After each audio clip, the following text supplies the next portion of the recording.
men's singles final of the Australian Open Tennis Championship of 2017. Please welcome to Rod Laver Arena from Switzerland, Roger Federer. Four-time champion here. Looking for Grand Slam number 18 is Federer.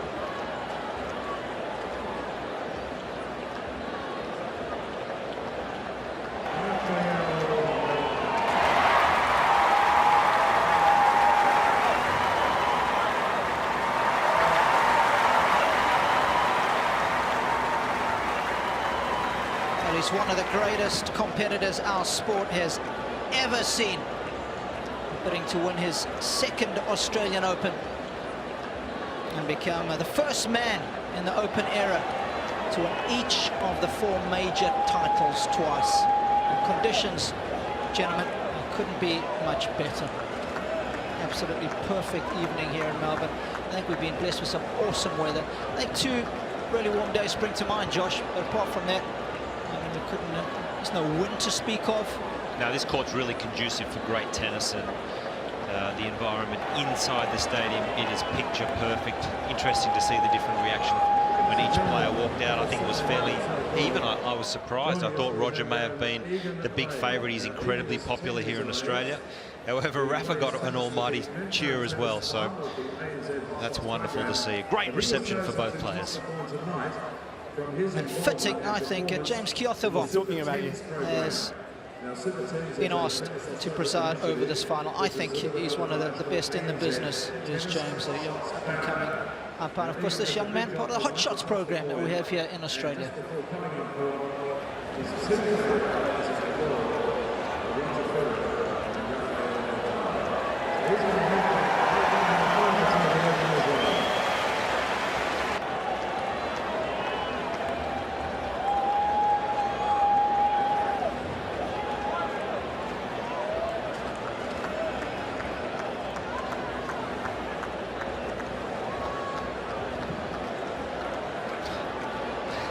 Rod's just asking him, are you a little nervous? I wish they'd turned around and said, are you? How could a line would that have been? It would have been top draw stuff.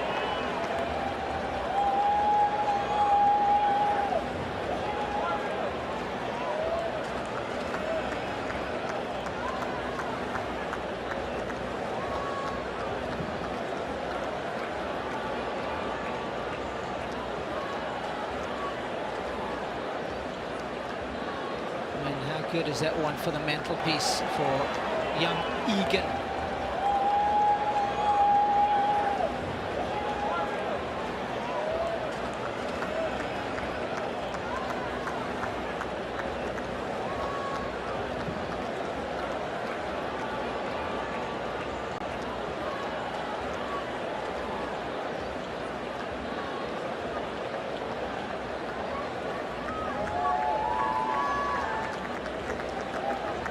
So Nadal has won the toss and has decided that he will serve first.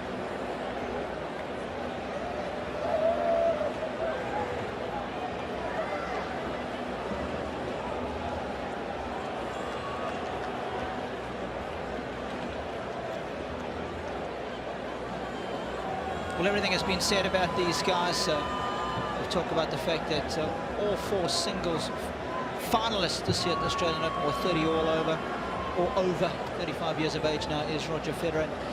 His fitness trainer, Pierre Paganini, says that he's moving like a 25-year-old. He's feeling good after taking that enforced break. He only played a few tournaments last season, and I think in a way, guys, that's almost been a blessing in disguise for him.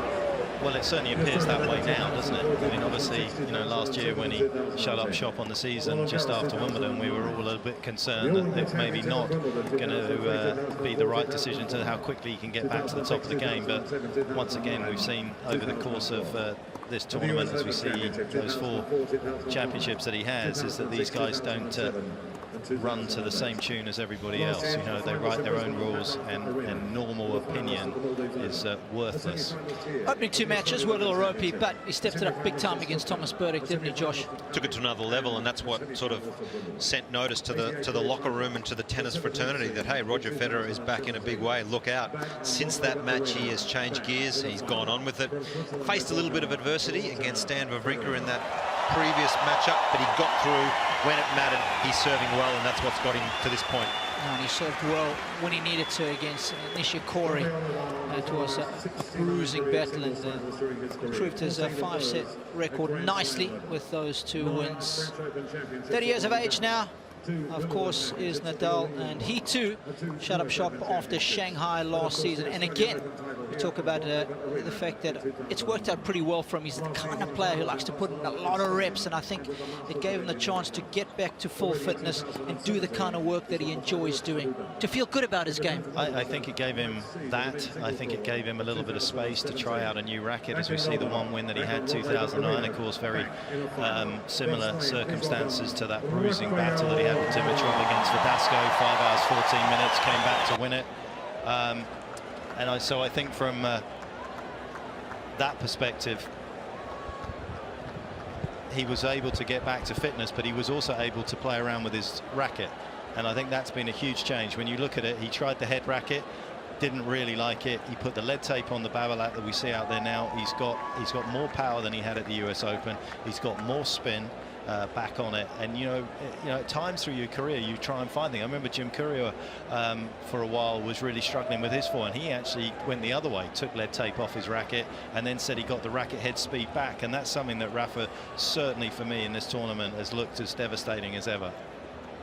Now let's take a closer look at this, because it's very interesting, and it has been pretty one-sided, as you saw. Nadal leading there 23-11, but let's bring in a little tighter. On a hard court, they've played on 16 occasions, Josh, and actually Rafa holds the lead there 9-7.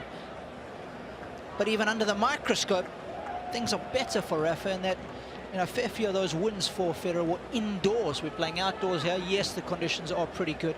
For me, that pushes things firmly in favor of Nadal if you're looking strictly at the numbers. Yeah, look, the numbers don't lie, do they? And I think we also must acknowledge that some of those, or the results, for me, a 5-set, best of 5 set, it's a different beast when you're trying to beat this man on screen here, Rafa Nadal, in a best of 5 set match. It's awfully hard to do.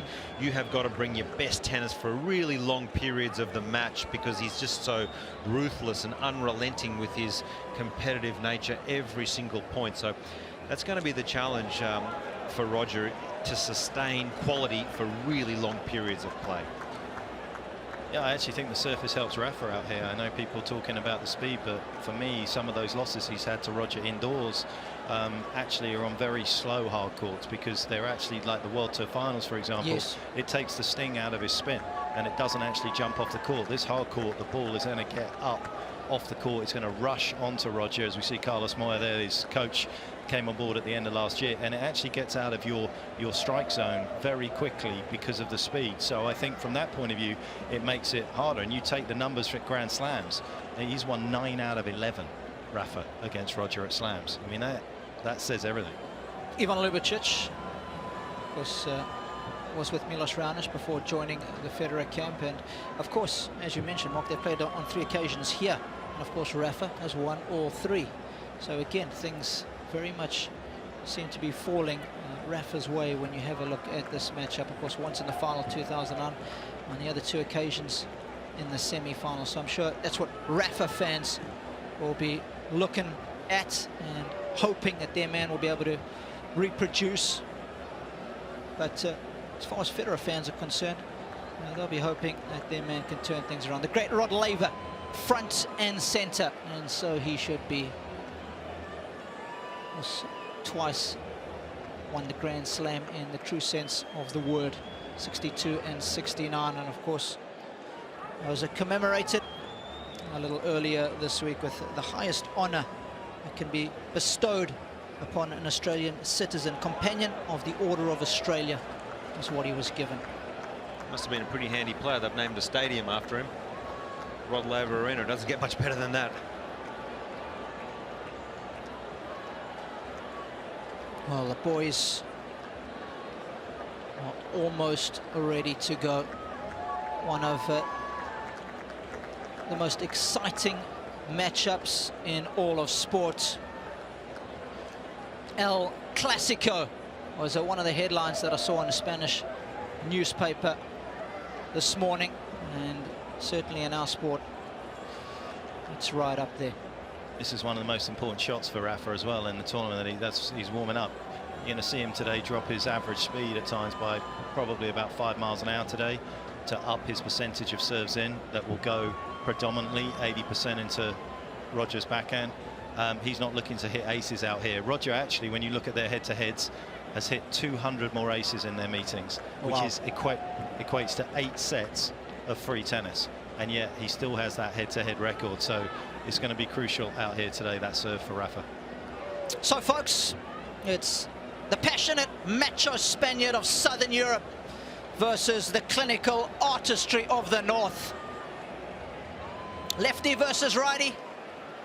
A man who's taken the modern power baseline game to dizzying heights against a man who's transfigured this modern game. Two of the game's cornerstone players for one of the biggest prizes in our sport. Josh Eagle and Mark Petchey alongside me, Rob Koenig.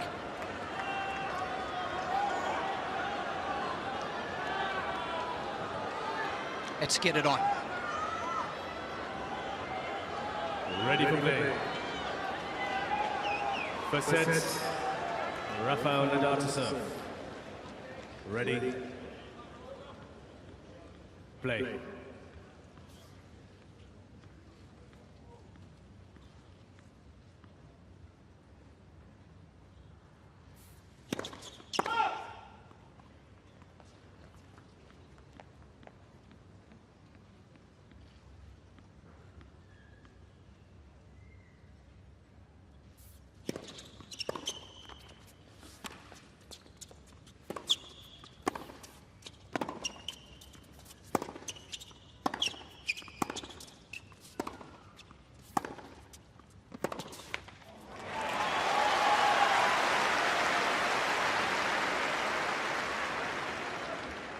Love.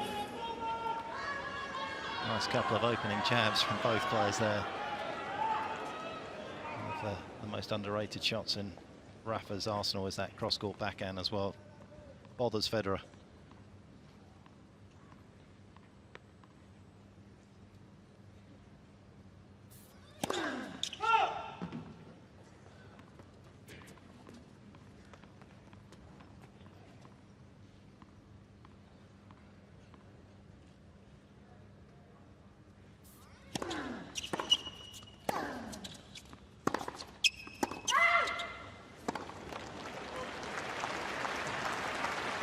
Good hard look at it. 30 love. It's interesting you talk about the backhand. I think he defends better off the backhand, does Nadal. I think he can defend off it so aggressively. And the guys who have good effect against him are the ones who can go hard and deep to the forehand. And for me, that's going to be an important pattern of play tonight for Federer, Josh, to be able to rip that backhand cross-court and use the inside-out forehand to Rafa's forehand. Absolutely. You've got to attack into Rafa's forehand. That's the players that have had success. Djokovic, Murray. We saw Zverev have good success with it.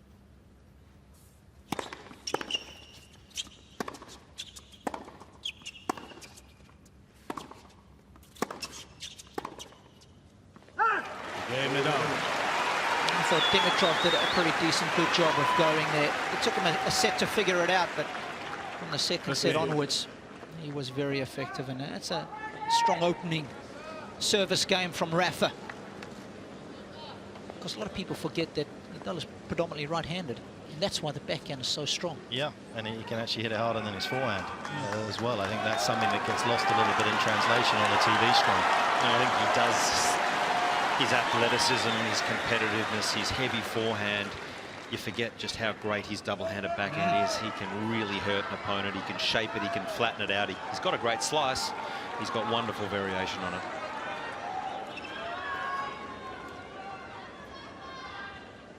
Roger Federer to serve.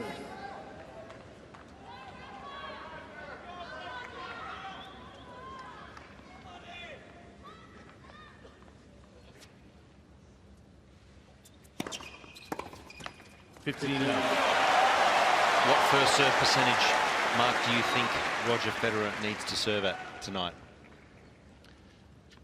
It's not a simple answer, because obviously you could put 100% of first serves in with his talent, but it's not going to win 100% of points doing that. He's still got to win. I think he's got to win over 75% of his first serve points to win this match, to have a chance of winning it.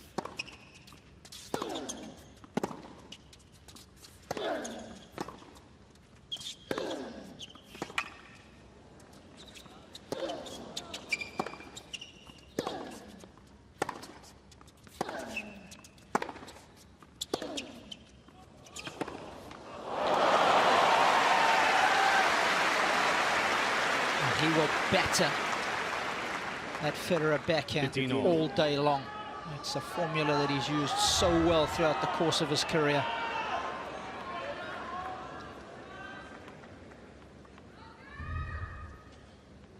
Planting that seed of doubt early on. Thank you.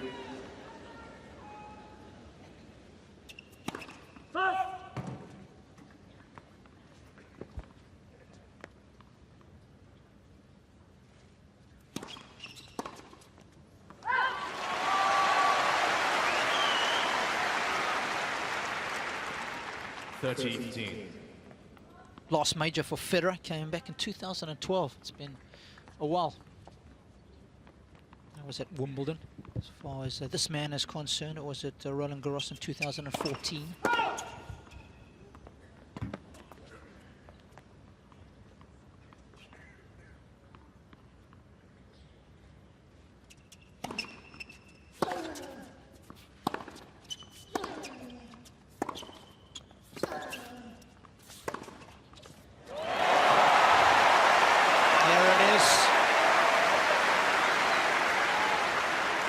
There's a couple of things to look for, I think, early on. One is the length from Rafa, whether Roger can get that kind of ball back for him so that he can do that sort of damage. I was actually interested to see Rafa stand up on the juice side on the second serve. We've seen him obviously change it a little bit this tournament. Against Raonic, he was up, he was back against Dimitrov. Against Federer, historically, he's always been deep. It's interesting, in his first game, he stood up again here.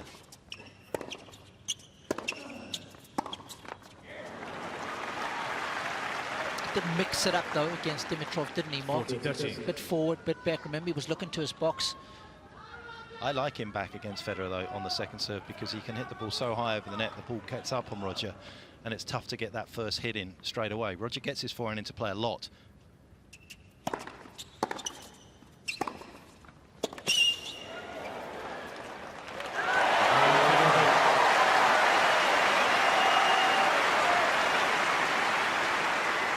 Settle the nerves nicely. One game more. Doesn't matter how many times you play big matches. The best will always tell you is nerves for the first 10 or 15 minutes whilst they settle into a match.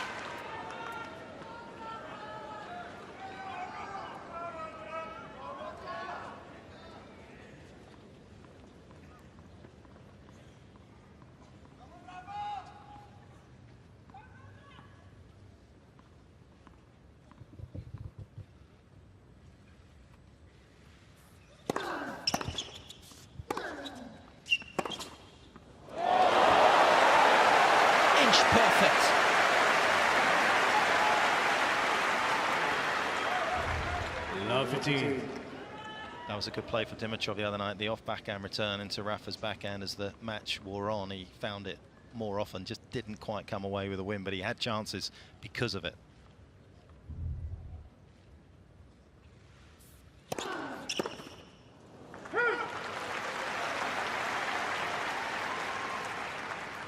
all. 21st major final for Nadal. It's the 28th one for Roger.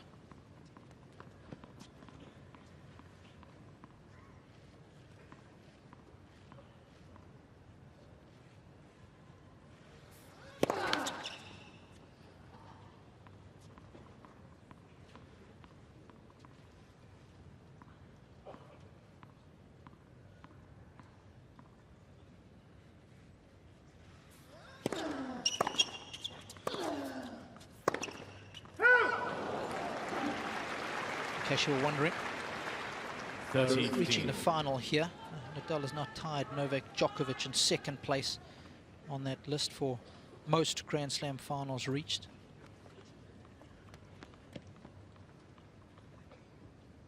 Federer is the leader, of course, with his number.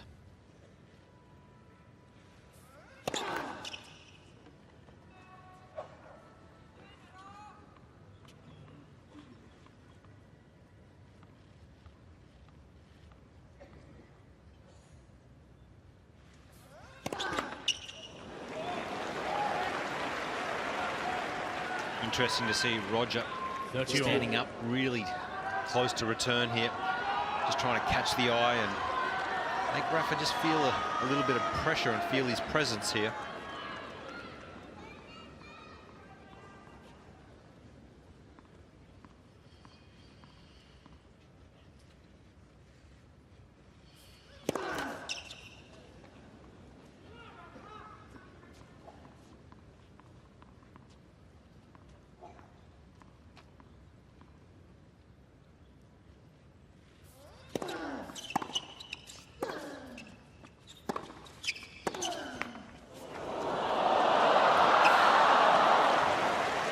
Got a bit unlucky there, but again, I like the play from Roger. There or thereabouts, not top end in speed, but certainly in consistency. His accuracy's been very good this whole tournament. He's really been hitting his spots.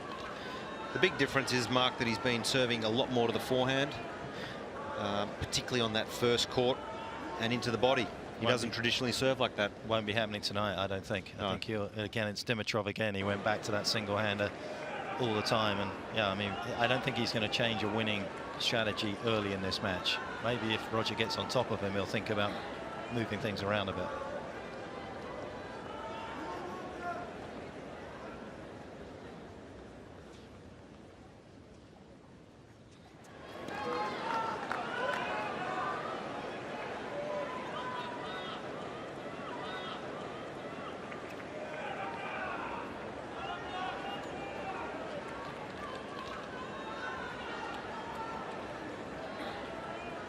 Absolutely gorgeous evening here in Melbourne. Conditions perfect for this men's singles championship match on serve after 3 games.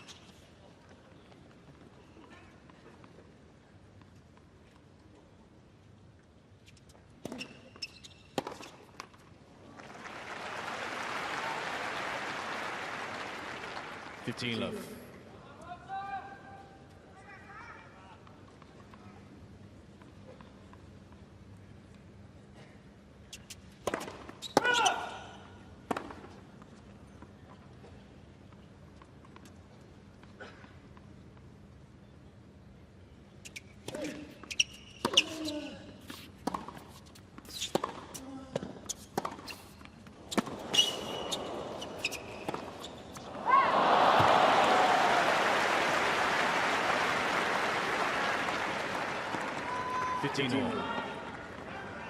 Scary good gap, wasn't it? Roger didn't really do an awful lot wrong, but again, he wants to stay on the front foot, and sometimes against Rafa, you've just got to reset the point and start all over again. It's not easy to do.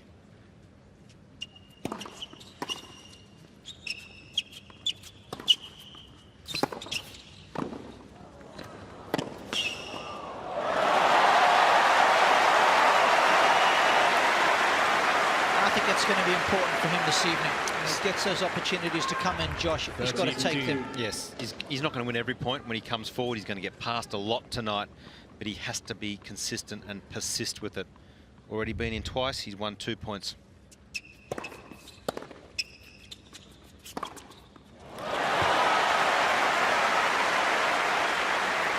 not be scared to come in to that Nadal forehand.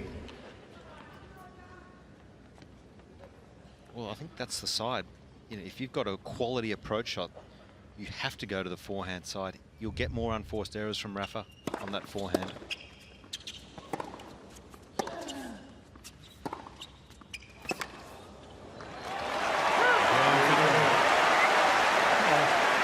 Two comfortable service holds for both players. 2 games all. After 14 minutes, this battle is well and truly joined. For me, this is one of the best serves in the business. Palm down as he takes the racket back. Beautiful extension. Look at the drive with the legs. There's a second movement there where he just keeps the body going up for a split second longer after he makes contact with the ball. Generates so much power with the big muscle groups. It's easy power.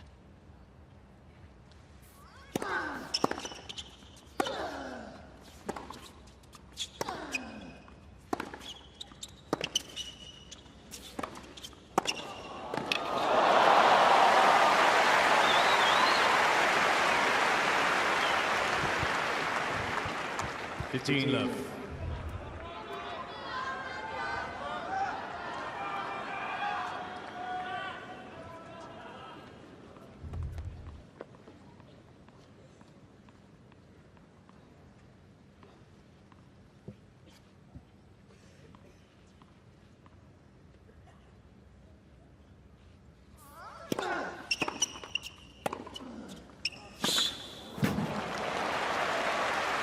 Shot you're talking about, Mark.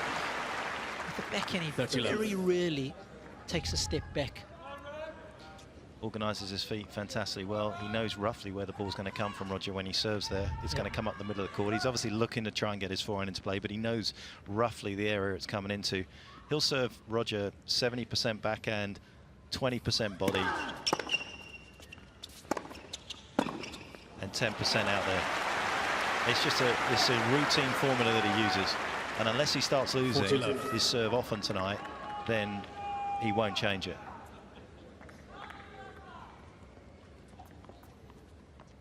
The challenge for Roger is he knows what's coming. How do I counter it?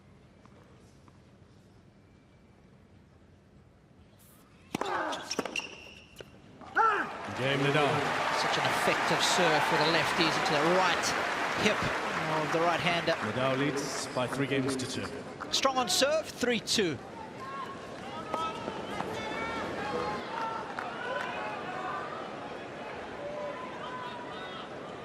thought it was interesting, Josh, how early in the rally Roger's gone line on forehand and backhand, actually. I think, you know, he doesn't want to get involved in cross-court exchanges, and obviously it's the first time we've seen him take on Rafa with Ivan in the box. So obviously they would have discussed what's worked before, what hasn't worked before, what he feels they need to do. I think it's noticeable the forehand down the line in particular. We've already seen in just a short space of 5 games, Roger's forehand down the line. That's a shot he doesn't typically play against Rafa. So for me, that's a new strategy. Certainly looks like to me that he does not want to engage in any long rallies. The moment the rallies sort of go on, sort of 7, 8, 9, 10 strokes, he's looking to pull back and not engage, as opposed to Dimitrov. Dimitrov was in some brutal rallies. I know you guys called that match. That was a really physical matchup. Roger, you know, I sense he just doesn't want that, whether he's afraid of it.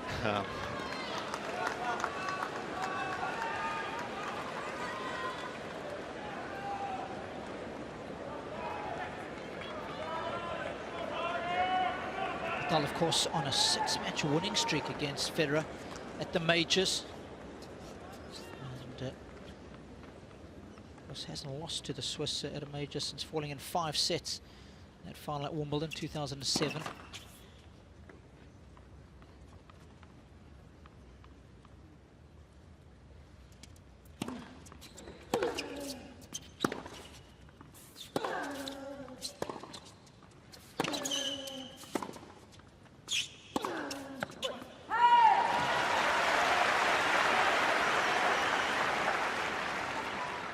Love.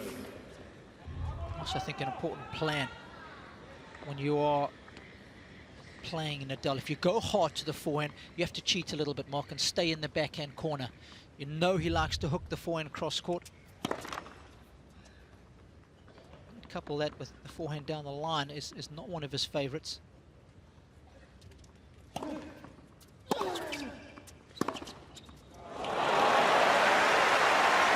This is a great example of the serve +1 that a lot of the coaches talk about.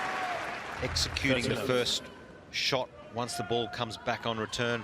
And it's all about quality, and this doesn't get much better.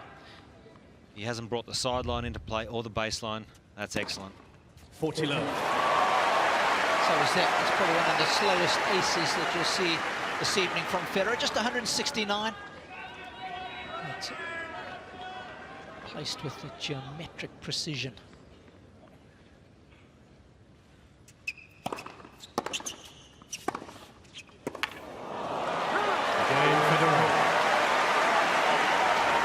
Federer's best service game so far. 3 games all. Don't think there'll be too many complaints from the players at the start of this match after 6 games, or the neutrals as well. Both players coming out here, timing the ball perfectly, exactly what everybody wanted to see.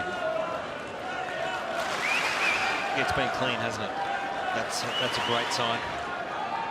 Change of rackets here for Roger after 6 games. You can see he's got natural gut going down the mains, and he's got Luxilon Alu power in the crosses.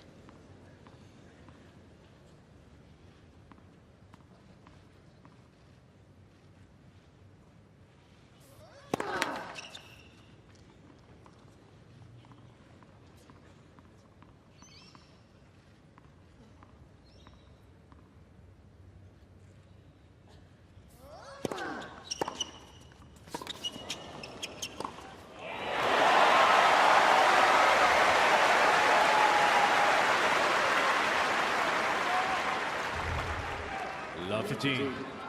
Core position outstanding once again. It's been a feature of Federer's returns early on.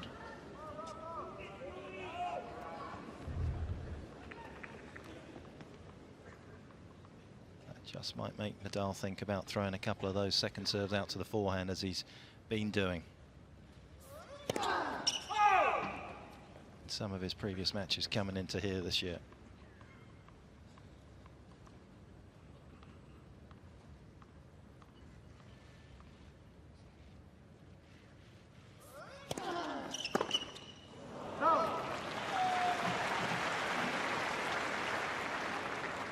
All.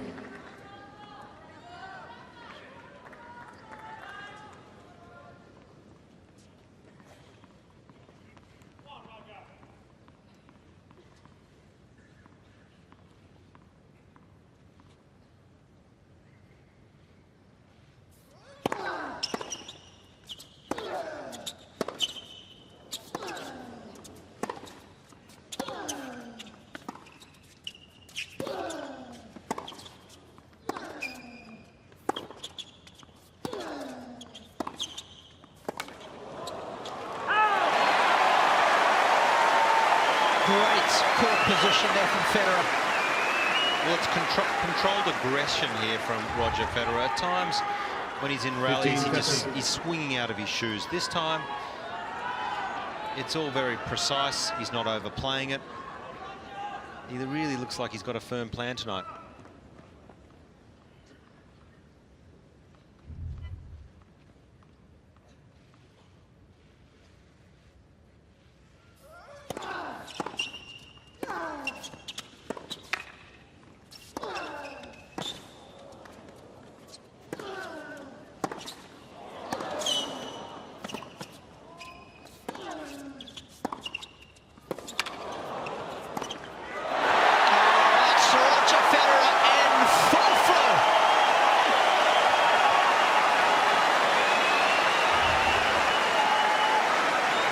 That's where it started, with the cheats on the backhand, just staying in the corner, taking it early.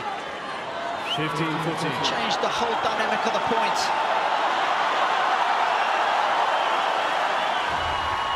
Crucially taking that final shot out the air, taking time away from Rafa.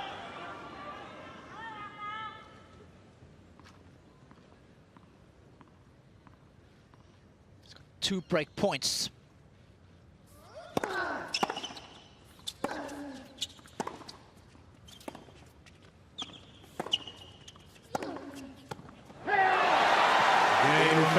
That's Federer. First blood. The ball scored out. But only if Hawkeye says so.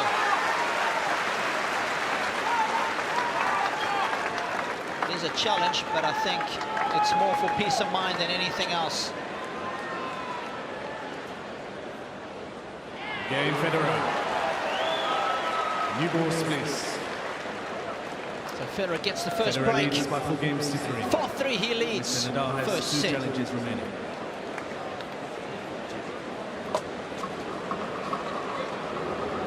He's mixed it up beautifully so far, Mark, hasn't he? Roger Federer, he's been solid from the back. He's been pushing forward at times. He's been holding the baseline beautifully in baseline rallies. So it's a good blend of how he needs to play. Absolutely, Josh. I mean, I couldn't agree with you more. I think that was arguably the one of the best returning games he's probably ever played against Rafa, to be honest. And he's broken the Spaniard, I think, just done it 99 times in his career, but that was one of the best. And he's actually, one of the things he's struggled on against Rafa has been break points converted. I mean, he's had some matches where he's been 1 for 17, 1 for 13, 4 for 18, 2 for 11. You know, those are the big moments, and there he's just come out quickly out of the blocks and just played perfectly and converted. I think that is going to give him a lot of confidence.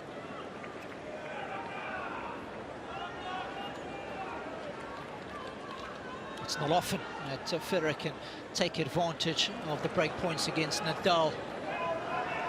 But, first time of asking, and that will do his confidence the world of good, as you suggested, Mark. It's often been an Achilles heel when facing Rafa, but it's not a break until you hold. New balls.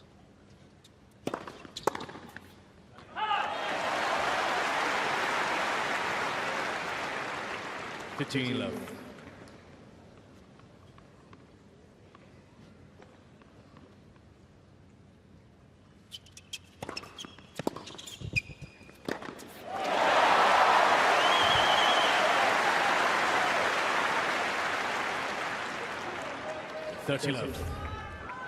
Well, these net points really starting to add up. He's using them at just the right time.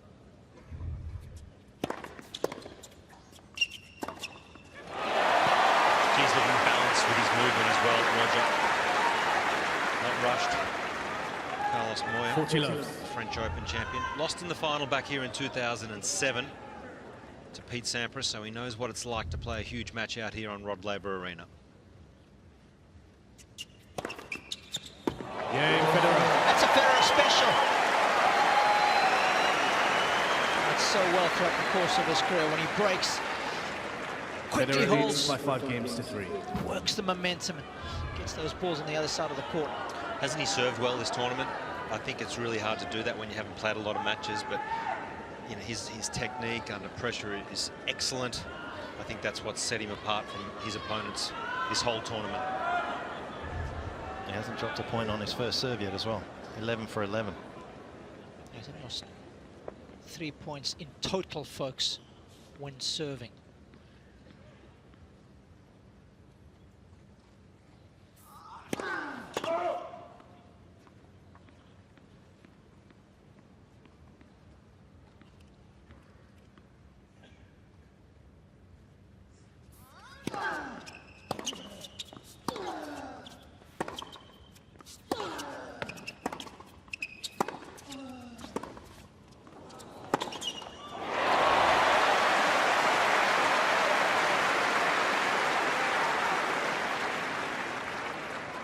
Love 15. And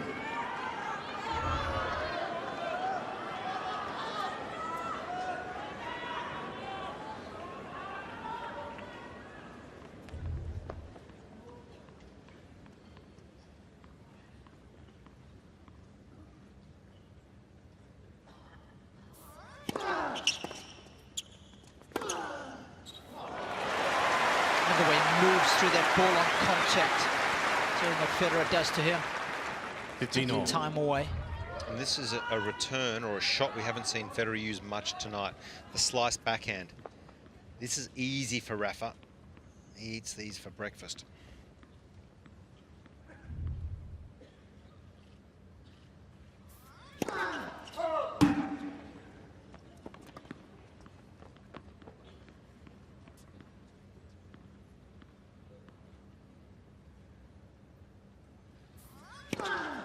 Well, we haven't seen too many of those. perhaps after being a breakdown. Just time to change things up a little. You can see Federer leaning to his left, expecting the regulation serve down the middle.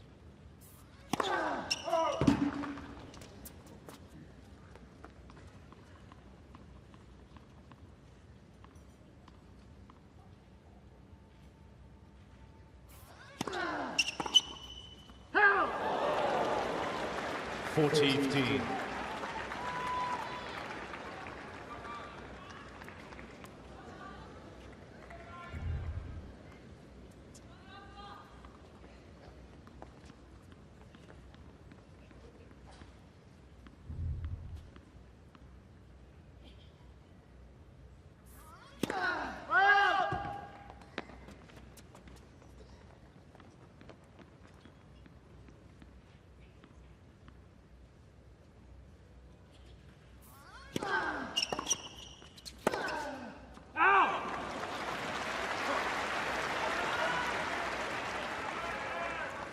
Set that off backhand nicely so far this evening.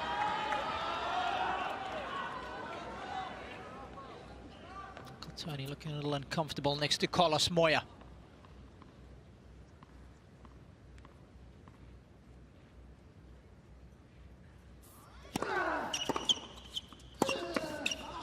Vintage Nadal.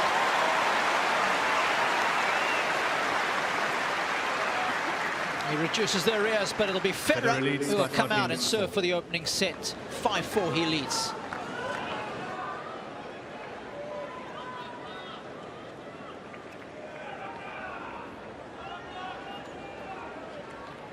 One of the other interesting things as well heading into this contest, isn't it? Obviously we know that he's peppering that backhand when he can, but it's only the second time they've obviously met since Roger made that racket change to the bigger-headed Wilson. And I remember asking him at the US Open in 2014, I said, do you think, given how comfortable you look on that side, not that you weren't before, but how comfortable you were, it might have helped in your head-to-head with Rafa? And he said, I hope not. He said, because obviously that would have meant I should have done it before. He said, but obviously there's a chance that, you know, I feel like I can take the ball on the rise a little easier with it. It's something Pete Sampras regretted not doing, wasn't it, a little earlier in his career? Because he's hit that shot, the off backhand, and as you say, the ball on the bat. I mean, it's right now Rafa will be thinking it's not that easy to get there and win the point. There certainly are two legends of our sport. Their rivalry has transcended the sport of tennis. Meeting for a 35th time today.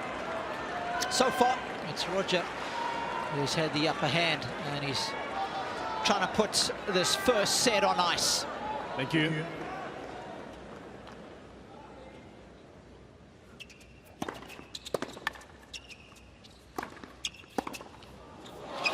So interesting, he deviates from that approach up to the forehand, and he pays the price. Love 15. Doesn't matter how far back he is in the court, he's just got great strength with his right hand on the racket here. He really fires it through. Great change of direction. 15-all.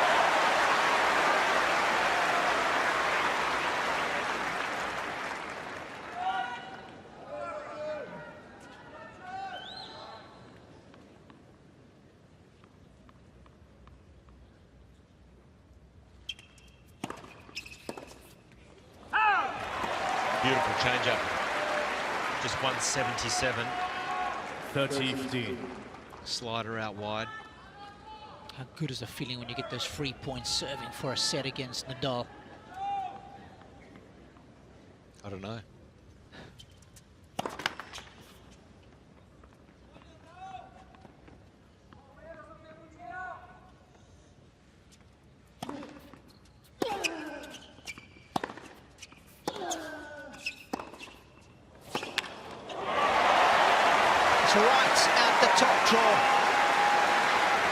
Backhand, Federer has been rock solid. 40-15. One of the contributing factors in him having 2 set points.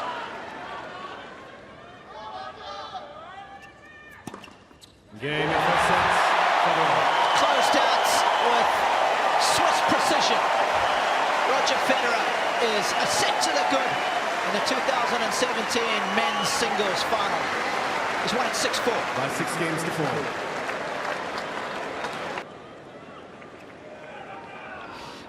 I thought things were going to get a little tricky after that first point pitch. Well, he couldn't have played a better set of tennis. That's the good news. Obviously, the bad news is he's got to maintain it for another 2 sets. But he's found a winning formula. There's no question that the court actually does feel as though it's quick enough for him to rush Rafa. It's not often that we see Rafa struggling for time, and it's particularly the way that Roger served in that opening set. Rafa's still staying deep on the return on the first serve. I wonder whether he will change that up, because he's got enough room to carve it out wide. And he's fired a few more balls down to the forehand than normal as well on the serve as well. So right now, it's very much in his hands what's going to happen out here. It's like he's stolen the first set there.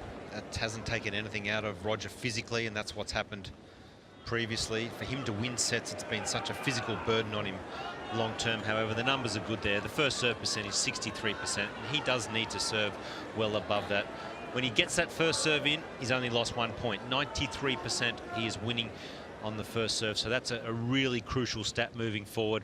4 aces, no double fault, so he's not feeling the pressure on serve. Rafa has made no inroads and very little impact. That's traditionally where he does break Roger down. So great set for Roger. That's as clean as it gets. Yeah, and as Mark very importantly highlighted, the ability of Federer to convert on the break point on the first time of asking, when against Rafa, it's been one of the biggest problems, Mark. Yeah, it's been a problem. He struggled at times, at other times he hasn't. But obviously, you remember the first break point he took there was at 1540.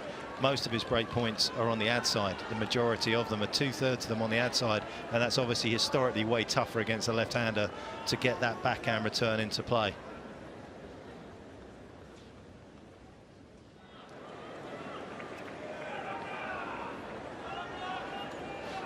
Quick change of kit,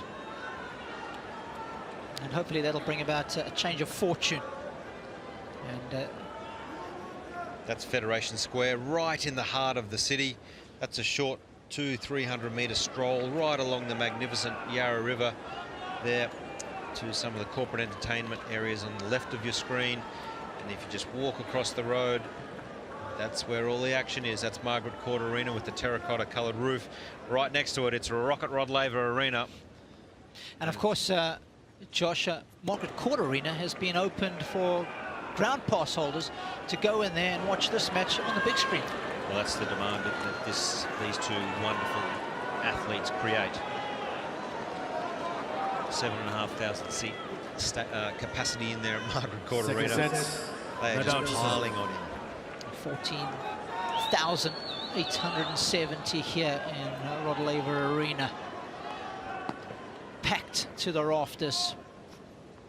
Set number 2. It's going to be Nadal to get it started.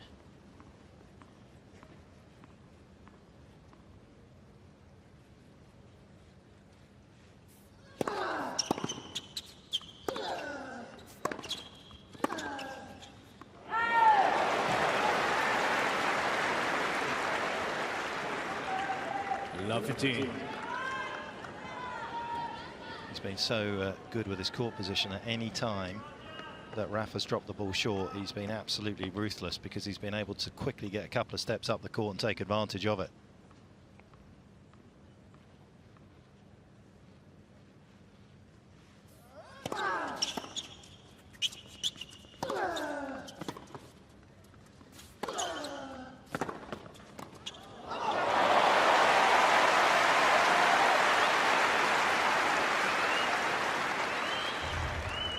This time it's Nadal taking a page out of Roger's book, and I think he's got some of the best finishing volleys in the business. Great hands.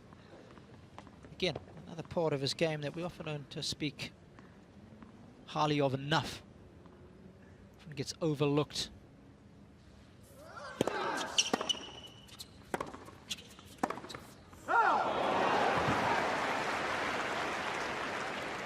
.30-15.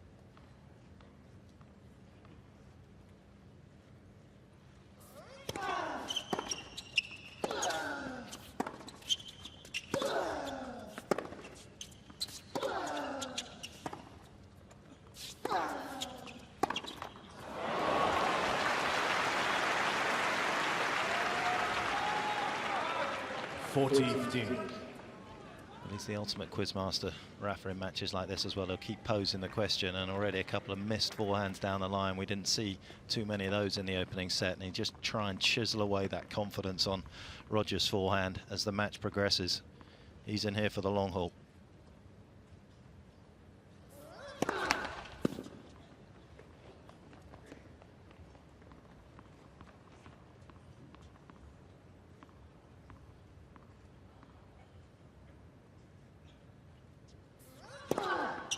Game Nadal. Good service game from Rafa, and you're so right, Mark. First game, second set. He understands that this is a marathon and not a sprint. And given the fact that he's been here so often, you can draw on that experience, can't you? You don't hit the panic button too early. Yeah, and that last serve there was a bit of a Pyrrhic victory for Roger, because obviously he's thrown Rafa out of his comfort zone, his rhythm of serving into his backhand, because he's hit his backhand off backhand so well on that due side. Having said that, how was the response from Rafa? Nailed it to the line.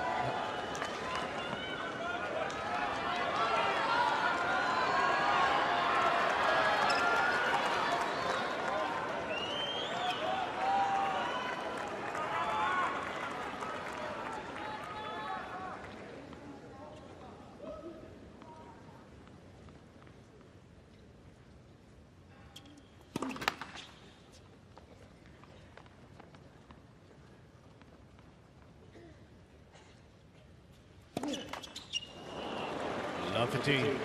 Crucial period this, isn't it? Next 5 minutes or so. Well, it's hard to maintain the service stats that Roger has. 63% first serves in. He's only lost 1 point on serve in that first set, on the first serve. It's not that easy to serve like that for a couple of hours to beat Rafa.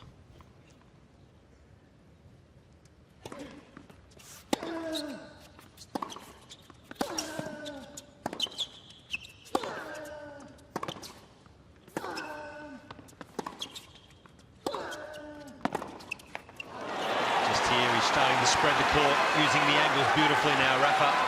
We saw it on his previous service game. Trying to get Roger out of the middle corridor of the court, and he's done it well again here.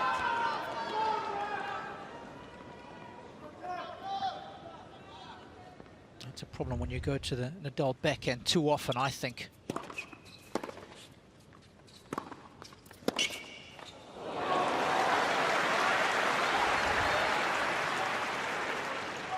$15-13.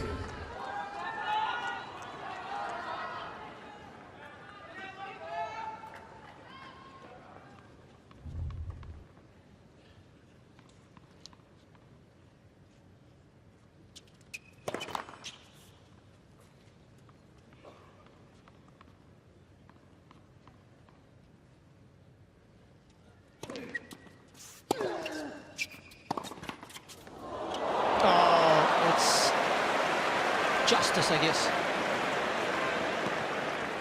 Nadal had one early on in the match, but 30-all. Almost identical parts of that tape. I mean, how does it feel in that box? Tough to watch, isn't it? Much tougher when you're out there on the court.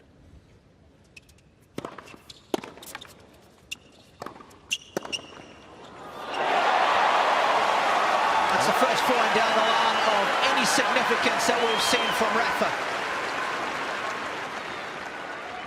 30-14. That's why you still have to mix it up a bit to his backhand, because otherwise he just guessed. And he was right to do so. It's given him his first break point. That's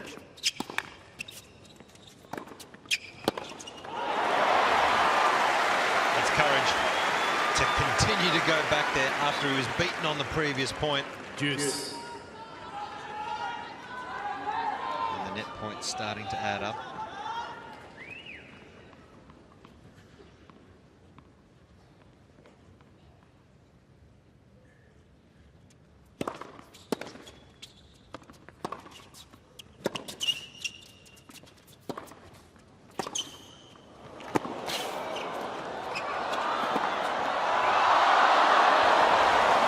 almost had it. But again, I like the foray forward from Nadal. Advantage Nadal.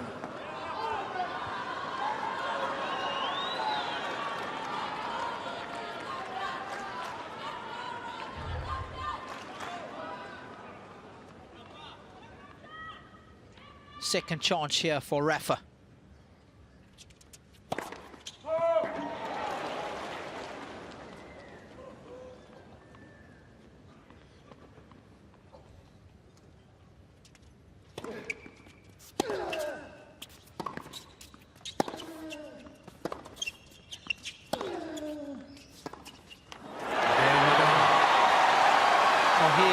Relentless,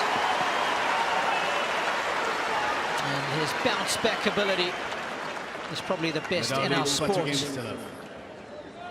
And Mark, typically as Federer has struggled to convert break points against Nadal, vice versa, Nadal's been excellent in converting break points. He has. He's about 11%, just over 10% better than Roger usually in terms of saving them. So yeah, he's. Again, it's just more complicated, isn't it, for Roger? You get into that kind of rally on a break point where the maximum pressure is, and there's more chance of an error coming. Good start to the second set for Nadal.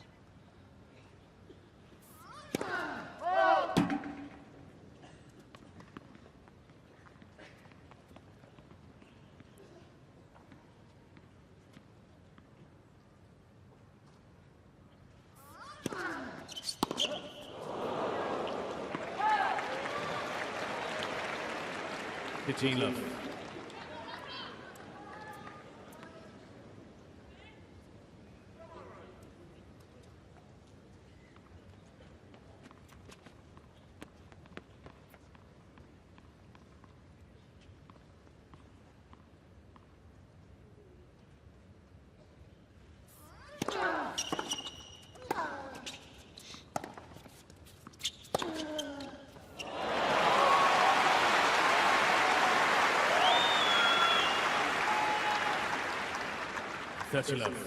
It's historically where Nadal will hit most of his winner off the forehand side. Had a look at the numbers this week, and just off center in his backhand corner, hitting that inside out forehand. It's his favorite.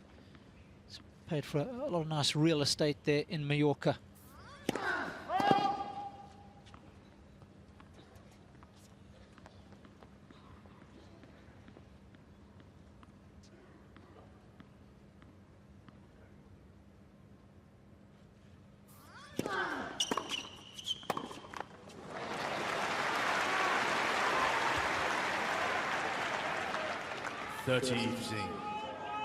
Big battle on that due side, isn't there, between these two now on the second serve. And again, Roger doing a good job of standing his ground, didn't run around it this time, got that point. But Rafa won't mind, because at least by serving there, he just keeps Roger honest for some of the bigger points that will be heading their way.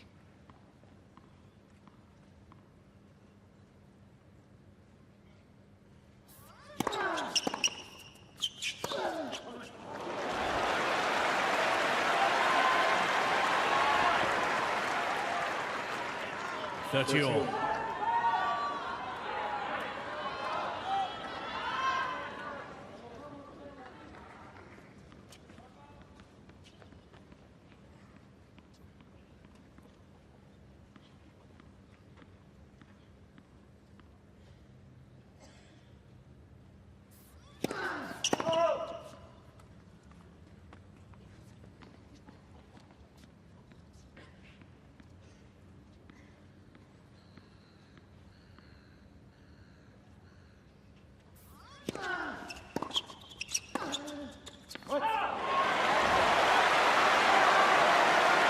Talk about Roger's greatness, but maybe we don't give him enough credit for tactical genius as well. He's hit 100% of his backhands in that due side into Rafa's backhand. Against Stan, for example, just 45%, massive shift. I think they've learned a lot about that semi-final, the Nadal-Dimitrov semi-final. I really think they've spent a lot of time reviewing that match, just analysing what didn't work, and how can Roger implement these tactics. He's doing it well.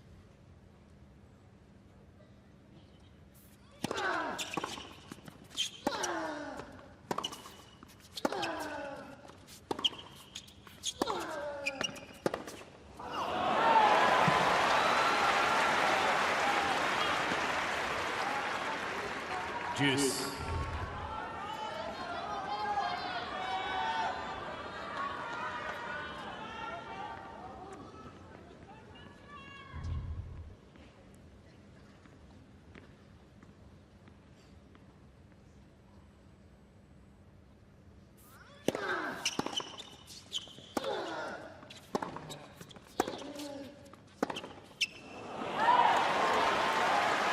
Fascinating to see how that shot holds up over the course of this match. Advantage Nadal. His first couple of matches against Meltzer and Noah Rubin. The forehand was all over the place, but picked it up nicely against Burdick, and it's been pretty solid since. At its moments against Wawrinka.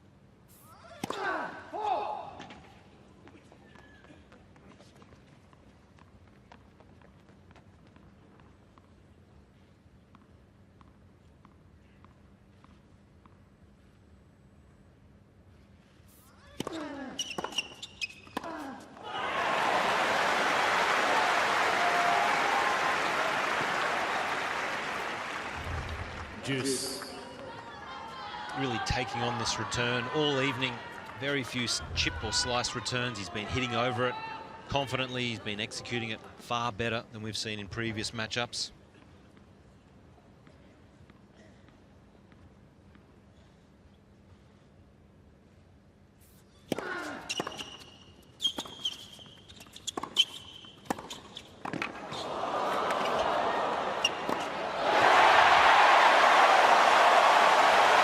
Sensational volley. Bringing out the John Fitzgerald at the end of his range there. Well, these are two of the best volleys you'll ever see. Federer. Best combos. And a little bit of elevation sensation from Federer.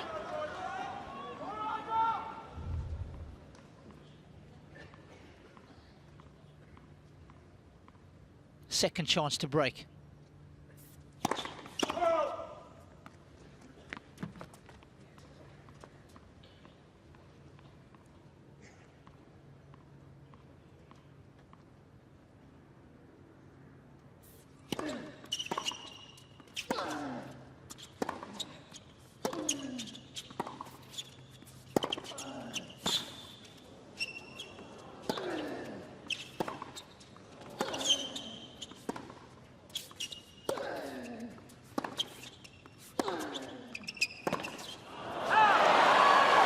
Great point from Nadal. Didn't he do such a good job of keeping Federer off balance? Great height as well. He just never really got a ball that he could just step into again. No, it's not just about pace, hitting the ball harder. He actually hit it softer there, so Roger had nothing to work with. And it was coming up high on the shoulder again as a single-hander, so tough to generate pace. Well, you just get the feeling the longer this game goes on, the more meaning it assumes. And it's going to be a major plot point in the outcome of this set.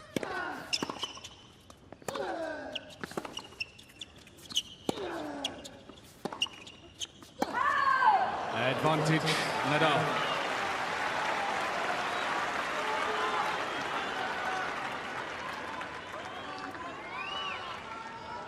He's giving him a steady diet of those high forehands. Definitely long.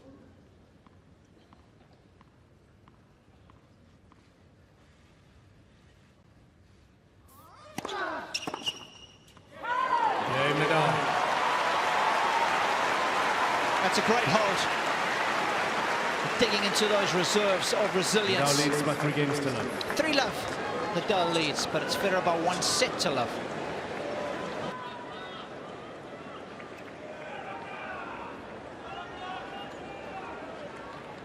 It was a terrific game by Roger as well, and obviously a great game by Rafa to come through it, and he put all the pressure on that he could. But you know, this is his conundrum against Rafa, is that he has to maintain perfection. Anything less, it doesn't work.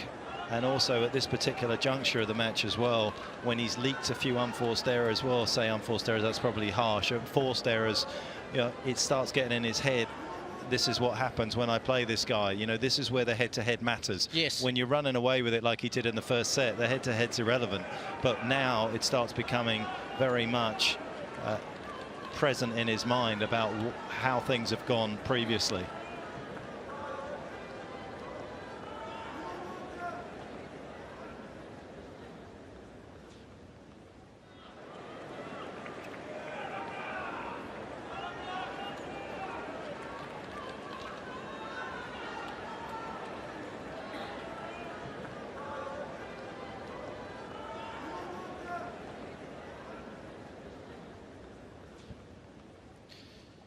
Well, if you're joining us for the first time today, where you been? It's a Nadal Federer Australian Open final. Federer looking for major number 18.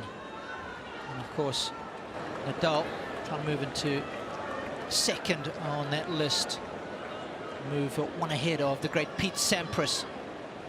Currently both on 14. Great opening set from Federer, as Mark and Josh suggested. It was very clean and clinical, but it's just dropped off a couple of percentage points here, and he finds himself down a break. Seats quickly, please. Nadal starting to hit his straps. Just making that shot in the first set, wasn't he? Just little differences. It's only small margins that determine the outcome of sets and matches, and there's unforced errors just starting to mount now for Roger.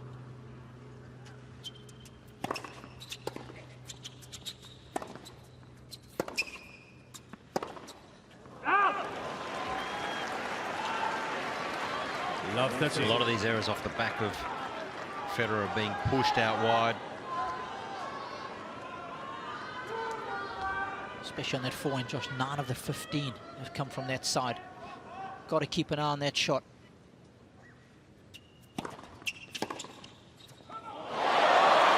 Well, this is like 3 set points.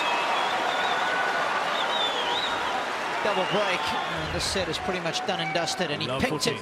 Could see a move there just before Federer made contact with the ball. And again, lethal off that backhand wing.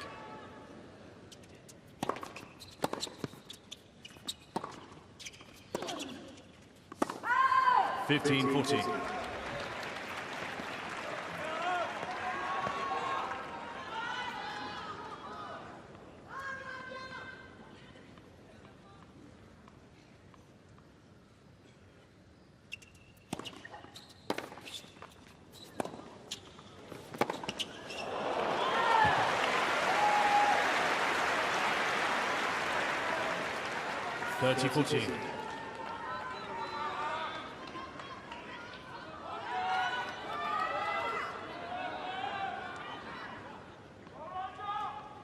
Nadal with the third chance.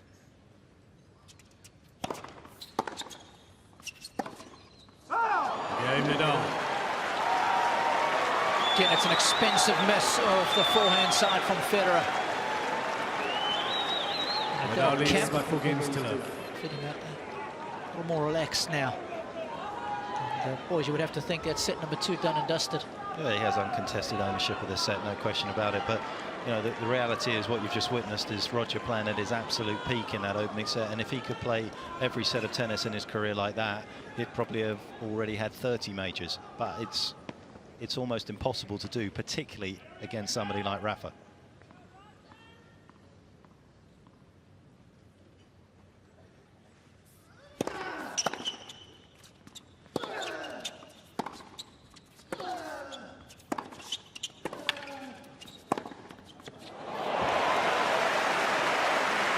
A little bit of frustration in that last point. Love 15. When you talk about elastic energy, check this out.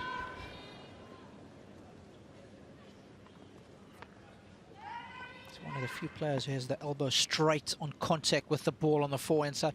Actually, both him and Nadal do that, together with Fernando Verdasco.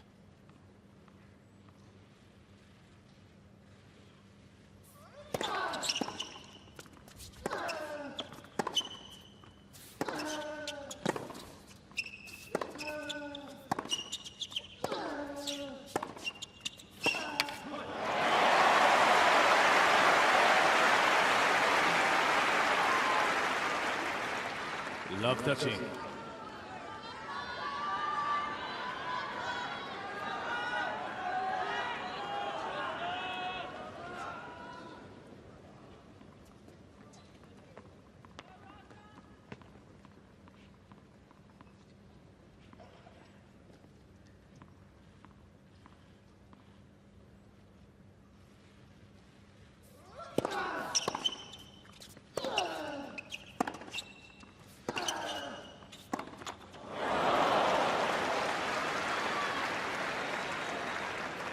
Touching.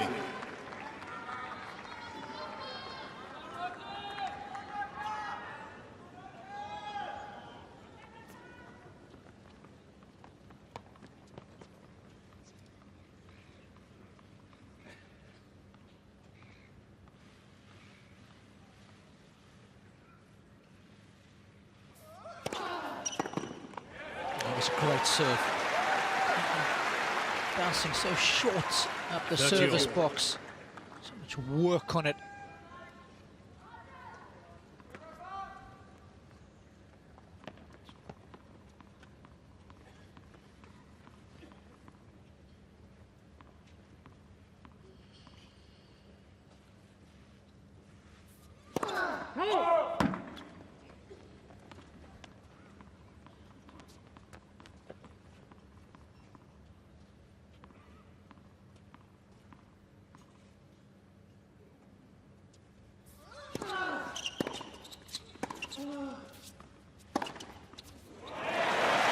There's the change-up with the return of serve.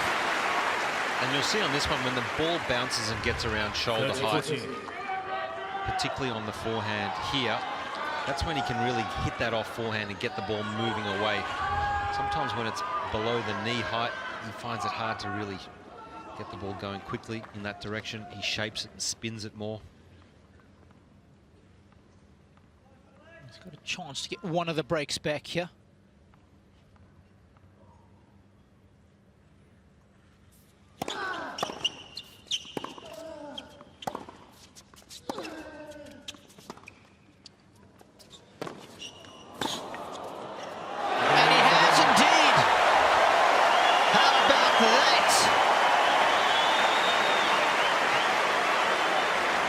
Nadal, who is still pretty comfortable at 4-1.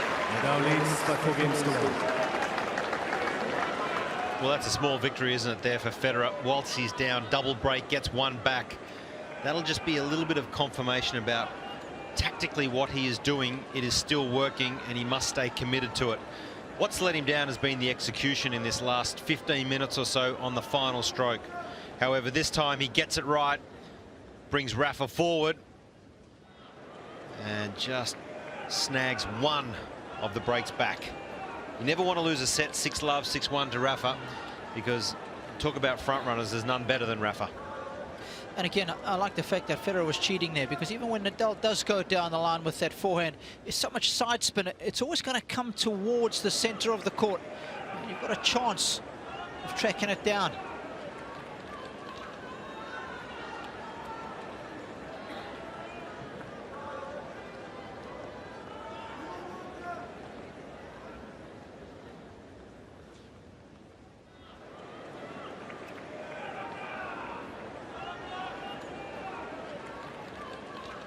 Of course, a double break of serve. It's not easy to overcome, but Federer started that process nicely, trying to get back into this second set. You can see this first serve points won by set there, Mark. It's a big drop-off. Yeah, he hasn't quite hit his spots quite as well, but obviously one of the big differences is that he just hasn't backed it up quite as well with his ground strokes in this second set, more importantly. It's been that forehand leaking a fair few errors. Yeah, the one thing that people love about these two, they're so contrasting in terms of their style. You've got Rafa's rhythmic violence that he hits the ball with, and then you've got that sort of aggressive, relaxed nature that Roger plays his best tennis at. And I know that's a bit of an oxymoron, but that game at 4-love was probably a big one for him, because we were seeing him being aggressive, but it was pretty anxious as well.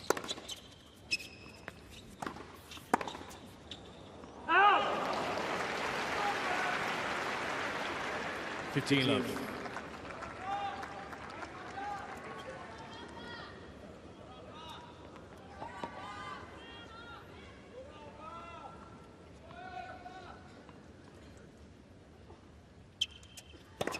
Let's for service.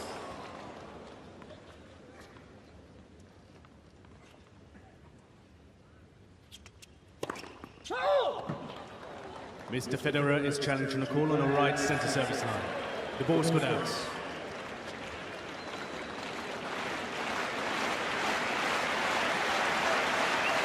More out than in is my feeling. Second service.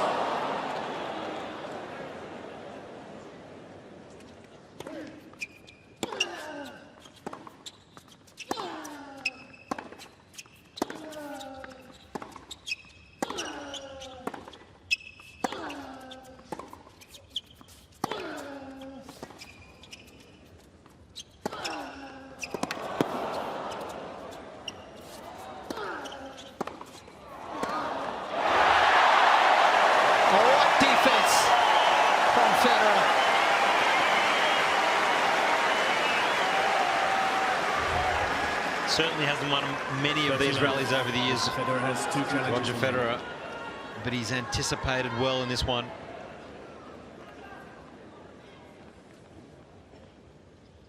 Changed the whole dynamic of the point there, didn't he, Josh?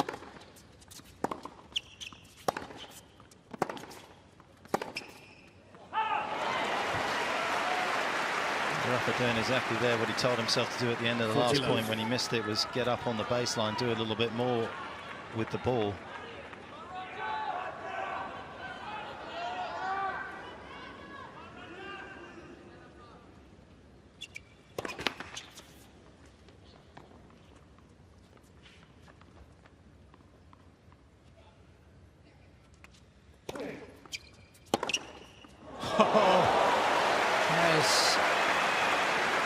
Statement of intent. 40-15. Annoyed with the way the last 5 minutes has gone. Yeah, there's a lethal loveliness to that forehand from the commentary box, but not probably from where Roger was sitting or standing. That might just be an ominous sign. 40-30. Big difference in the numbers on serve, isn't it, in this second set? Still serving the same percentage, around 60% of first serves in, only winning 45% on the first serve and 38. What was it in the first set? Up to 73% he was winning on first serve. Very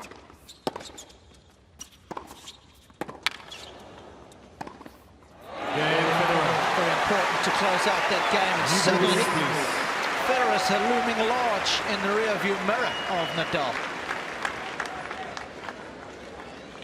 Nadal leads by 4 games to 2. And that's the difference on serve. If you don't hit your spots, if you can just be a few inches out, and that just plays right into the hands of Rafa. But it does show you, and it does highlight the importance of building pressure, winning serves, winning 3 points on serve.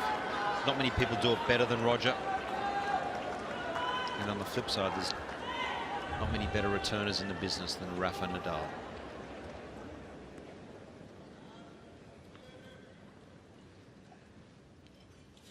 New balls.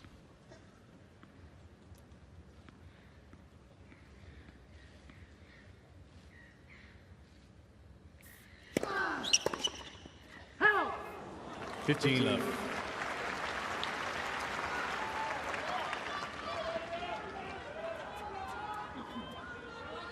Lots been discussed about the pace of the courts. Slightly different. Rod Laver Arena versus Margaret Court in high sense. This one coming out to the quickest of the 3 show courts.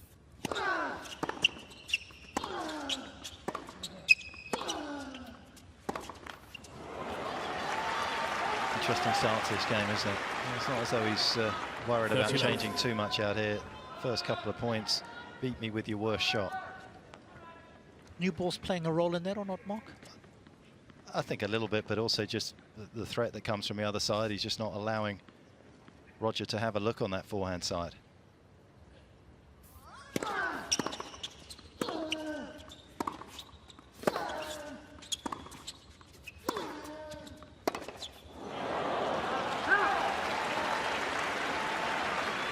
The other style problem that Roger has with Rafa, of course, is Rafa's backhand down the line. Historically, it's always quite a risky shot for a lot of players.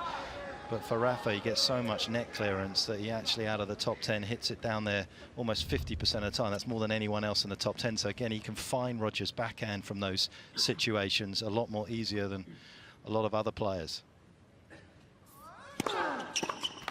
Game Nadal. He's found it pretty easy in that service game, and very effectively too. Nadal just a game away, squaring things up here. 5-2, he leads second set.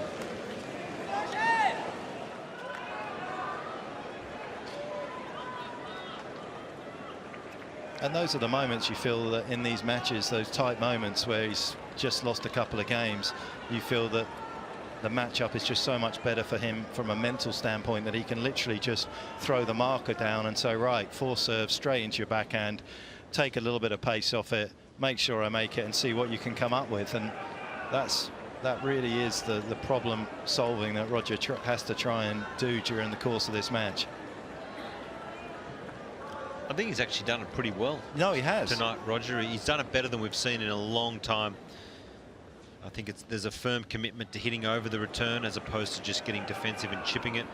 We see him hitting the off backhand return from the first court, standing in on the second court, taking it early. As we see the backdrop, that's Melbourne CBD, just a short 5-minute stroll away here from Melbourne Park. It's a perfect evening here. Currently 21 degrees, very little wind around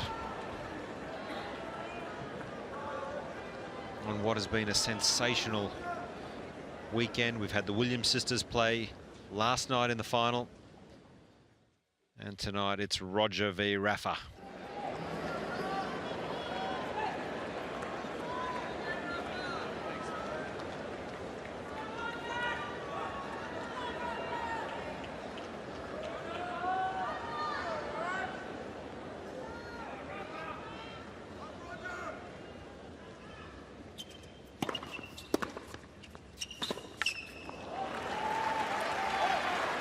It's one heck of a return. It wasn't a bad serve.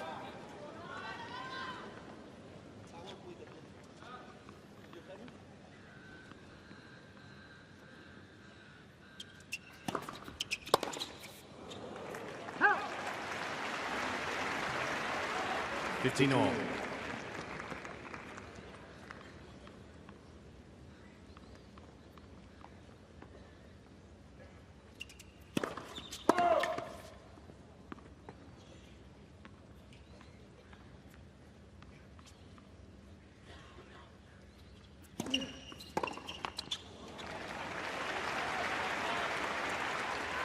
(30-15).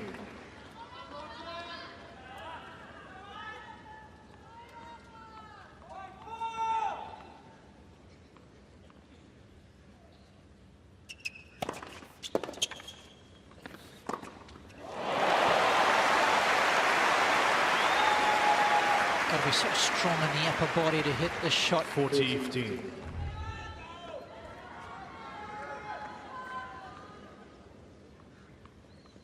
Commitment to the course. Game Federer. It's a pattern of play. It's worked well for him. Nadal leads by 5-3. So he's held up his side of the bargain. Here's the moment of truth in the second set for Nadal.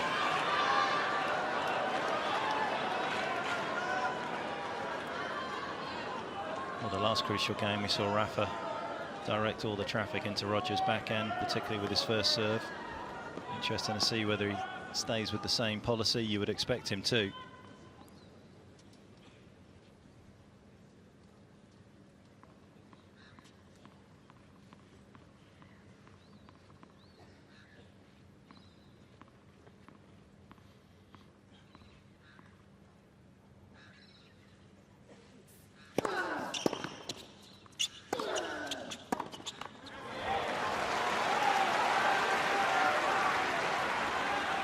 Love.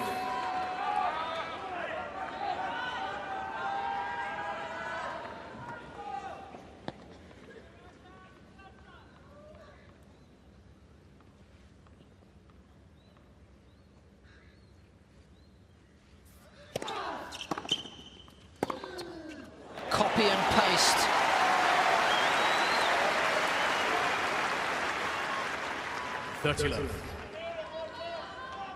Such a tried and trusted formula. That shot forged in steel. The buggy whip wrapping it around his head.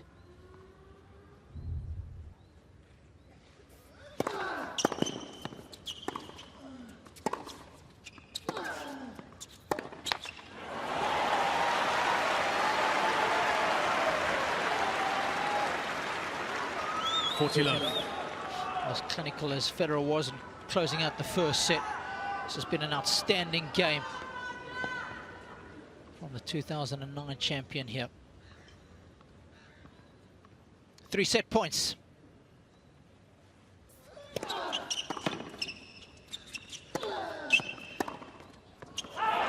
Second set, Nadal. Outstanding service game from Nadal. He levels things up here by winning the second set 6-3. It's a set apiece.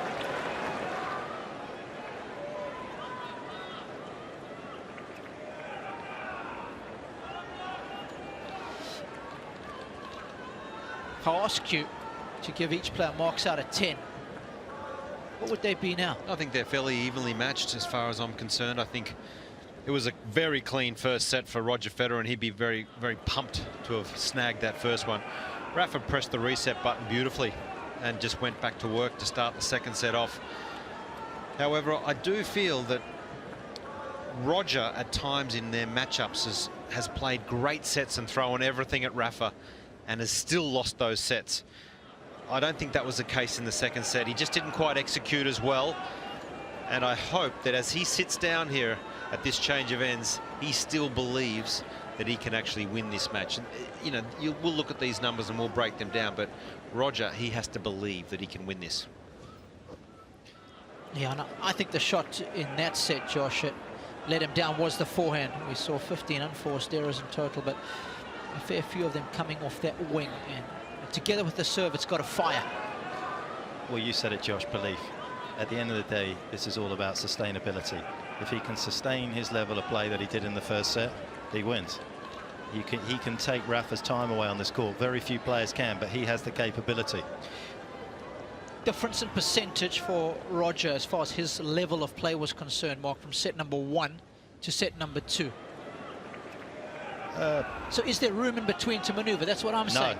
There isn't. No room to maneuver. That's why Rafa has such a strong head-to-head, because his percentages are so strong in his favor with the height over the net, the ball that he gives Roger.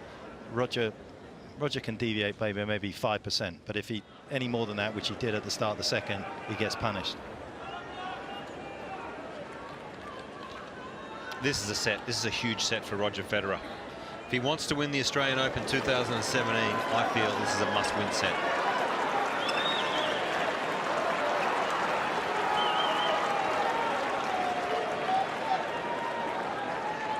Third set. Federer to serve.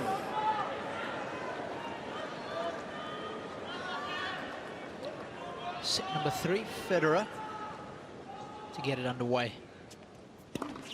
Of course, Josh, when they played in the final in 2009, again, the third set proved so pivotal. Nadal winning it in a tiebreaker to go up 2-1. Even though it went the distance, it's such a big psychological advantage, isn't it? 30 love.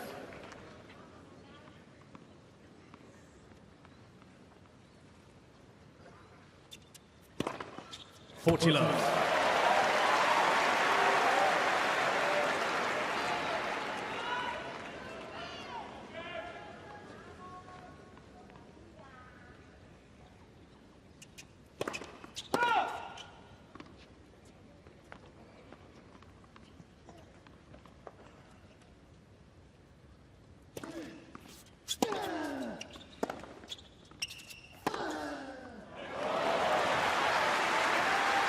Was standing. 40-15. I'm getting the shape on the forehand down the line spot on. It's always a barometer of Nadal's confidence for me. When he starts making that shot regularly, you better watch out.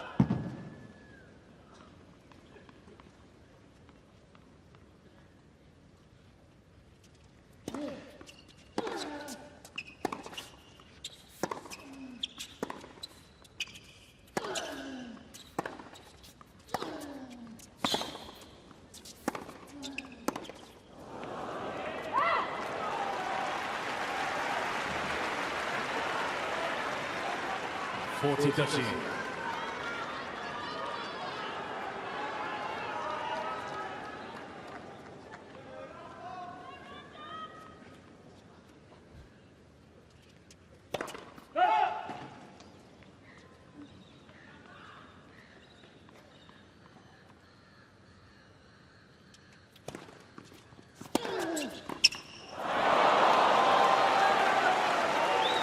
That's the right idea. Juice. He's been saving this play up for a big point. He snuck in beautifully, just clipping the top of the tape, and it was a shot that just needed to clear the net, and he would have won it. And this is how quickly things can turn around. 40 love up, back to juice. Such a pivotal moment in this match. Once again, it's the forehand that lets him down. Advantage Nadal. Just out of the corner of his eye, you can see Nadal racing towards that side. 4 points on the bounce now for Rafa. He's got a break point early on. Juice. Quickly snuffed out. Ace number 6.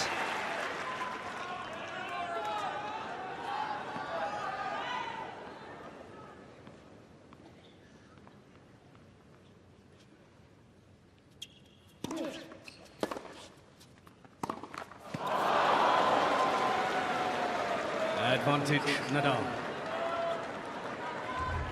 This is much more than just forehands and backhands out here. It's a psychological battle, and he's got scars from their other ones, and they're reopening right now at the start of the third.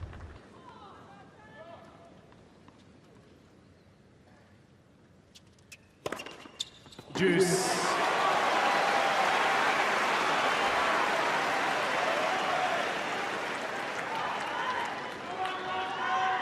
What a response. Same situation, same result.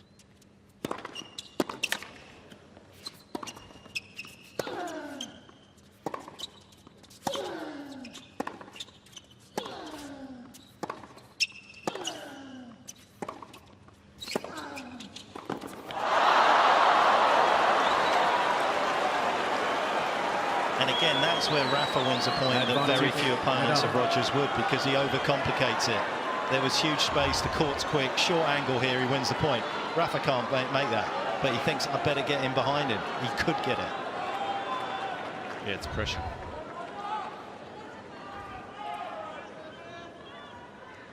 Third chance for the Spaniard. Let's for service.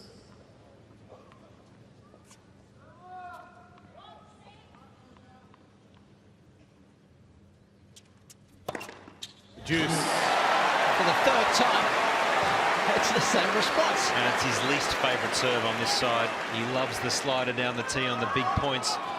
Over the last decade, it's his go-to serve. He's been forced to make it out wide. A serve that he rarely uses on big points. That's excellent. Thank you.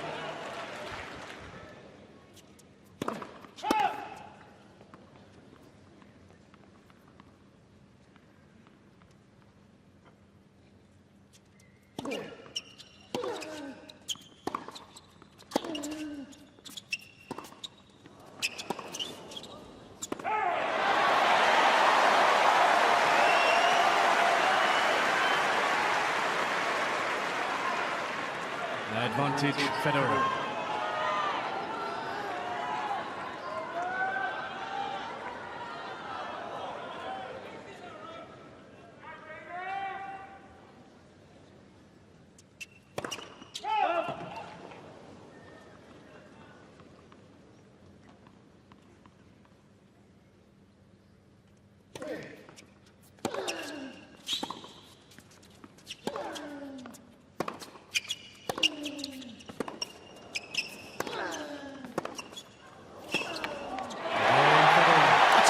it.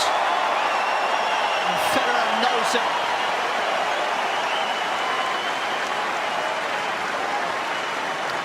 Took a little detour in that service game. And, First game, third set. the road got pretty bumpy, and he managed to survive. Yeah, just looking at some of the Hawkeye numbers that we get as we see Roger winning this opening game in their previous meetings, all of their previous meetings bar one, I think. He's only ever hit 2 aces out wide on the outside in all of the break points that he's faced, and he hit 3 in the game. I tell you, that is doing something different from what you've done before, and he had to. Yeah, it's great tactical awareness, isn't it, by Federer? And I'm sure he's a student of the game. Over these last 6 months, he would have watched a lot of tennis from his lounge room at home doing rehab. And there, the opportunities, he would have picked up some small things. Ivan Ljubicic, a new coach on board, brings something different. It's hard for Rafa as well because he knows predominantly Roger goes there as well. So it's hard to hold your balance at that point on a big point like that.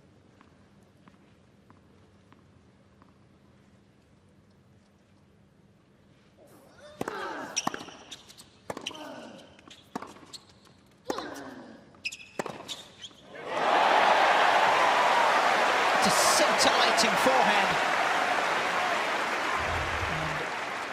Love 15.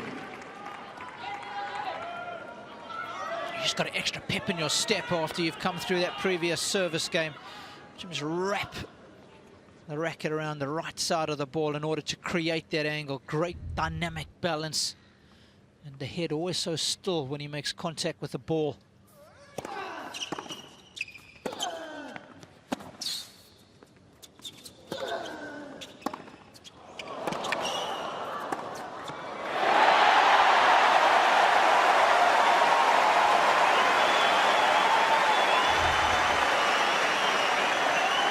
How was that shot?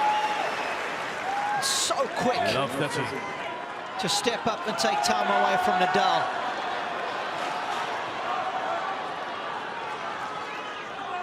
That is Federer in full flow. Thank you. Adrenaline coursing through his veins.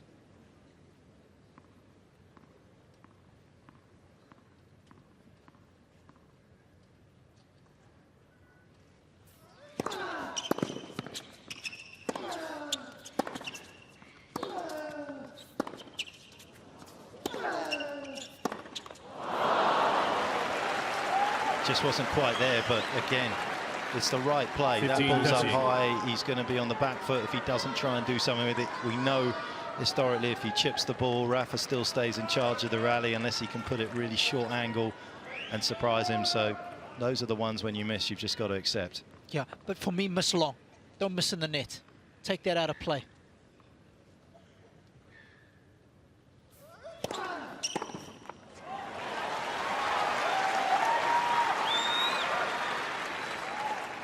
You can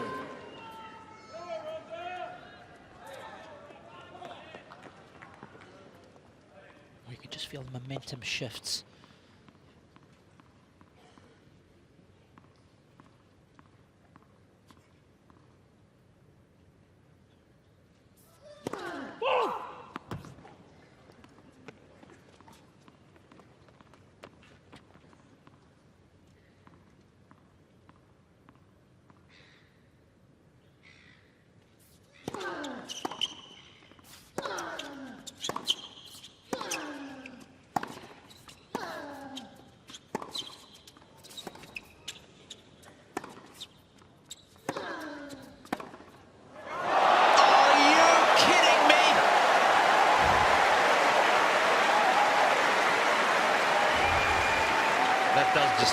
Deserve a standing ovation. This point may look easy at home, but let me tell you, this is ridiculous. He has timed this to perfection. Head down, eyes on top of the ball.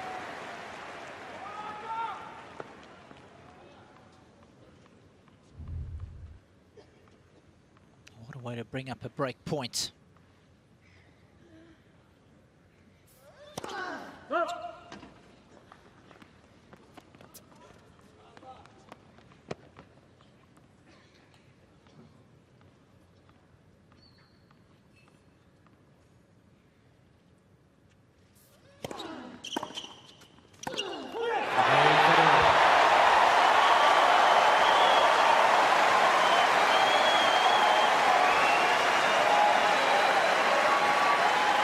short set, boys. It's only been going 15 minutes, but we've seen a fair few momentum Federer shifts. leads by 2 games to love. But it's Federer who's made it count early on.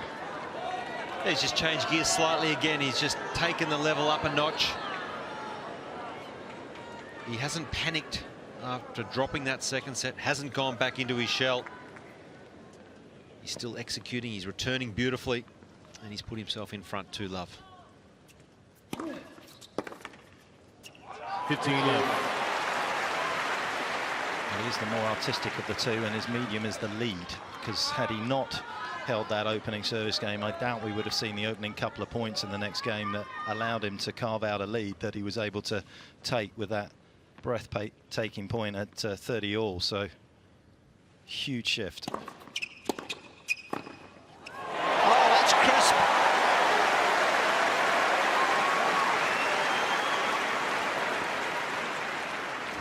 I love this play.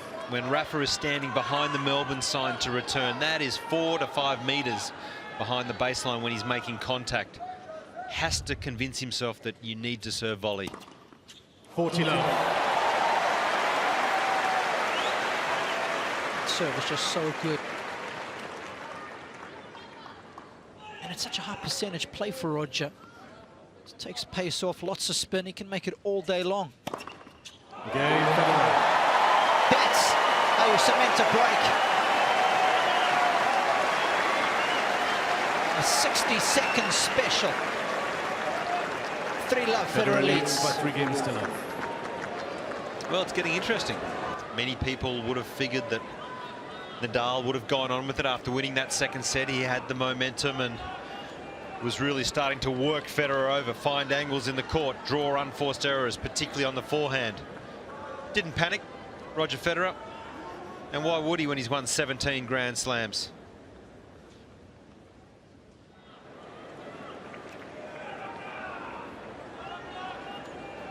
We've seen him panic before when he's played Nadal.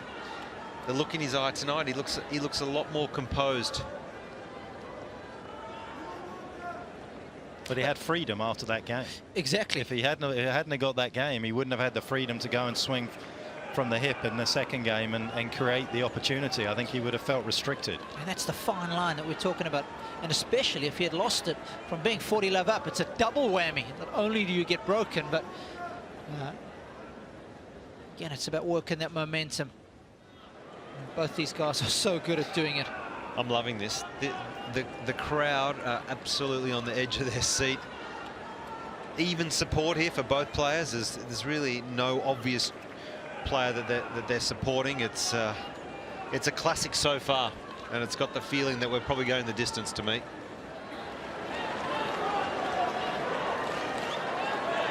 The Twitter timeline is just lit up from all the Federer fans there, Josh. I don't want to see this one go the distance.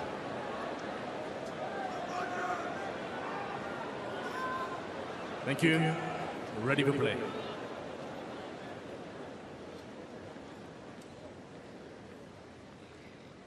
Work to do for Nadal. Love 3.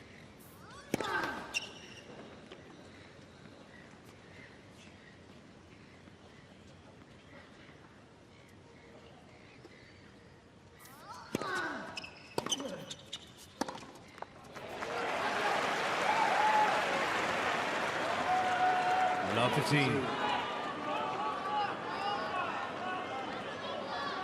don't get too much negative emotion out of Nadal, do you? Wasn't happy with that shot at all.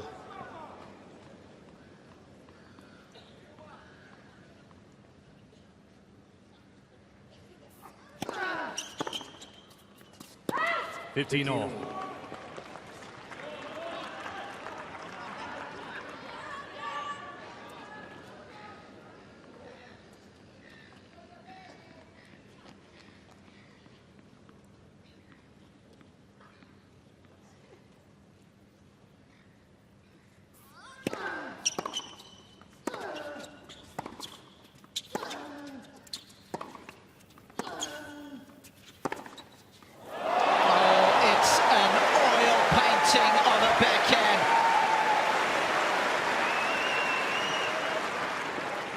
For me, these are the moments in the match where Federer really needs to cash in. 3-love may seem like a handy lead, but it's only the one break, and if anyone can come back at you, it's Rafa. You got to keep going with momentum here, and Federer needs to take advantage.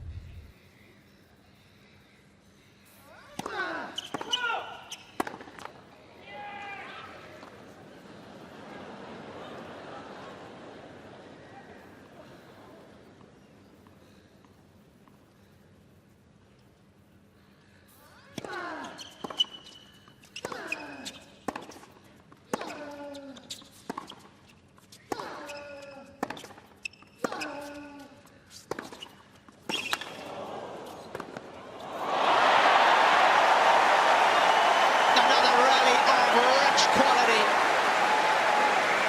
And it's all-out attack from Roger. 15-14. Well, this is excellent court position from Federer, not budging from the baseline, refusing to go back, trying to take half volleys, take it early, and that just takes time away from this man.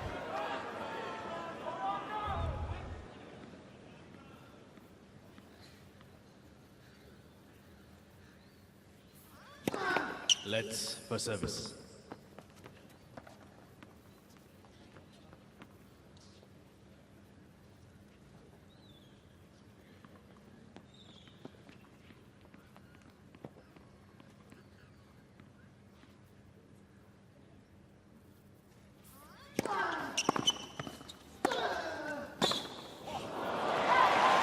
What a first strike, because it wasn't a bad return. 30-14. That was a great return. I actually think by hitting so many off backhands in this match, he's created a bit of room up the line. If he could flick one down there, I think Rafa's backing into his backhand corner, understandably so. It's about trying to create space on the court for your winners, and I think he's probably got a little corridor there now.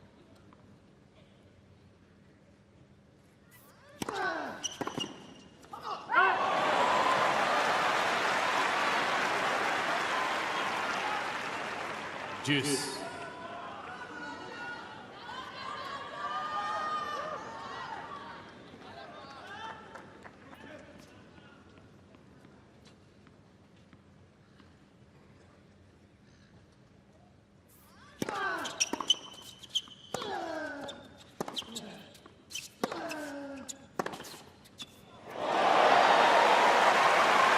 Scintillating stuff once again on that forehand cross court. We saw it earlier, didn't we?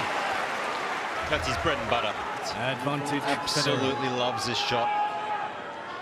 For most people, that's their caviar, not bread and butter. And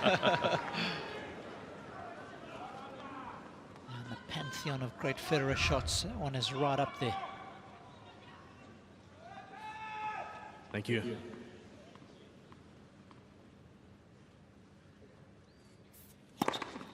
Oh, time to mix it up. It'll be fascinating to see psychological effect if Nadal is able to hold here. Great players have got this incredible instinct as to when to mix things up.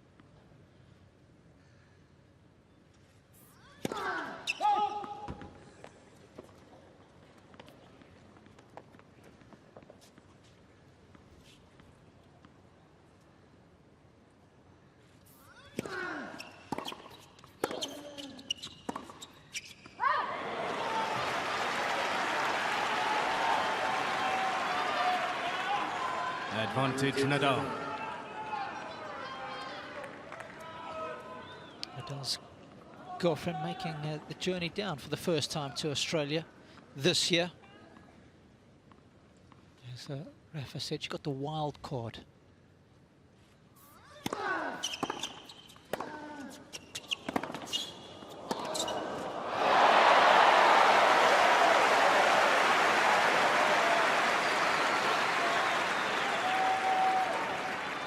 Juice. You're so right, Josh. You just get the feeling that it's so important for Federer to get the added insurance of a double break. I think some of the biggest comebacks within sets that I've seen is when a player's got a chance to go up a double break, doesn't get it, and then gets broken in the very next game.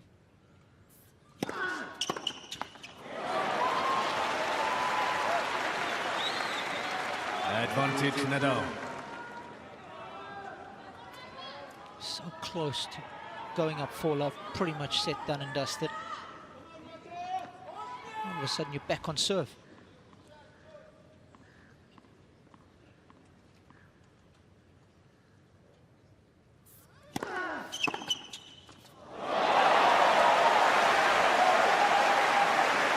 It's amazing, isn't it, how even great tennis players, and arguably none greater than Roger, still need the reinforcement of the scoreboard at times to produce their best tennis. I mean, he was wavering at the start of this third set. You look at him right now, he can't miss.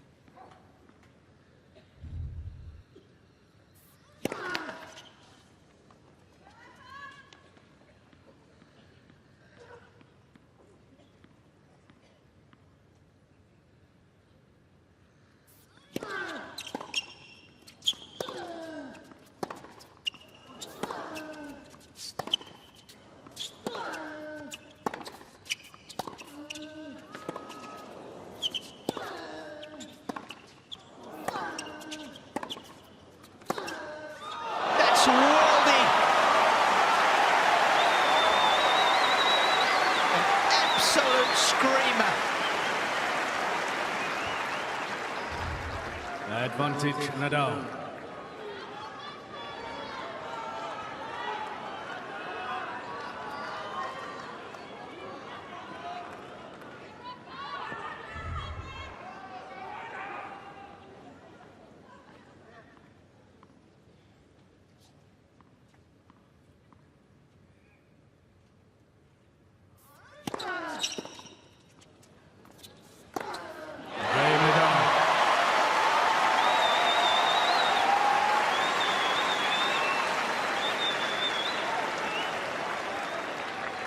Federer leads by 3-1.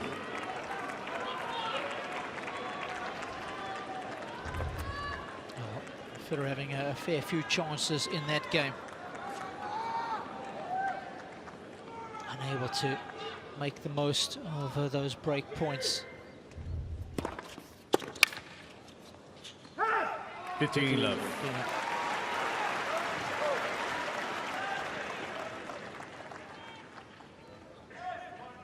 Federer in the match so far 3 of 8 on break points won. Rafa's on 2 of 8.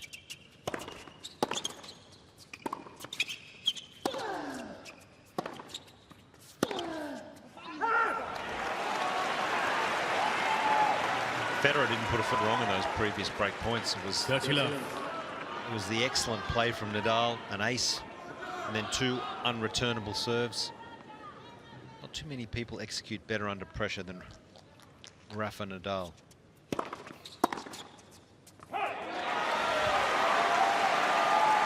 But what a response here from Federer.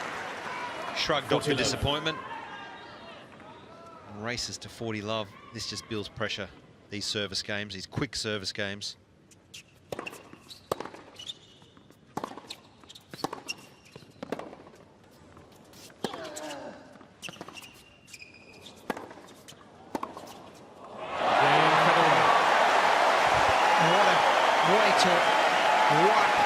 Clean after the previous game. 85 seconds to hold. Federer leads by 4-1. Federer leads 4-1.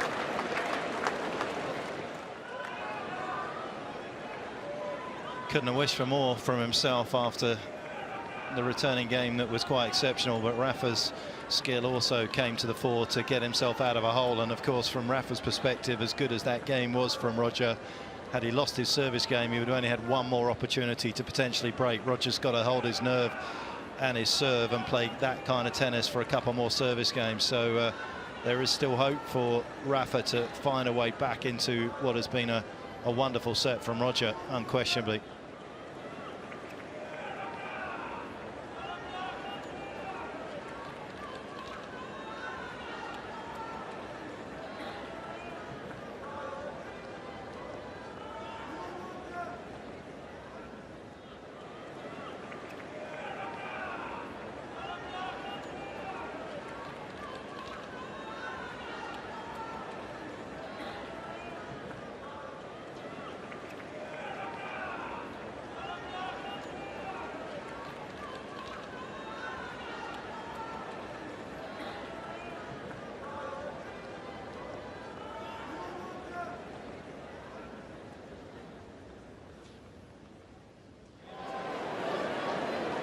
with us on that change of ends. We've just had an engagement. It's taken place live on the big screen, so it's been an upgrade from girlfriend to fiance. Nice work. He obviously wasn't confident. He thought he'd go for the big play. She couldn't say no. Pressure, 14,870 people.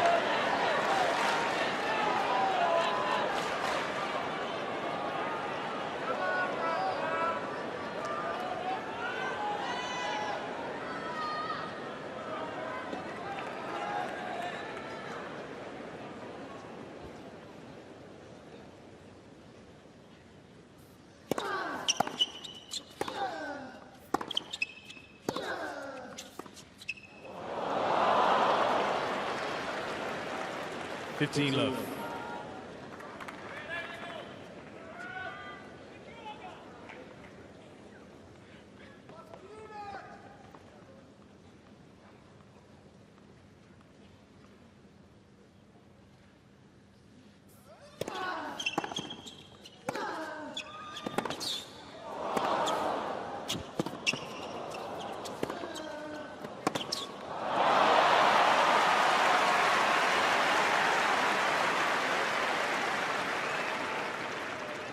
Love. I mean, those are the patterns of play you learn growing up on a clay court. Just moving your opponent from left to right, running them ragged.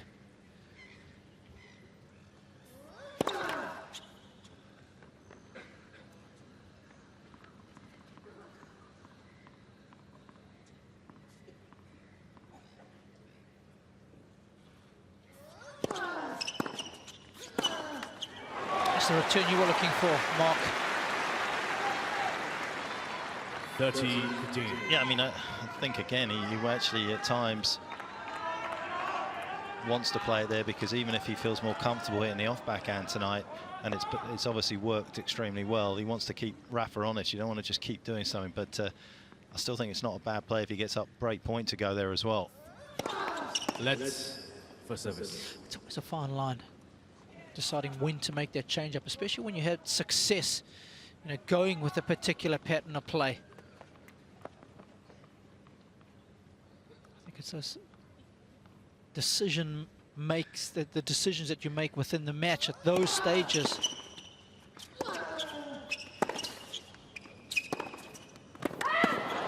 So important.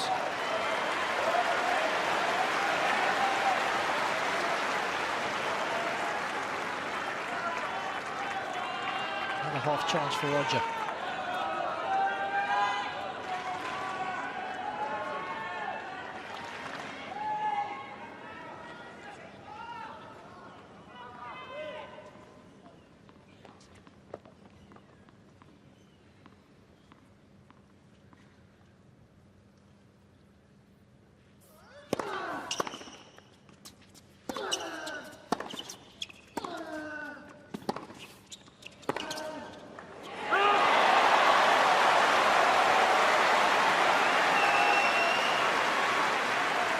Been so impressed with his movement tonight, Roger Federer. His ability to take the ball early. It looks easy on TV, but this is incredibly difficult to execute. Your timing has to be spot on. It's been that so far. And your footwork's got to be even better.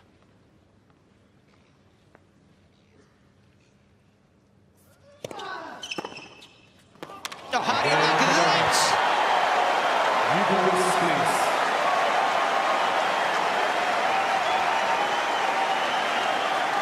The monogrammed maestro delivers. And that's the difference, just by not quite getting accurate on your serve. You go out there and you don't get it 100% right, which he normally does.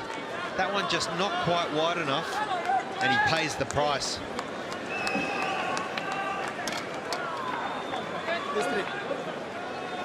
He was cheating over there a little bit, wasn't he? That always helps. Federer leads by 5 games to 1. It's the combination of that serve not being quite as good enough, plus Roger just giving himself a little bit more time on the ball, but anticipating correctly. And the result's a fabulous return.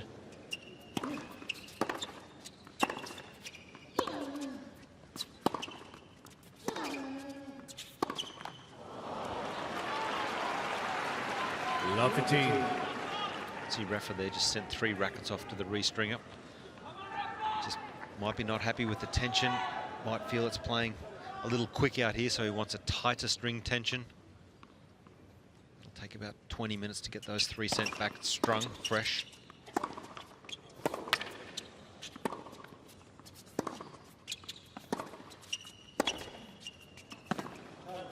Mr. Federer is challenging the call on the right near sideline. The ball's good in. What a sneaky feeling this is in, Josh. How important is it, boys, for Federer to close out the set right now? Well, it's pretty important because you want to keep the momentum. He's worked so hard. He's actually invested a fair bit of effort. And that is a wonderful challenge. 15.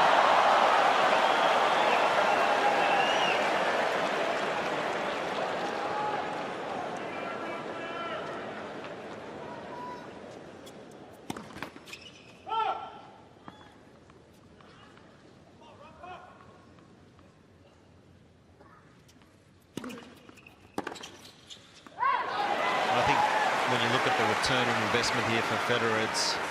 It's crucial that he goes on and holds here, because of anyone in the last 10 to 20 years that's played the game, you get so few opportunities to go for the knockout punch.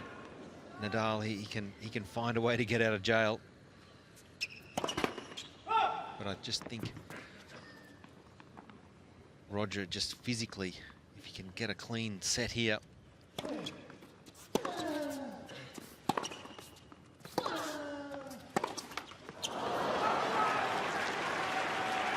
Yeah, because things, as we saw at the start of the third set, change around very quickly. You know, he's facing break points, and that's something that he's obviously done well tonight. He found 7 out of 8 first serves tonight, and you know, that's got him out of trouble. And that isn't always going to be the case as this match unfolds.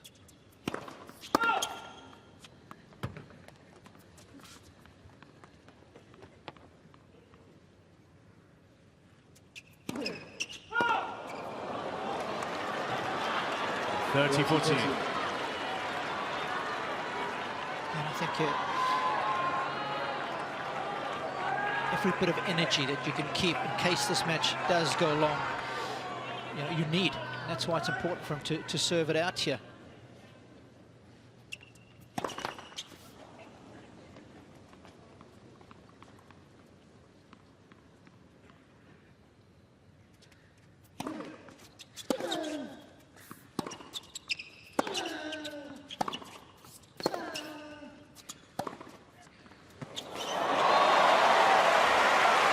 That length is suffocating. Juice.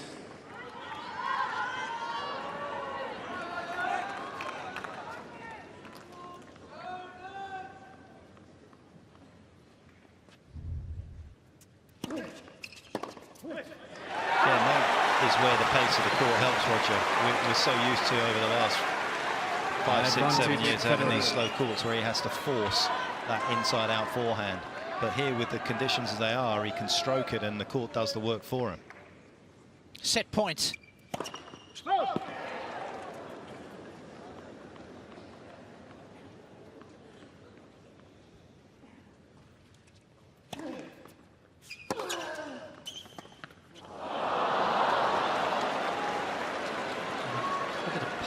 Juice. Second serve as well, Josh. 125. He's thrown in the odd change up, but he's put a lot of height on it, so the ball's actually bounced up high off the court. Just a little bit of indecision on that last shot.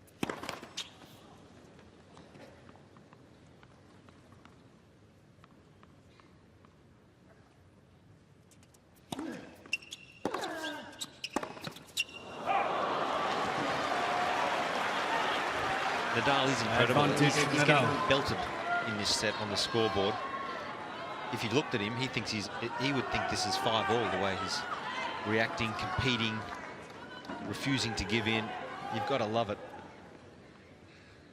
Break point, Rafa.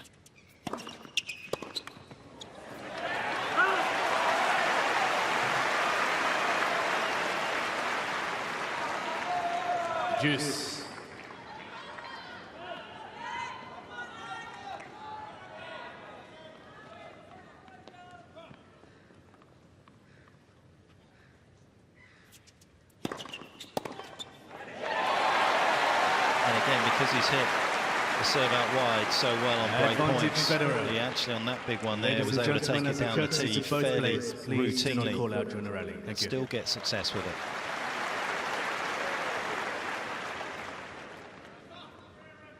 Set point number 2.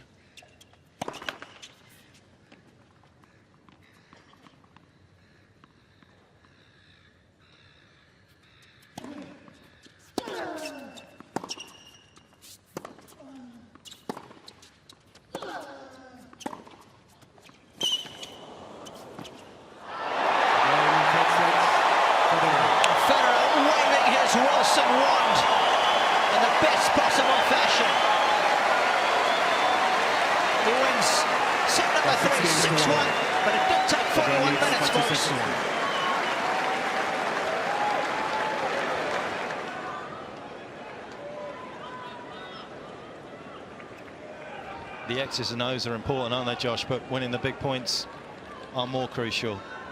5 break points for both men. Roger took 2 of them, Rafa none. Well, for me, this first and especially this third set, this is as good as Roger Federer can really play in my books. He mixed it up with brilliant movement, court craft and execution. He wasn't afraid to come forward, serve volley a little more in this third set. He went after the return. He was aggressive when he needed to be. And he was rewarded on the scoreline with a tasty 2-1 lead.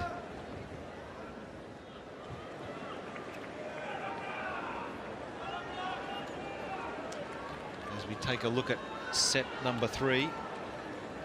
That's great serving there from Roger Federer.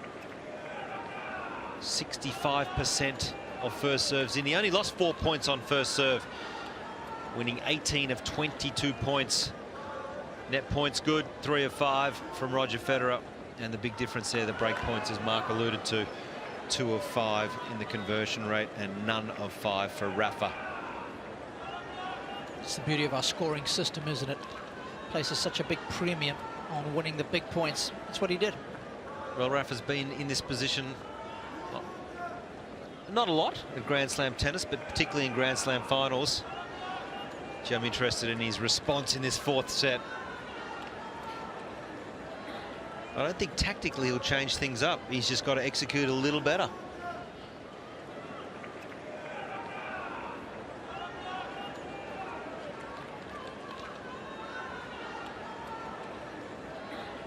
I think Roger has surprised people tonight with just how well he has played. His execution has been outstanding. Yeah. And his belief, he's backed it up tonight with belief. I genuinely believe that over previous big matches, Federer hasn't believed against Nadal. I think it's a different story tonight.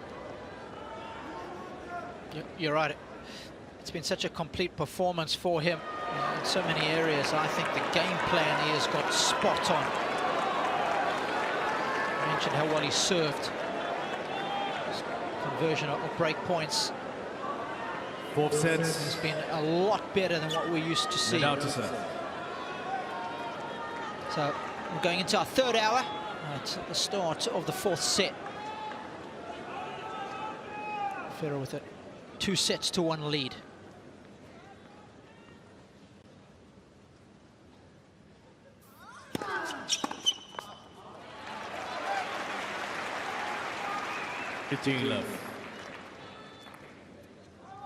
Just noticed there, Nadal's won the first point. He's just given a vamos right back in Federer's face, just letting him know he's not going anywhere. That's all right. Neither is Roger. Interesting to see whether he tries to tuck him up. I thought this was an attempted body serve here by Rafa. Just didn't get it quite right, and Roger still making shots like that. But it will certainly be interesting as this set unfolds whether he tries to tuck him up a little bit more.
No, he hasn't chipped one return on a second serve, and he's barely chipped one on the first serve as well tonight, Roger. And you can see why Rafa's trying to tuck him up. Rafa will have to think a little bit about his second serve at times as well, because Roger's certainly trying to make some plays on it, introduce something a little different than he has done in the past, and it's working.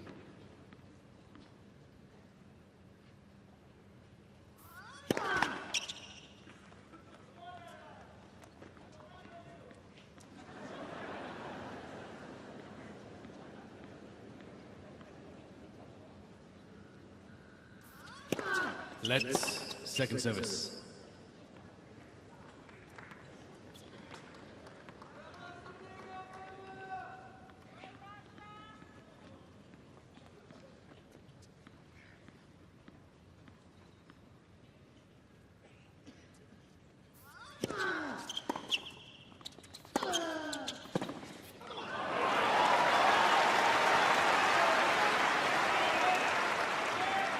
Roger obviously thought that Rafa was going to take that second serve big into his forehand side there and got tucked up on his backhand. It's a pretty significant point in the context of the match and the start of this fourth set.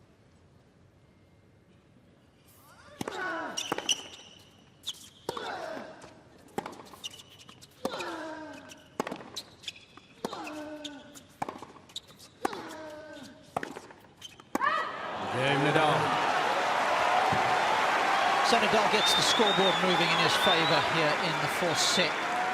First game, fourth set. I've just been looking over Nadal's career, boys. All best of 5 sets, Josh. How many times he's come back to win after being 2 sets to 1 down? And in fact, it's only 3 out of 20 where that's happened. And you've got to go back to Mikhail Yuzhny at Wimbledon, 2007. And prior to that, Wimbledon against Robert Kendrick. I remember that match well early on in the tournament. And of course against a man that's sitting in Federer's box, Ivan Lubicic in Madrid. Of course, that's when Madrid was indoors, 2005, the finals there. He came back being 2 sets to 1 down. So cards are heavily in Federer's favour now.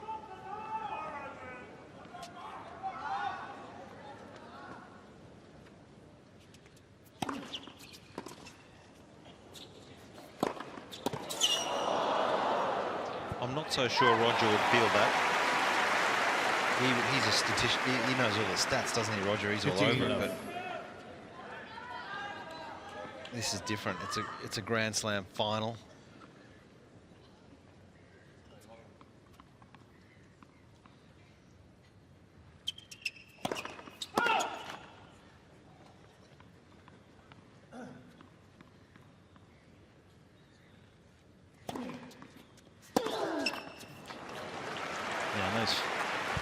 Feelings of winning a major have laid dormant for a while now as well. Yes, exactly.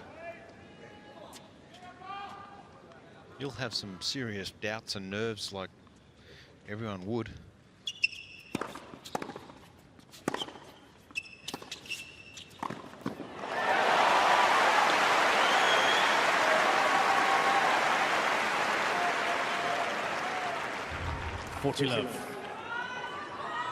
But this is what he's done really well tonight, Federer. He has raced through some service games, just taking time away again from Rafa.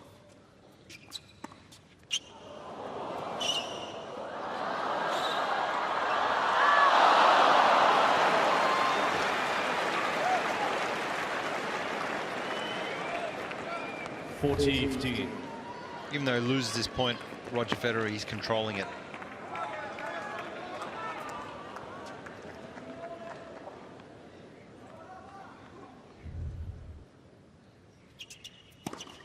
Faults.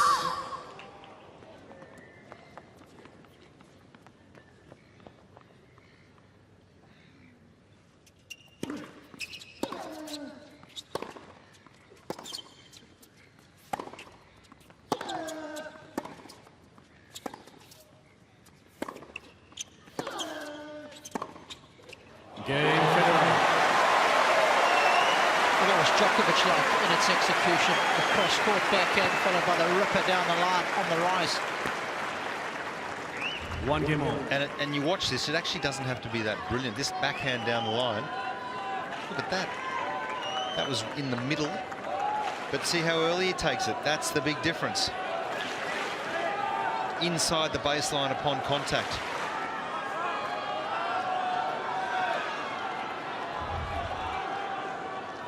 Ready for play.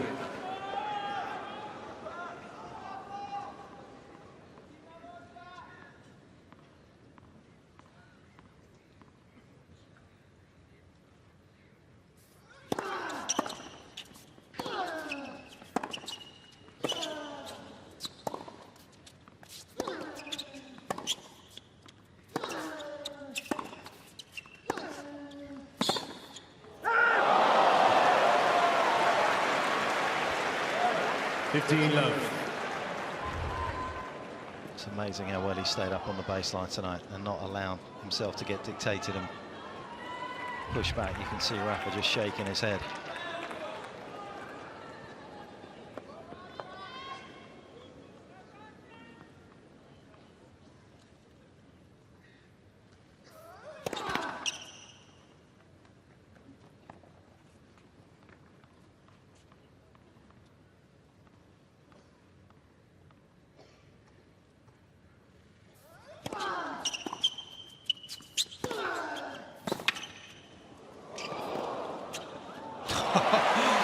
That's the dexterity in the wrist there. 30 love. Did make that look ridiculously easy, didn't he?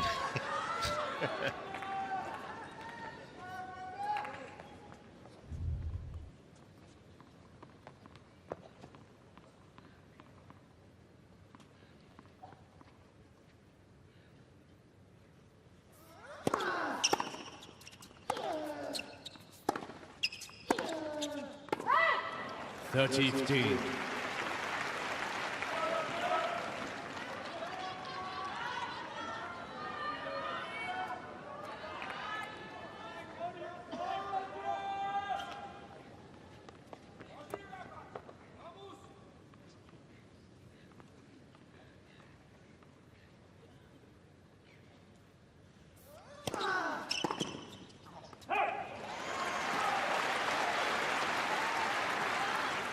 $40-15.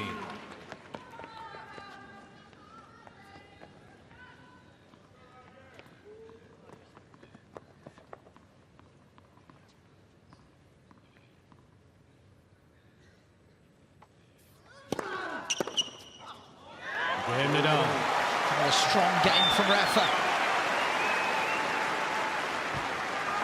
Nadal leads by 2 games to 1. We're on serve in the fourth. It's Federer who leads by 2 sets to 1.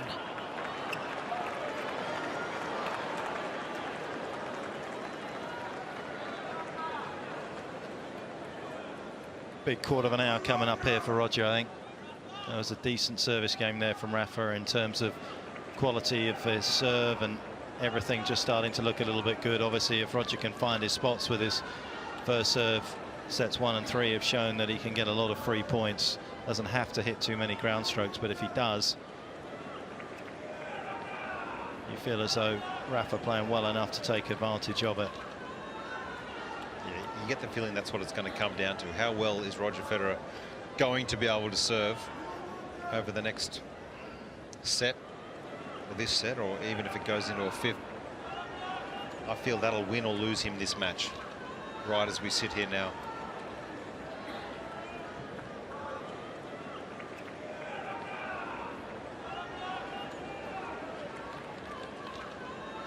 Because as we know, if Federer serves well, the rest of his game seems to flow beautifully off the back of that.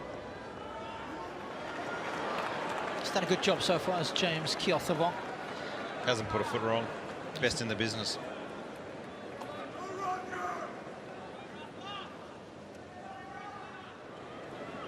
Federer fans will feel that their man hasn't done too much wrong either. A comfortable lead here at 2 sets to 1. And Nadal fans will be telling you that it's never comfortable. And Roger's up against Rafa.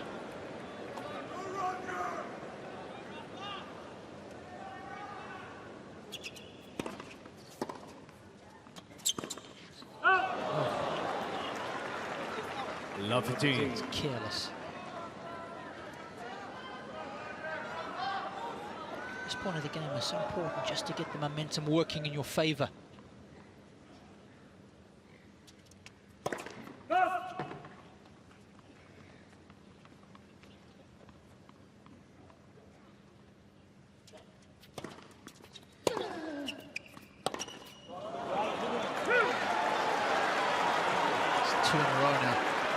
And that's been the problem of the first serve for Rafa in sets 1 and 3. He's not been able to get the ball back into play as much. 40% in the first set. Roger got unreturned with his first, almost 60% in the third. You compare that to under 10% in the second. Rafa was just able to get his racket on the ball, force him to play a little bit more. And you can bet your bottom dollar he's going to force him to play here.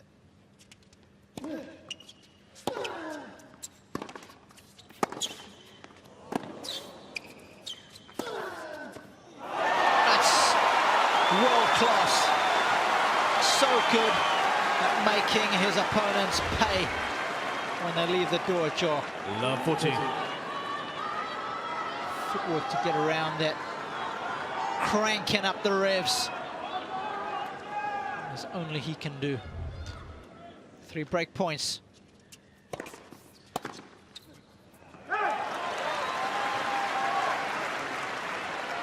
(15-14).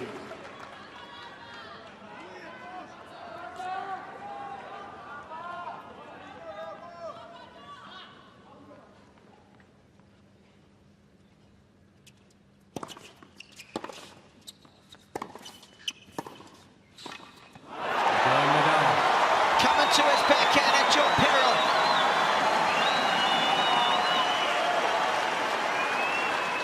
So good at the end of his range on that shot. Just a correction to a stat I gave you earlier, folks. In fact, I was looking at Nadal's numbers when he was 2 sets to love down, when he was 2 sets to 1 down. And as you suggested to me, Josh, his ability to come back from 2 sets to 1 down is a lot better than just 3 occasions. He's done it on 10 of 26. So that's a healthy 38% of the time.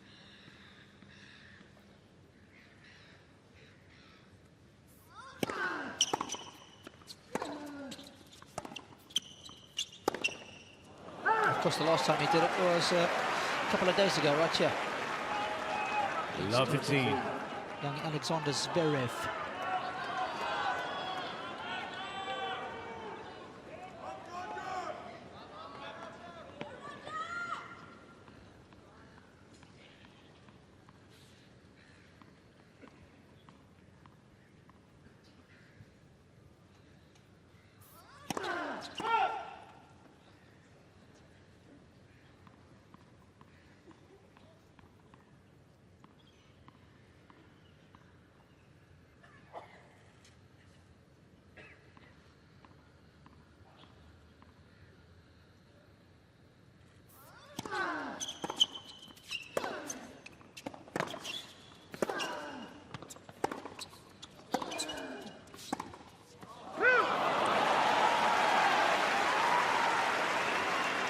So hard when you're chasing the score and you're still the playmaker. 42 winners for Roger tonight compared to just 18 for Rafa.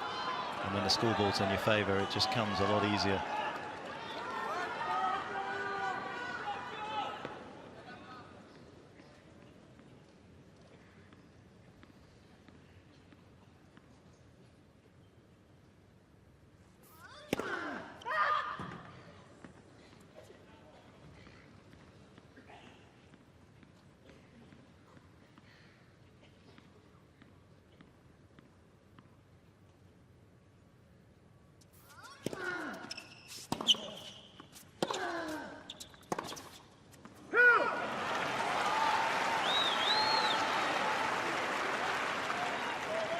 (30-15).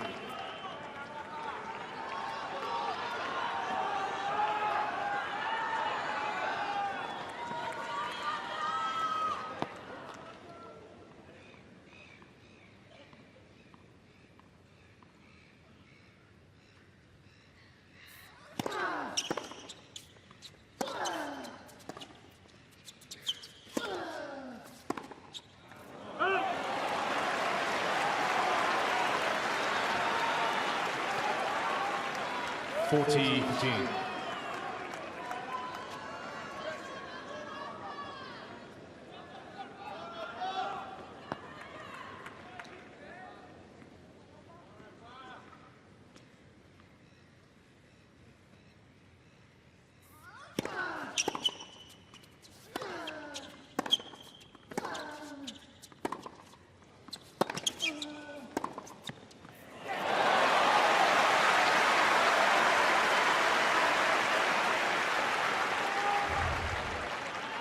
It's another combination of forehands.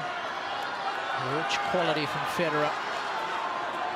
As Mark suggested, plenty of winners, but you gotta look at those in relation to the unforced errors. Been a fair few.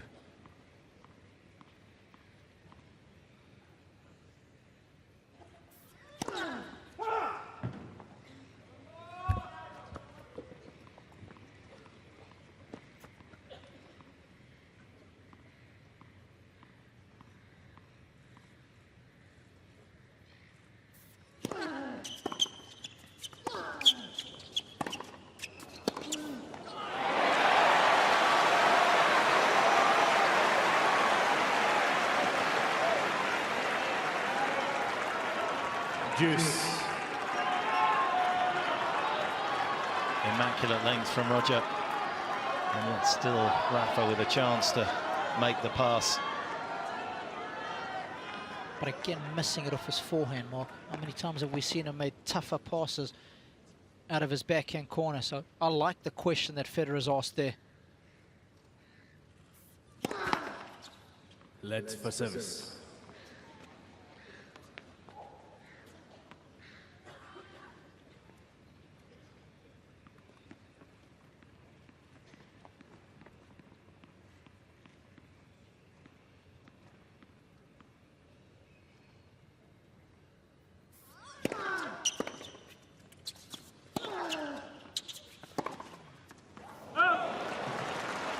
Mr. Federer is challenging a call on the right near sideline. The ball scored out. He was trying to use every single inch of the full diagonal there.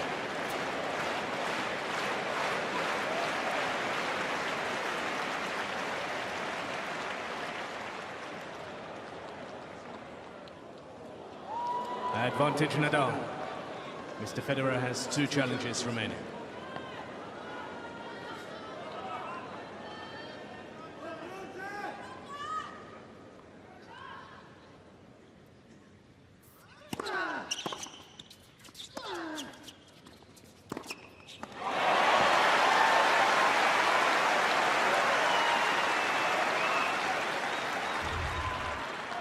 Juice. Makes no mistake of it. Just such a huge period in this match right now. For Rafa, if he can consolidate this break, go to a 4-1 lead. And Roger is just trying to cling on here. Dig the heels in and try and get the vital break back.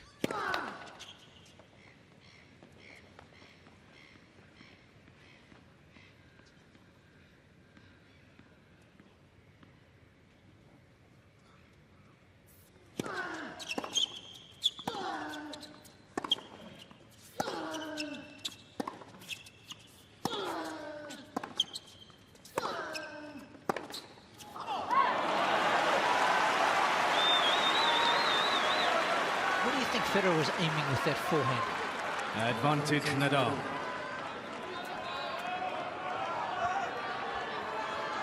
I'm not sure if he's trying to go cross court there or line off that a miss hit. Is he trying to just go hard and deep up the middle?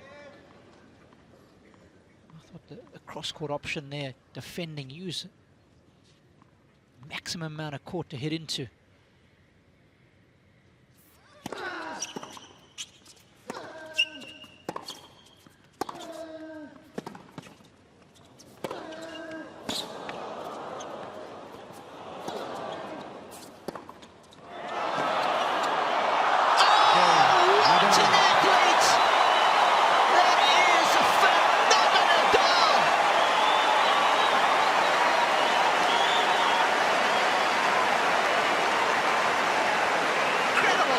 Nadal leads 4-1 full set. Nadal leads by 4 games to 1.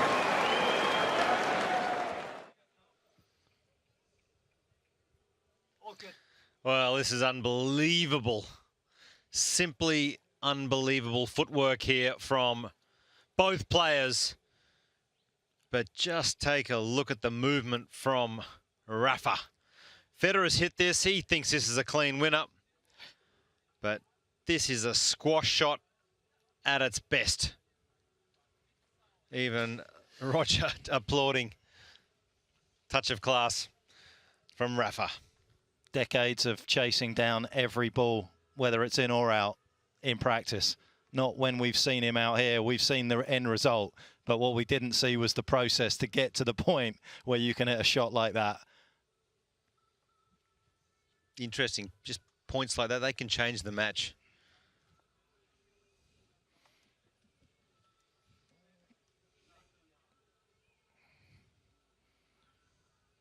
Well, it's been a significant passage of play in the last 10 or 15 minutes here. Federer very much in control of proceedings, up 2 sets to 1.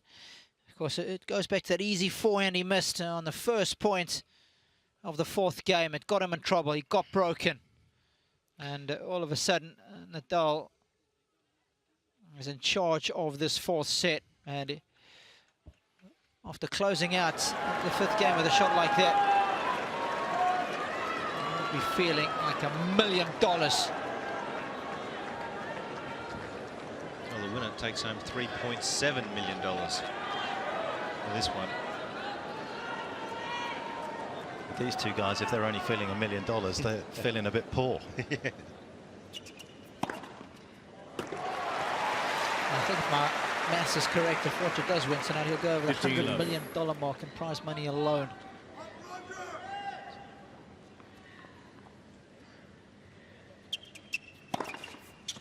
$30 love.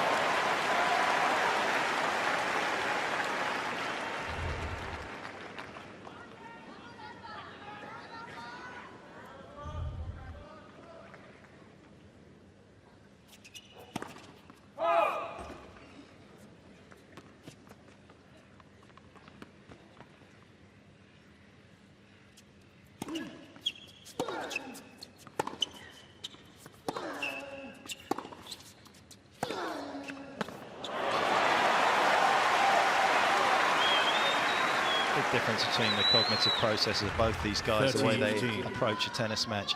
Roger's instinct, and when he's in the lead and he can just play with that kind of freedom, subconsciously, he's just so dangerous. But when Rafa makes it a street fight and he has to think about what he's doing out here, this is why you see a few more errors creeping into his game.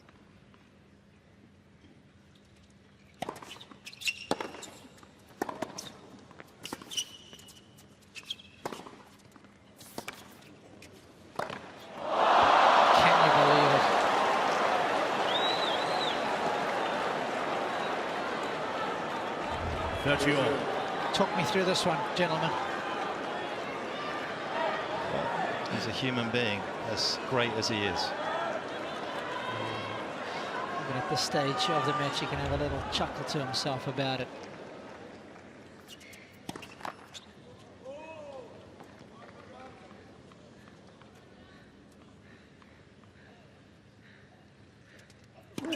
Let's second service.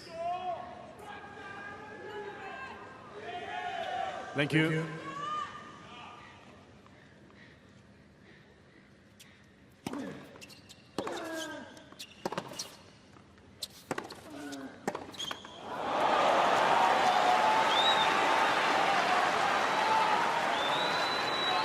There's an equal threat off both sides when Nadal can sometimes average greater speeds off that double-hander than his forehand in matches, and it hurried on to Roger.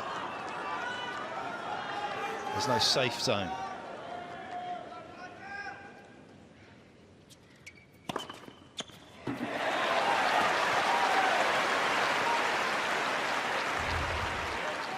Juice. Well, this time he goes to his favoured serve, the slider down the tee. Bringing up ace number 13.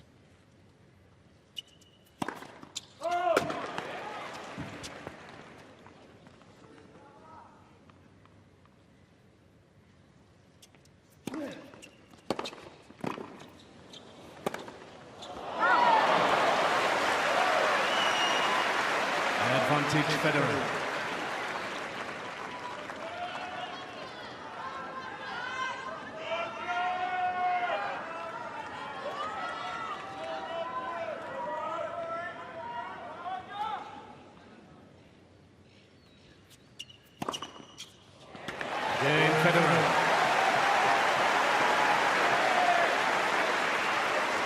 Such an important game, just to stay within touching distance. Nadal leads by 4 games to 2. Just the one breaker serve, you can still harbour ambitions of getting back into a set.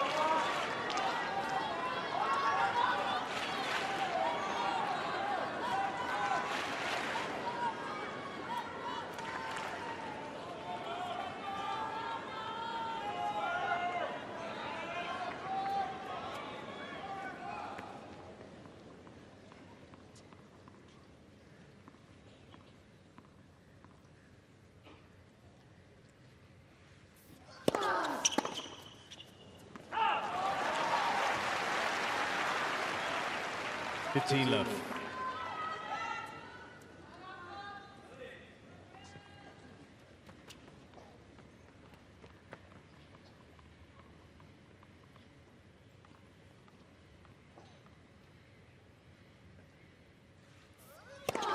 Let's for service.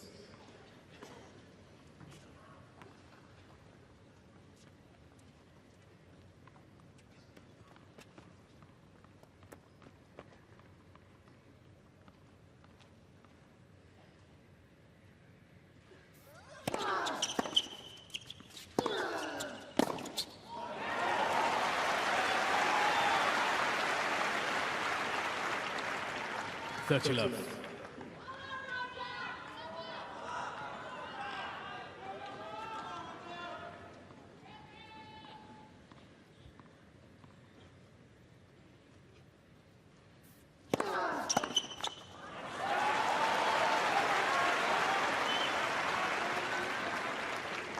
Love.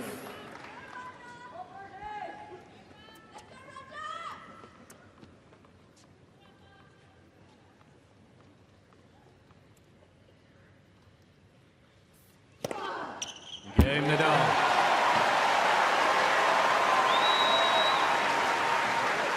It's just a 4th ace. Nadal leads by 5 games for to 2. Nadal, but it's an important one.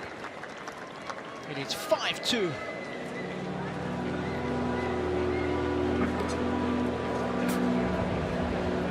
Well, he's continued plying his trade.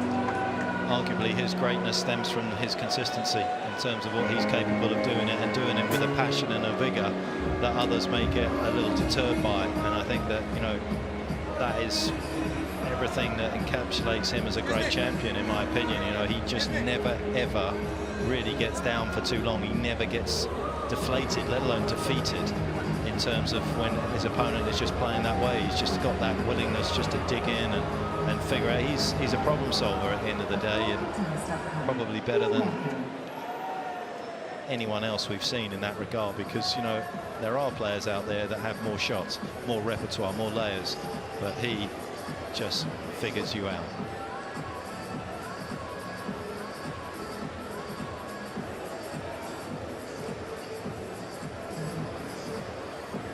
Time.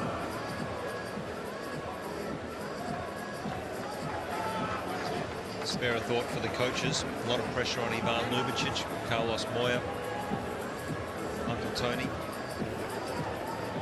For the coaches to actually execute their game plan, to deliver that to their player, that's crucial. A lot on the line.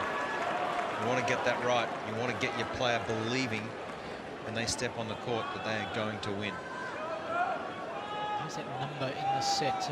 Federer winning 70% of the points behind his first serve, but it still hasn't been good enough. 15 love. And, I think at the start of the match, Mark, you were suggesting 75 was your minimum requirement as far as Federer's first serve points won was concerned.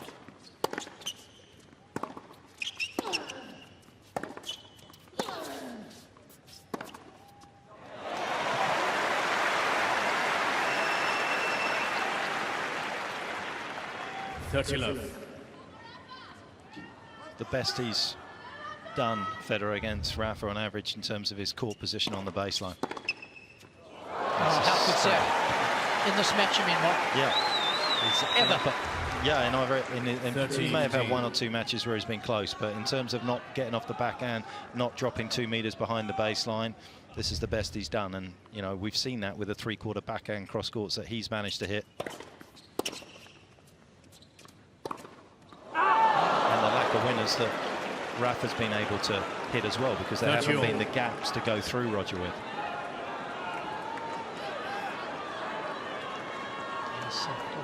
Unforced there is mounting.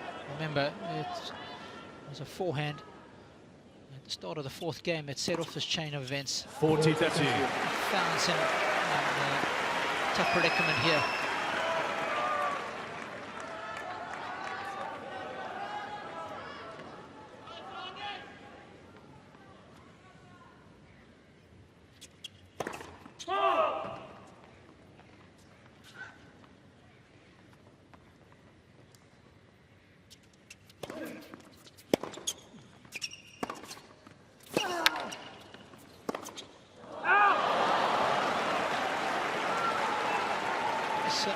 Doesn't want to lose serve here, does he, Josh? Absolutely not. It's a must-win game for Federer. He's desperately trying to hold on so he can have one more crack at breaking Nadal. He still firmly believes he's in this set. And of course, that comes with the added advantage for Nadal of serving first in the fifth. You can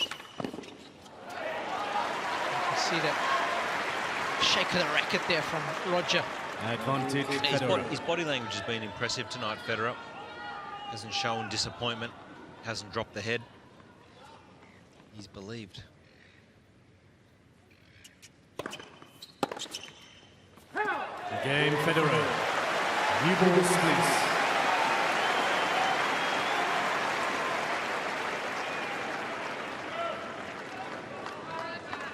Nadal leads by 5-3. Been a few more unforced errors at times between these two, there's no question, but I think partly due to the court surface, where it is advantageous obviously that you can hit winners, but also there's a real sense of urgency when conditions are like this, that you need to get the first strike in, you need to defend your court position, and I think that, you know, they're not often played each other in conditions such as this as well.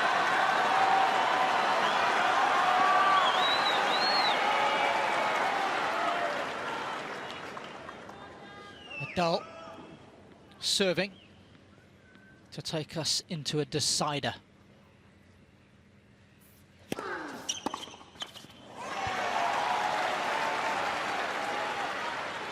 $15 left.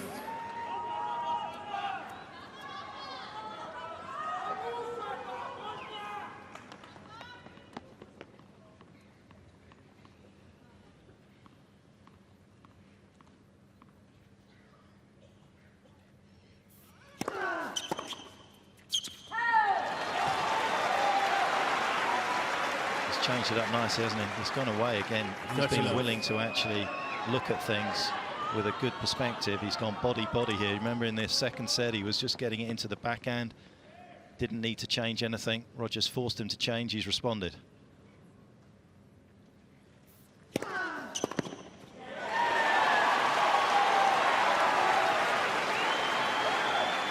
Just like when we saw him close out that second set.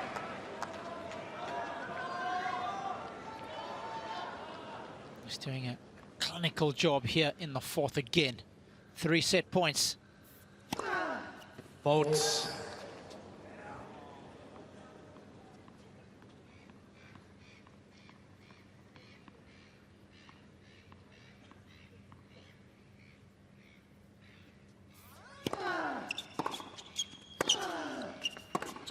Game of 4 sets. Nadal. Fasten your seatbelts, folks, because we are going the distance here. 2 sets. Nadal wins the fourth, 6-3. Game on.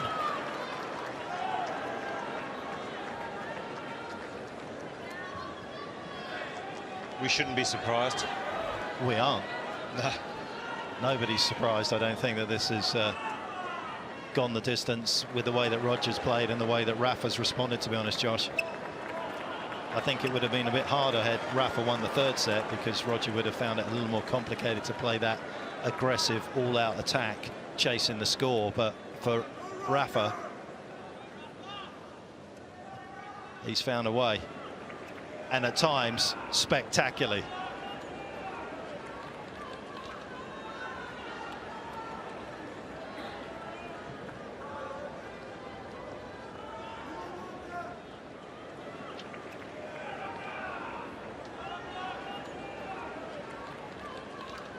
it's a one-set shootout. One of the biggest one-set shootouts you will ever see in tennis. It doesn't get much bigger than this. A lot on the line. A chance for Federer to get 18 majors. Rafa 15. And it was interesting. Again, it wasn't a terrible serving set at all from Roger. Didn't defend the second serve that well. For me, that was crucial. Only won 3 of 9 points behind the second delivery. And despite making 65% of the first serves, only won 71. And that's a number that I think will be crucial in this deciding set. And Nadal, once again, being able to find a way to fashion a few break points and eventually convert. Well, it's the perfect match in so many ways, isn't it? For us to sort of relish and witness both these champions' greatness out here as well, because you know what, if they just won, you wouldn't really appreciate their greatness. You know, a lot of these champions, because they've had some tough times and they're not winning all the time, you actually appreciate it more, just how much it means to them, how they are able to turn around difficult situations, face up to adversity and respond with sheer excellence, as Rafa has done in the fourth set, as Roger did in the third. So in many ways, and I know it's a bit of a cliche, this really couldn't have been scripted, because who knows how many more of these contests in a final of a major we're going to have. But what we're witnessing is not just their great shot making, their athleticism, we're all well aware of that, but their character and will. And I think that that is when you really get drawn in to their quality, their best qualities, and why they are two of the best players that have ever played this game.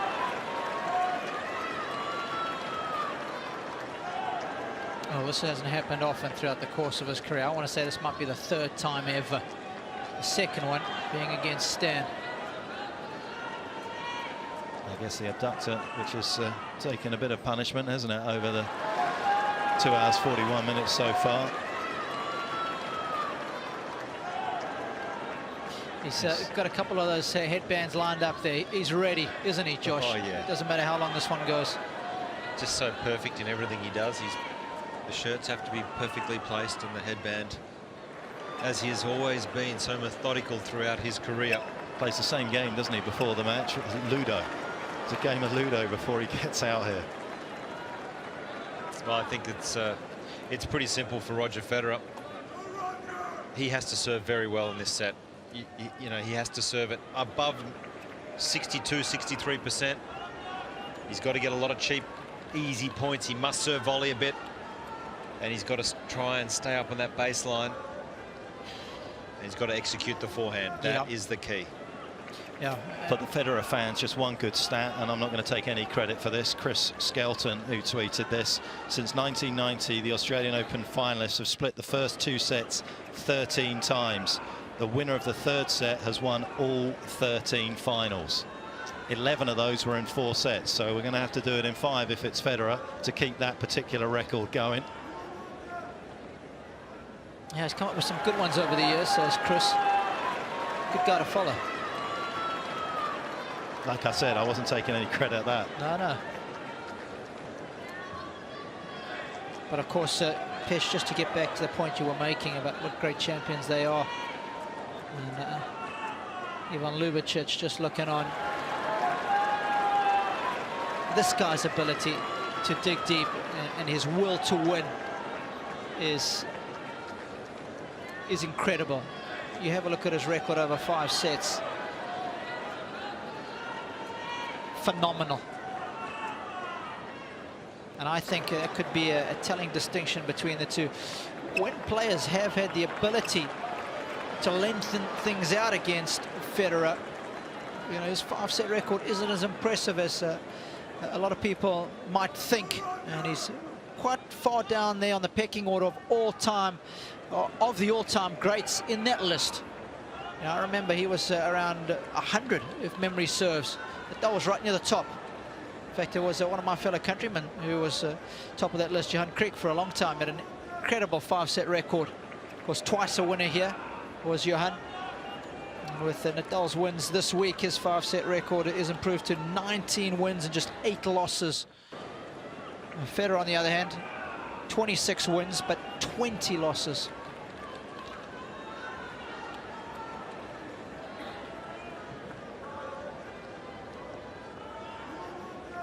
Who's favourite from here?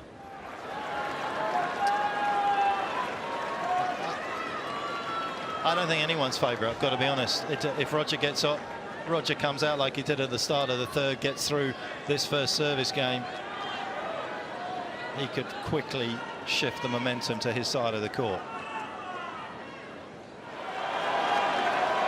But I guess the question is, do you think he will do it?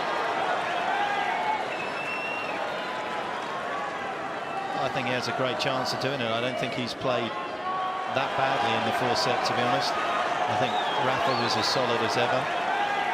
One shot can inspire him. I think it was one shot that cost him quite a bit in that Final first set. Federer to serve. The stage is set. The two of our sport's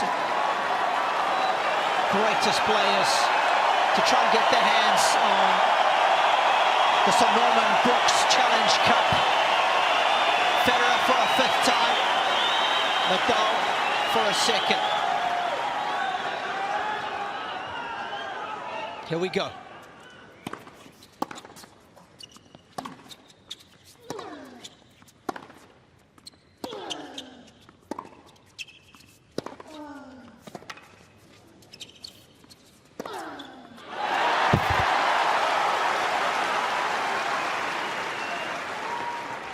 Love the team. He's come out with a vigor and venom.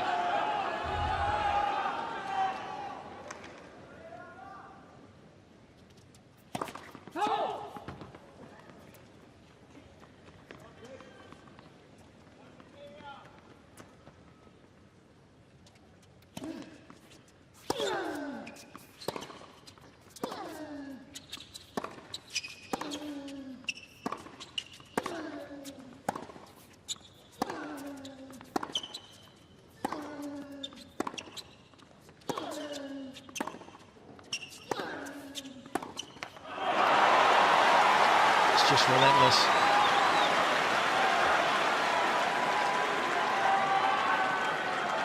Love the team.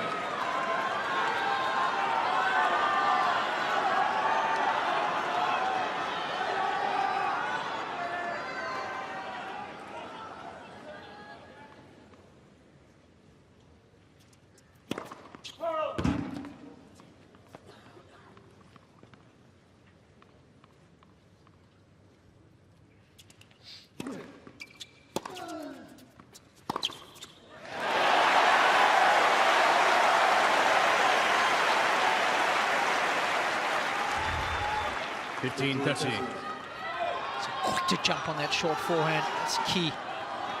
Do whatever he can to take time away from Nadal.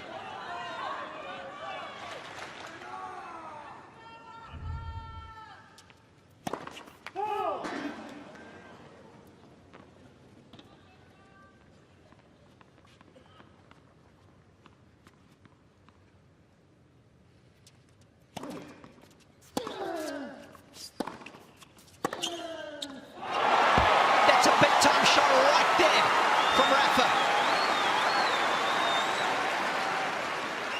15-14. Perhaps just the 2nd forehand winner that I can remember in the match that has gone down the line. What a time to deliver such a heavy body blow.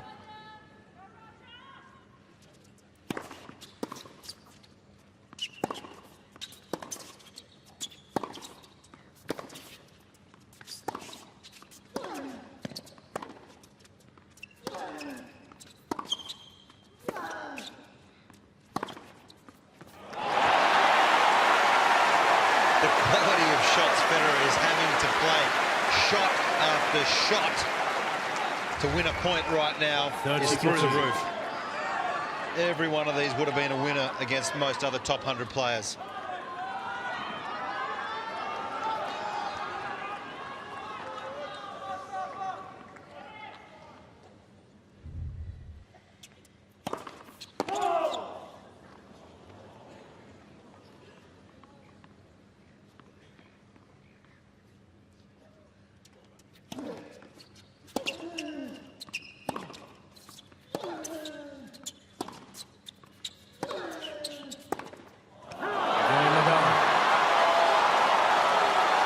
Nadal strikes first. First game, What a final game. set. Flawless from Rafa. Unrelenting. Shouldn't be surprised.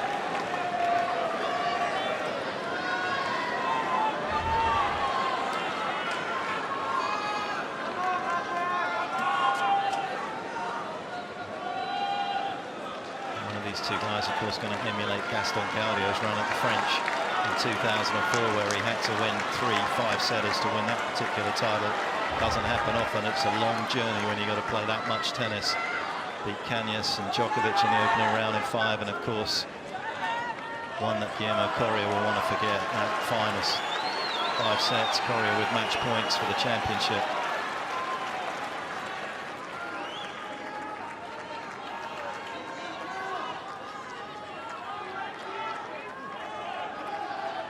It was a huge opening game, and Nadal grabbed it.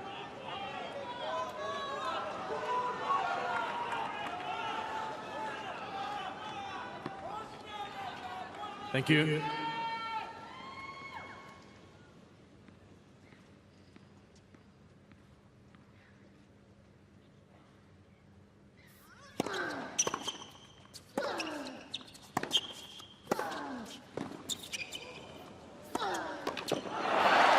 Lethal with that backhand pass. 15 left.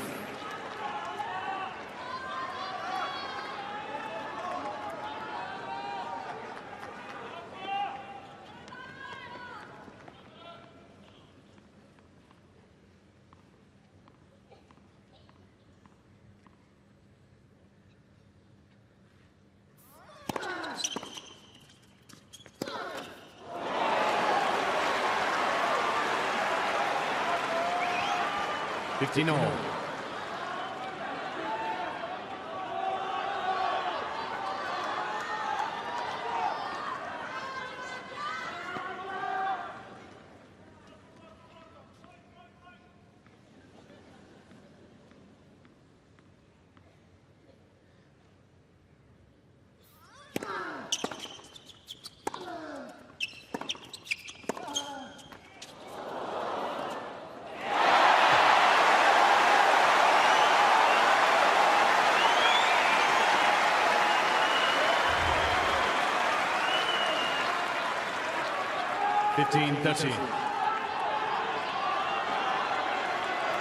Can he resuscitate his challenge quickly in this 5th set?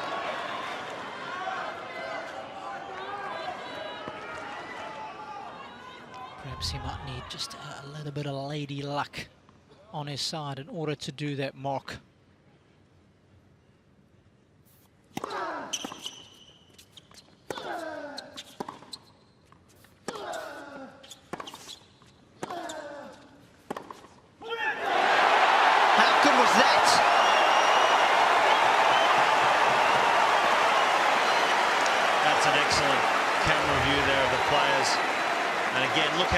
Federer is taking this. He plants the foot firmly down the court. It's the body weight through the shot. And Team Federer urging their man on.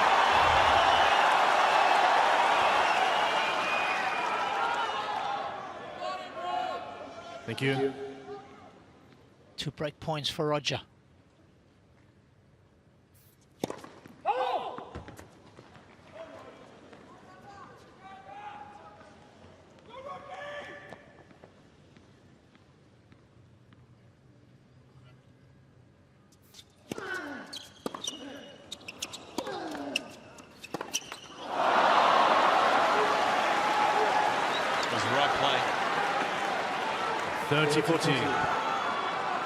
Had to take it early. He cannot afford to go back in the court, lose court position. That's what's got him to a 5th set.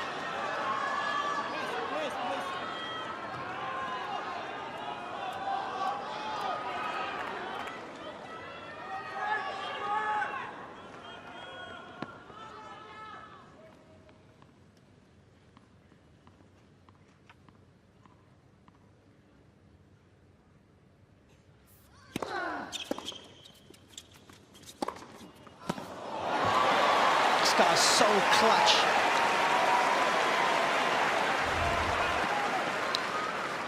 Juice. Footwork to get around the ball.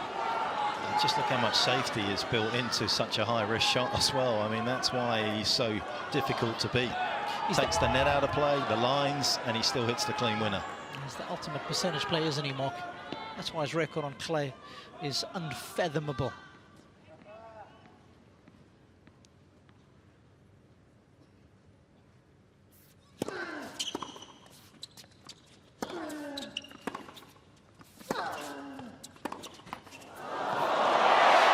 There she is again.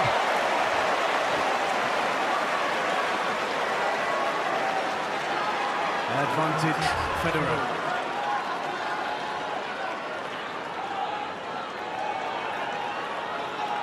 She's dressed in red and white.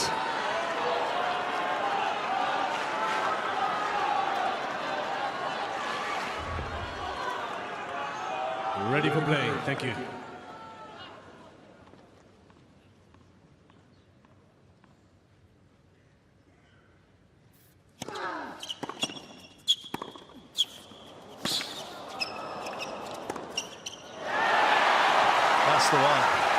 That's the one that's won him the title.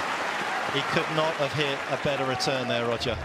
Juice. And then he was chasing. How are you running and chasing shadows after a return like that?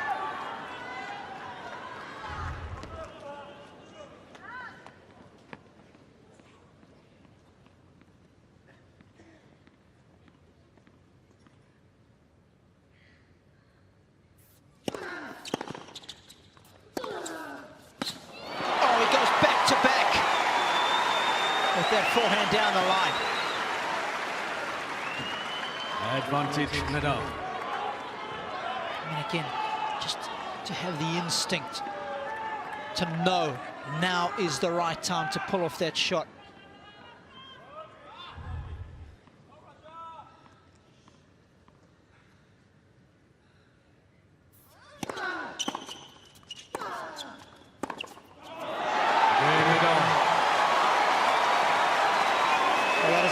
Hold in the context of this match, and the momentum is Nadal firmly leads by 2 games to love. with Nadal now.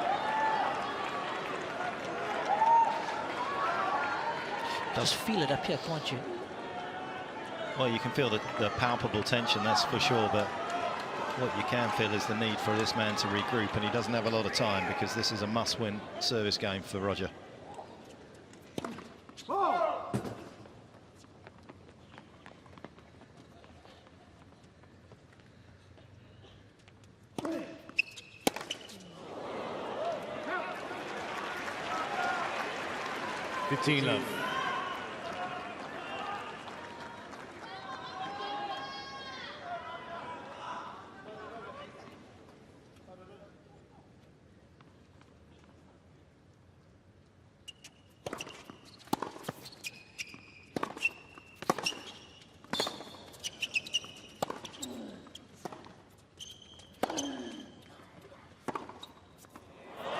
That's good. Mr. Nadal is challenging the ball, right baseline. The ball scored in. Well, just a quick look towards his cap, and I think they've suggested it's one of those line-licking backhands, Josh.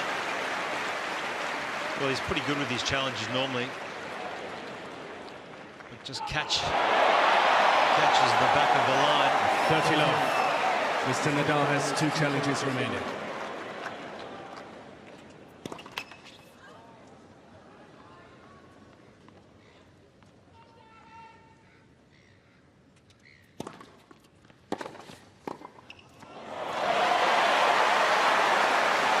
This is just what he needs, isn't it? Speedy hold. Get back on track. 40 love.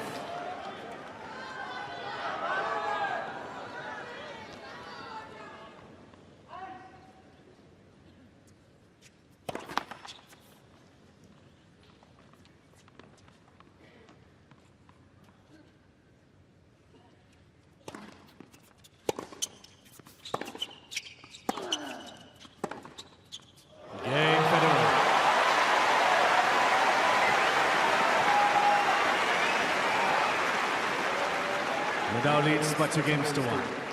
Nadal, 2-1 fifth set. We've almost 3 hours of play.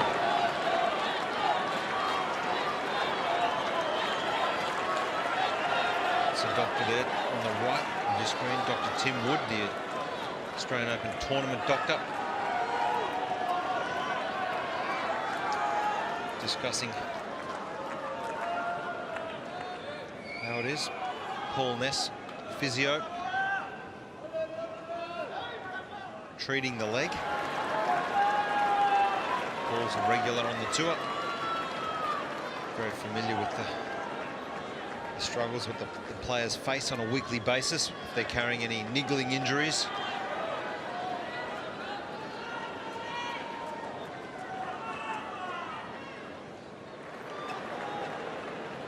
He's played some serious tennis, hasn't he, Roger? Given that he's been out for 6 months and he's waltzed on through to the final, it's got to take a toll on the body.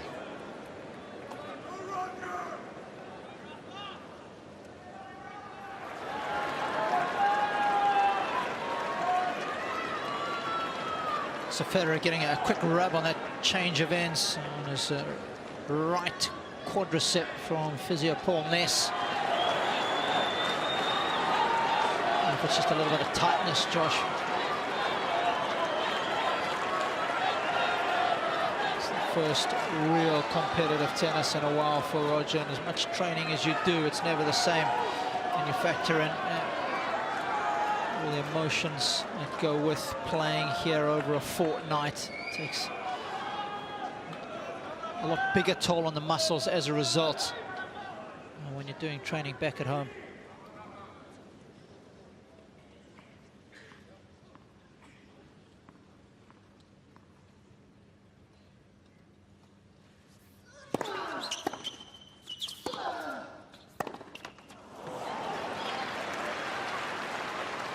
Love.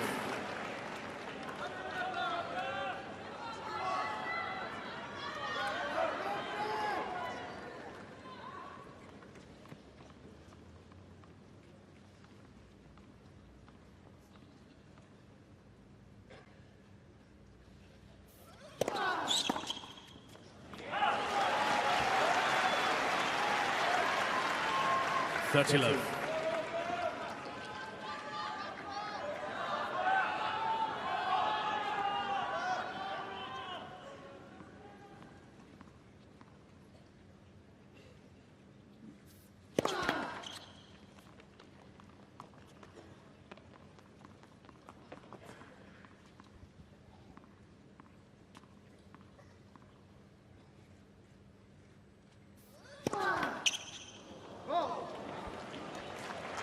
30-15. That's why it's absolutely crucial. Roger just at least stays within touching distance with Rafa for as long as he can in this final set. Just any sort of hiccup, any unforced error such as that just gives him a little bit of an opportunity.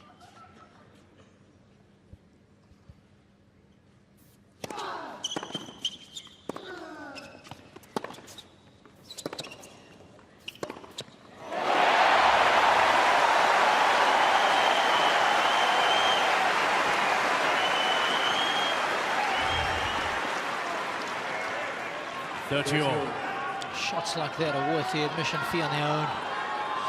He's hit this shot well tonight, Federer. A lot better than I've seen him hit it against Nadal in previous matchups.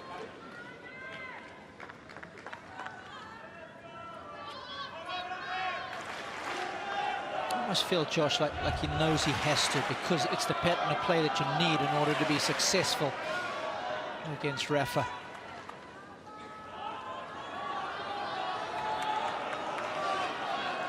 Look at that, 122 points each, but of course, it's Nadal with the break in this 5th set.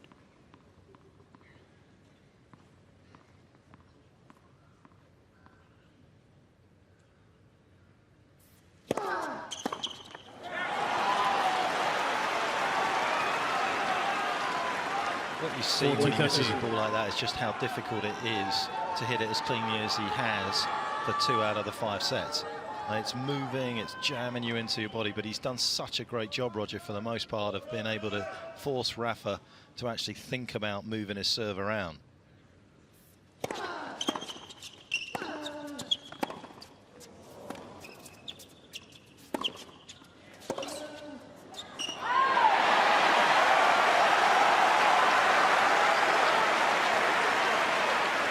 now the crowd just getting a little more involved. They want more, urging Federer on here.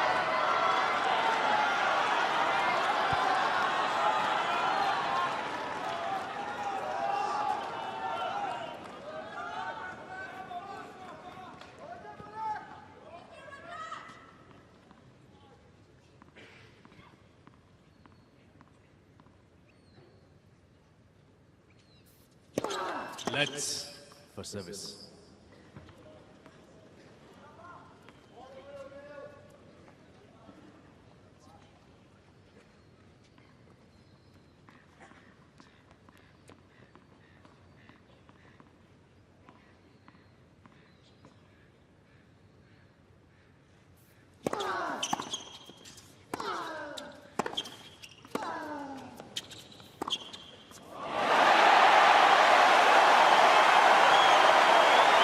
Magnificent.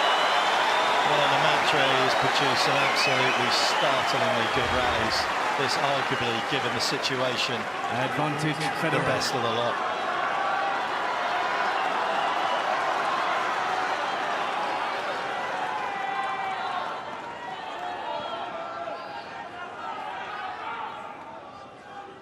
Please.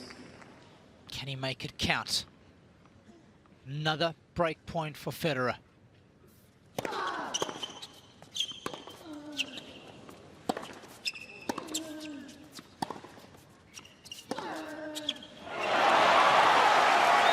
This is too good.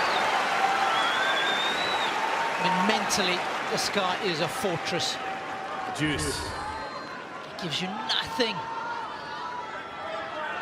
And you're right, Josh, it's the quality of the points that he plays when he's break point down that is so mind-boggling.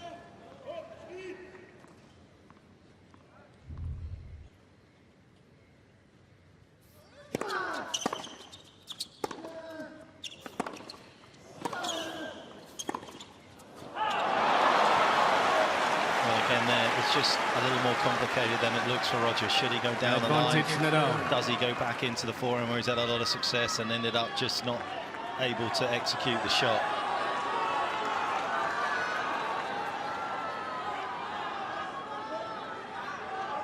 Decision making under pressure.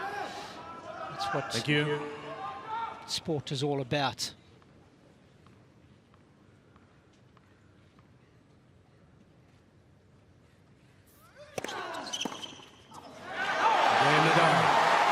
Another big hold from Nadal. Nadal leads by 3 games to 1. Talk a lot about his resolve and his ability to sort of resist pressure and defend, but you know, I think amongst that subtly it gets lost just how well he attacks on big points. That backhand winner that he hit there, it was great recognition that Roger was playing fantastically well and could potentially take the break back. He just didn't allow him to. He didn't just sit back and wait for the error. Oh!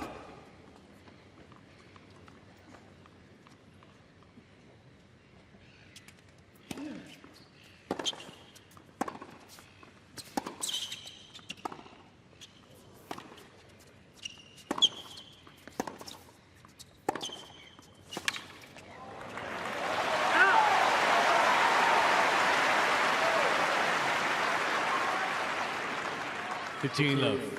Can't help to go back to what you were saying a little earlier, Pitch, about must-win games, and it's the problem when you go down a break early on in a set, isn't it? So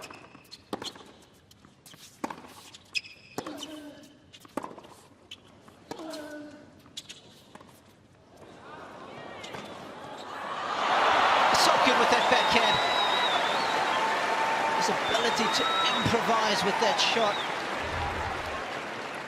15 all. I'm not sure that I like the drop shot from Federer. He's running out of ideas. He's forced to try different shots. He's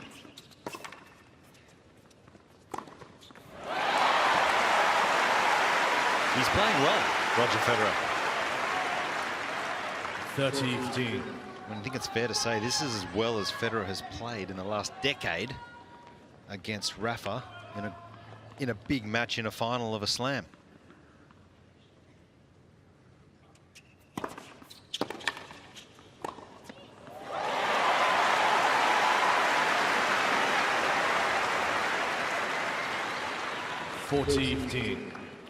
But Rafa is just playing better.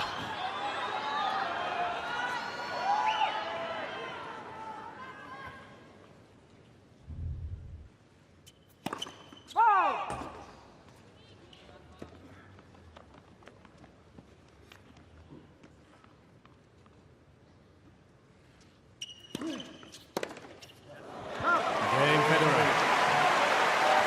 Good hold. Nadal low. Got a break here in the fifth. 3-2 he leads. Well, that was an excellent mental performance right there from Roger Federer. He's down and out here, but he's just hanging on. He still believes. Yeah, Josh, and you can't underestimate just how difficult those service games are for him to play, because he knows that one more break of his serve and that's it. So he is right on the edge right now. Couldn't have his back more firmly against the wall. But he's played well enough to keep the pressure on Rafa. No complacency will creep into the Spaniard's game, of course, but he'll still be having a think out here. He's not got it all his own way. I think Roger will get one more opportunity. It just has to be so hard to close out a slam. He's only 12 points away. Seems easy. This man will have something to say about that.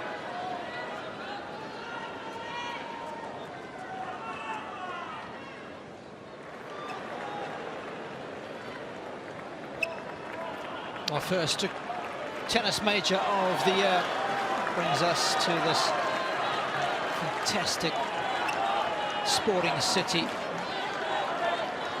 One of the great sporting precincts in the Rod Laver Arena.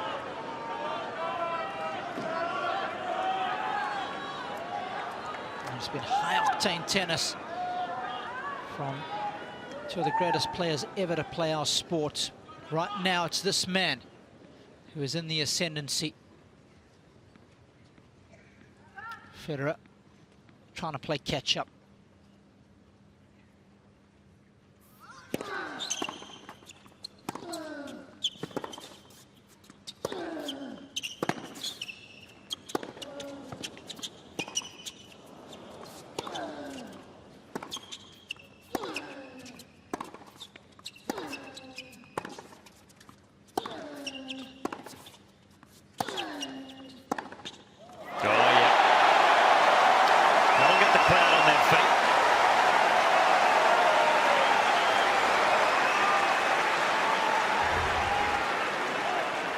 And once again, it's Federer just forced to take this on. High-risk tennis at its best.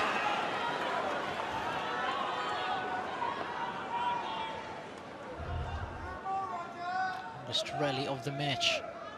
Thank you. 1 bruising shots each.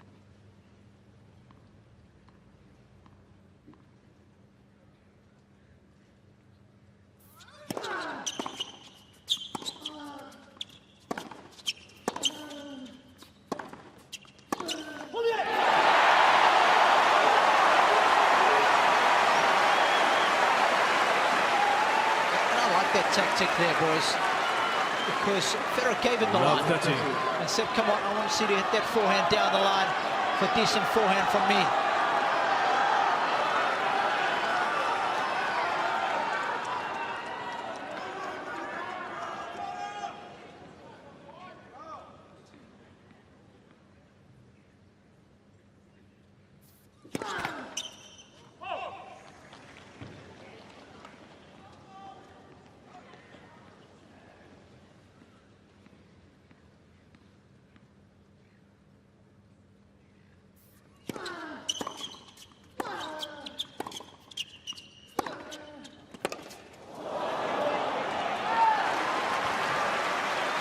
Well, we've talked about how well Rogers played, but there was great sort of visual evidence in the last couple of points about what we're talking about. I mean, such is the respect for Rogers' backhand. The last couple of points, he's gone into the forehand side, which is very surprising given the magnitude of the moment here.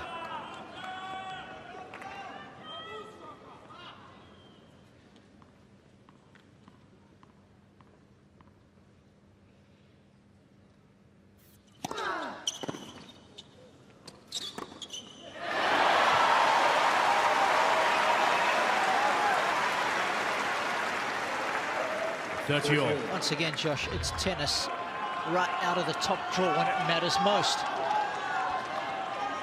It's unplayable virtually.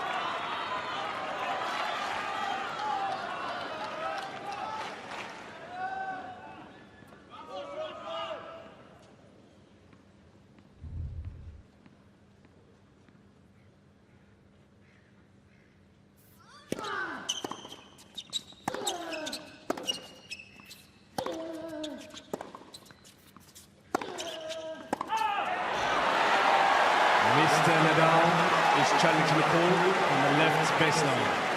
The ball scored out. It's almost like he had too much time on that forehand. Well, he just popped up a fraction upon impact. That opened the racket head face, and hence the ball goes long. So it's an opportunity.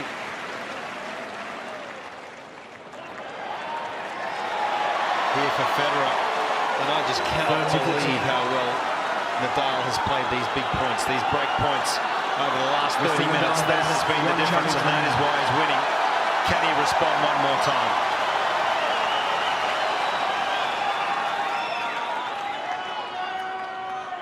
Thank you. Players are ready.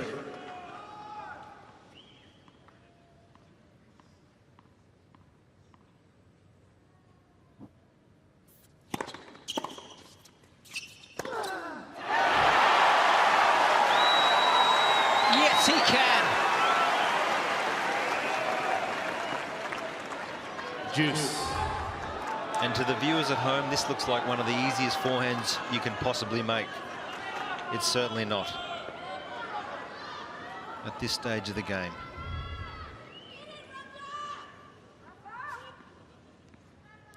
Thank you.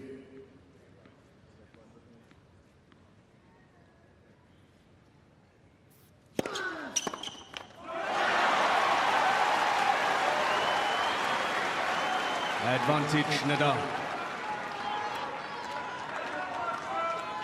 I feel on one of those break points, Federer has to take a chance, almost lean towards one side on return and just try and cover it if he gets another opportunity.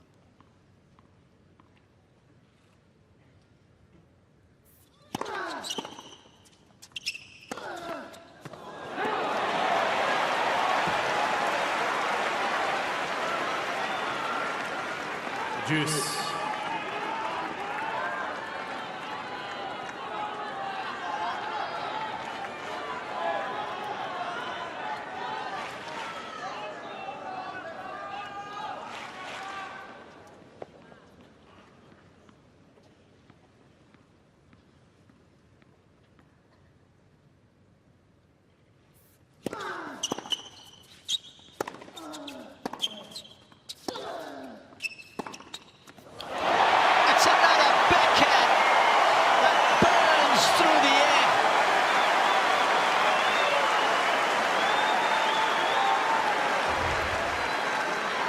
Advantage Federer. So if you're Roger Federer here, you're returning. Which side are you covering? What are you looking for? I mean, for me, you've got to cover the serve out wide. You've just had the change up to the forehand. He's gone body forehand bar one serve though on this ad side. It's not easy to pick.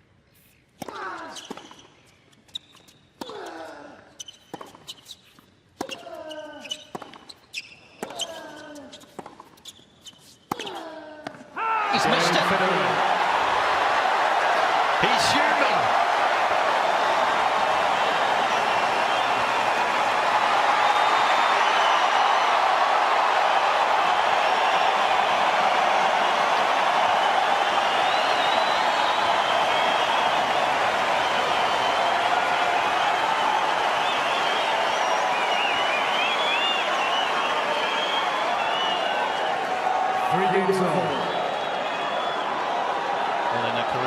extraordinary accomplishments. If he wins this arguably his greatest ever. 3-all.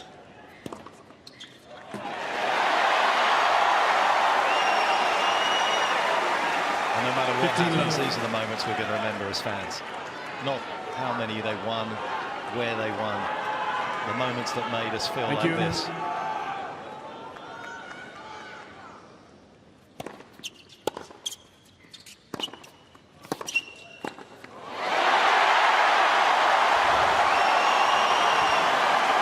Well, he's sending his fans into a religious fervor, is Roger.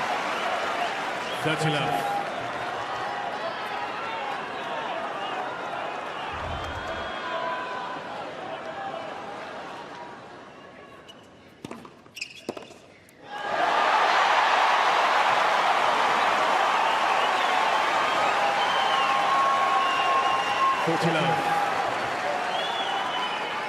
Thank you. Players are ready. Quiet, please.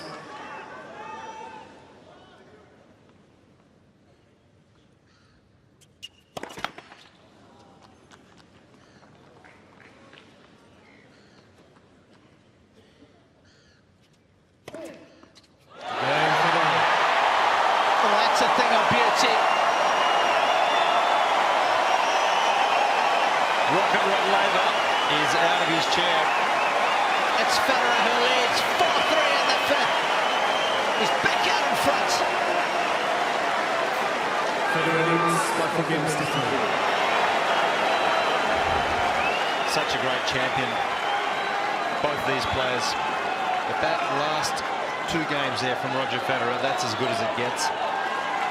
His ability to believe that he could break Rafa in this 5th set and to execute and just to hang in on that return game and then to back it up and win a service game to love like the way he did it emphatically, took it on, serve and volleyed. He's now 8 points away from the title.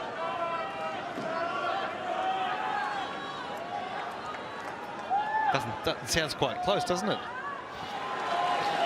think that we all know it's still a long journey.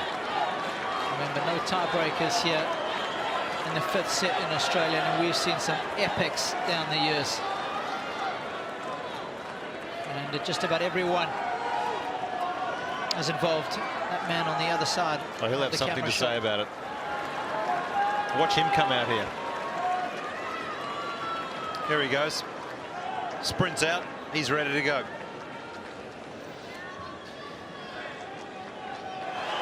Well, I was saying, Rafa, 10% happens to you, the other 90% is about how you respond to it. And I think in our sport, Rafael Nadal is one of the best at responding to adversity.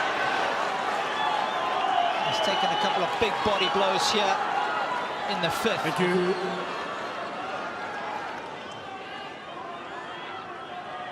Players are ready. Thank you. Let's indeed see how he responds.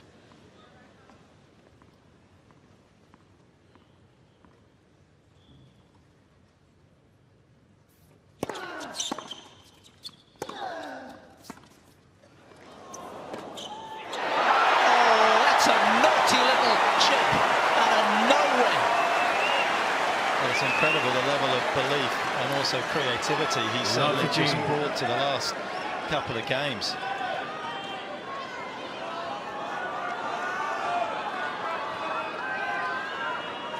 Please.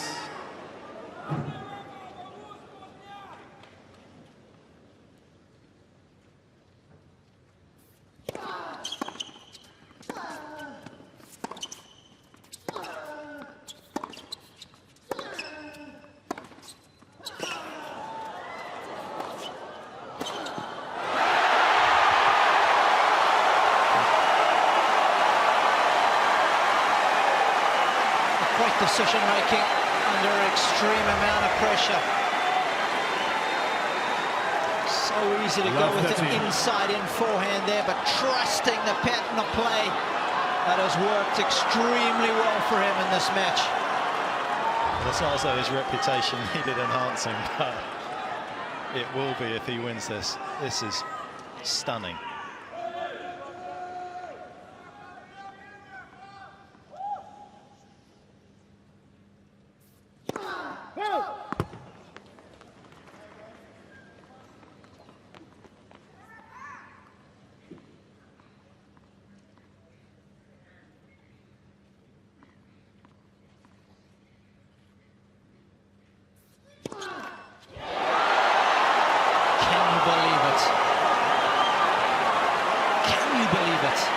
Well, he was a little off put there by somebody in the crowd in between first and second serves. That was a tough moment for Rafa.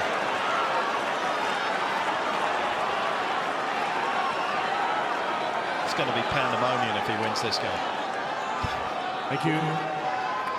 Federer's won 7 points in a row.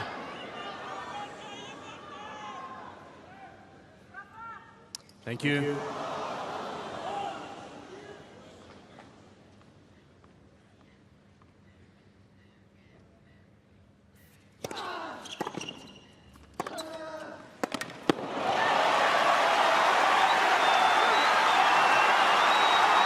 It's incredible, this guy's ability to deliver once again. And his back's against the wall. His least favourite shot. What a time to pull it off. Wavering belief.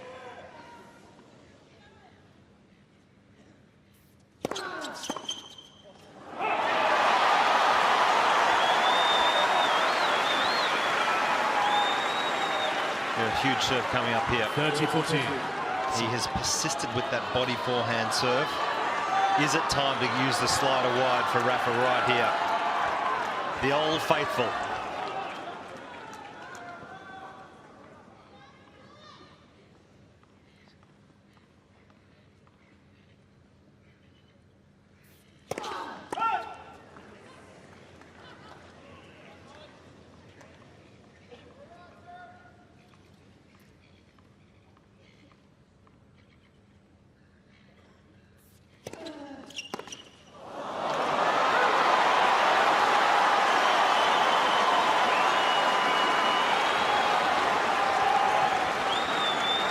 Juice.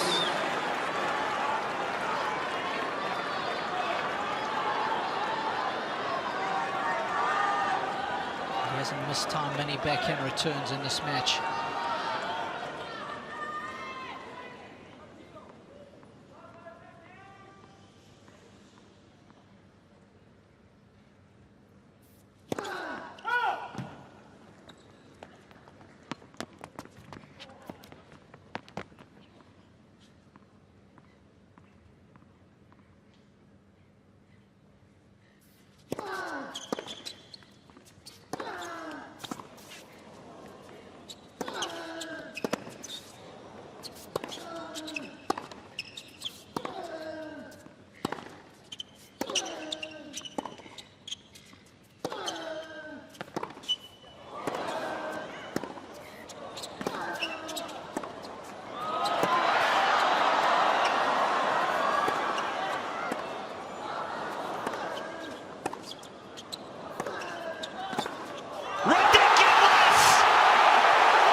Forget that rally. Jaw-dropping stuff from both players, redlining their game simultaneously. But it's Federer who produces an absolute moment of magic. Federer.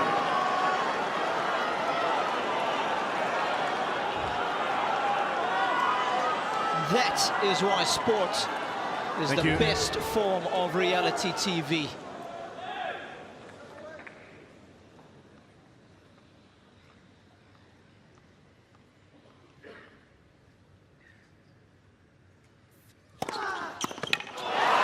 he responds. Of course he does.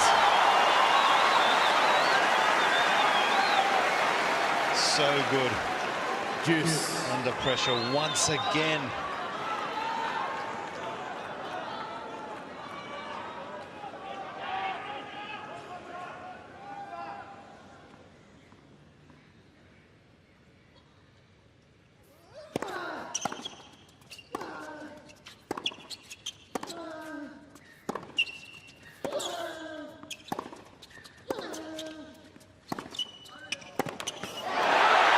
Got that forehand operating.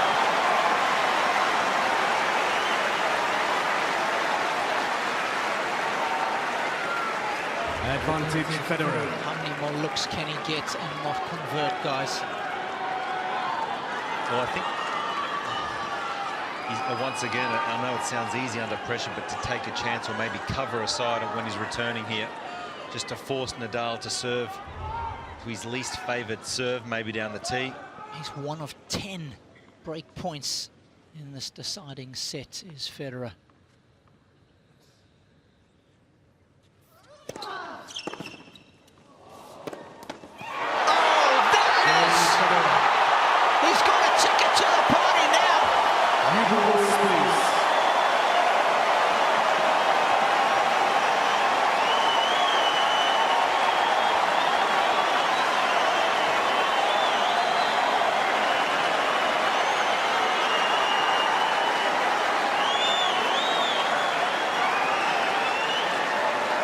From both these great champions. I mean, they've won so much, they have so much material wealth, and yet they're playing out here as though they're both bankrupt. They're so desperate for the win.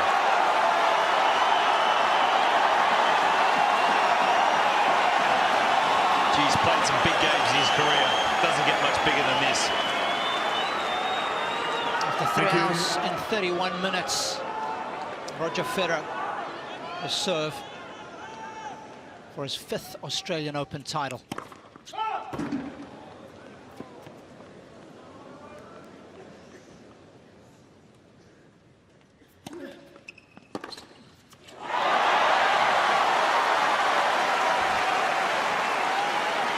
It's going to be hard for Federer. Love the team. It just, the man down the other end, Rafa, will not go away. He's going to make this incredibly difficult.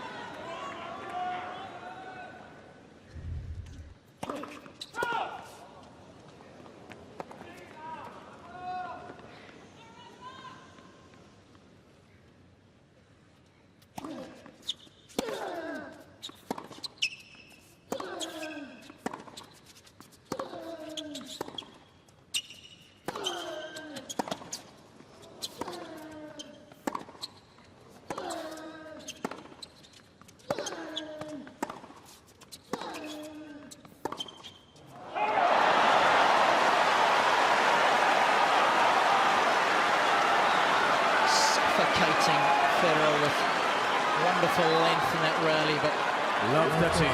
All first serves in this game. First serve percentage down to 43 in this set. Thank you. He needs one desperately now. 15-13.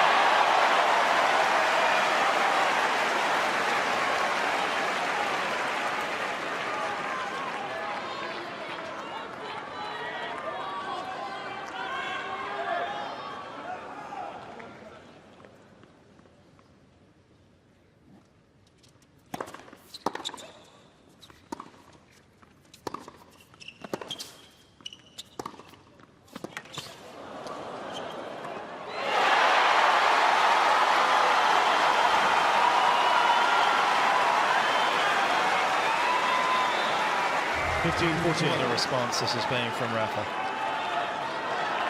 Yes, he was given a little bit of an opportunity with the no first serves, and that was close to being over the net, but I don't think it was. It was a difficult camera angle. 2 break points, Nadal. 30-14. 19th ace, Federer. Well, he served well out wide to Rafa's forehand on the big points, particularly when he's been down a break point. It's his least favourite serve. Does he go it?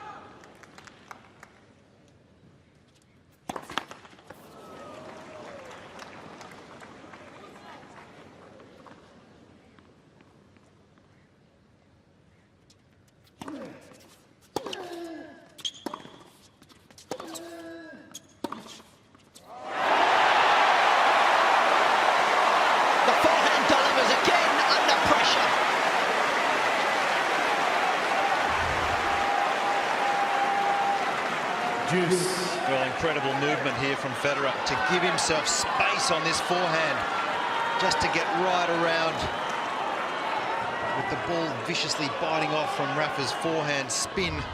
Please.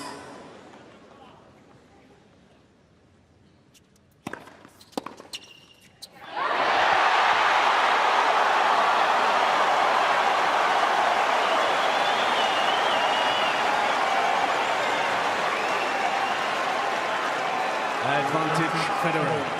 After 3 hours and 35 minutes, Federer is at championship points.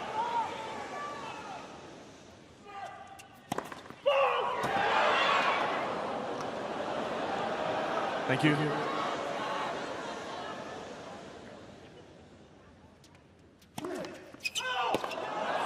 Mr. Federer is challenging the call on the service line. The ball scored out.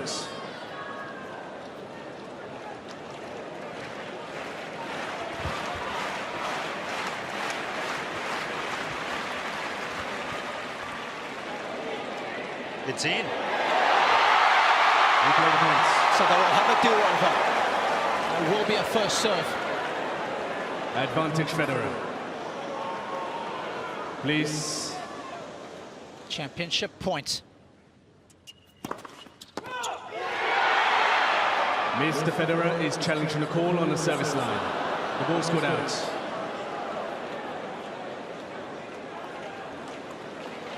A fate in the hands of Hawkeye. It's way long. Second service.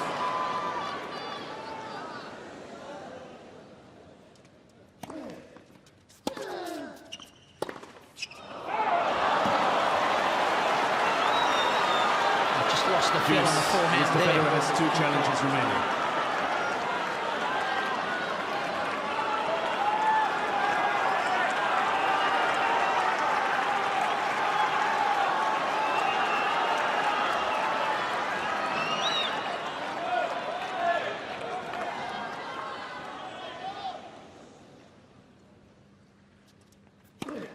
Advantage Federer.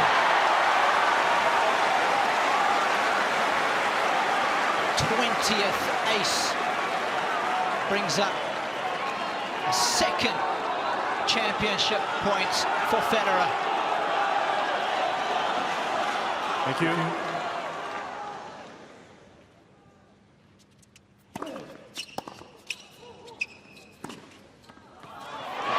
Mr. Nadal is challenging the call on the left near sideline. The ball scored in. Can you believe us?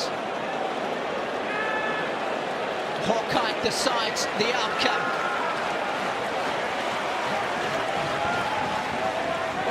It's in! Victory for Federer! He's champion in Australia for the 5th time, and it's major number 18 for the Swiss maestro. And he's entered the hard way, beating his nemesis, Rafael Nadal, in 5 uncompromising sets. Federer wins 6-4, 3-6, 6-1, 3-6, 6-3.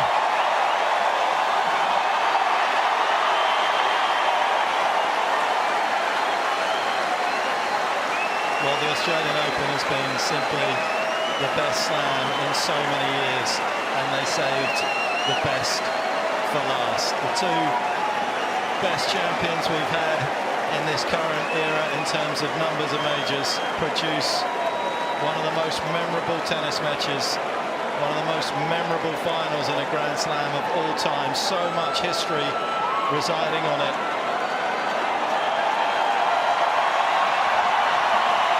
Well, can you believe it? I don't think Roger Federer can believe it. So many tough moments over the last 3 or 4 years, getting so close. Yet to maintain that belief and passion for the sport and to deliver on the big stage against Rafa, that's his greatest win. Yeah. Down a break in the 5th. Yeah. And not just the win, the manner of the win. Exactly, Mark.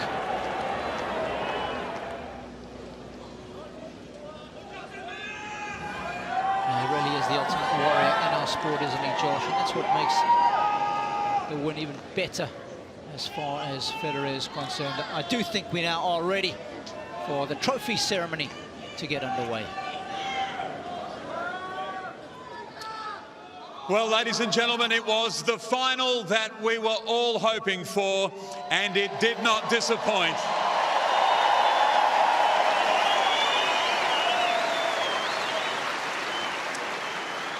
To the thousands of people watching here at Melbourne Park and the millions more watching throughout Australia and around the world, what more can we say other than thank you, Roger and Rafa?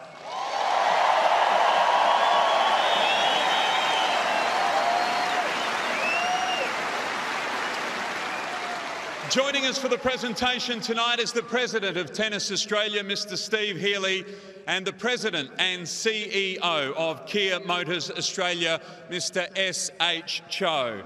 And a man, ladies and gentlemen, who won 3 Australian Open crowns, 11 Grand Slam titles in total, and in the process twice completed the calendar year Grand Slam in his stadium, Mr. Rod Laver.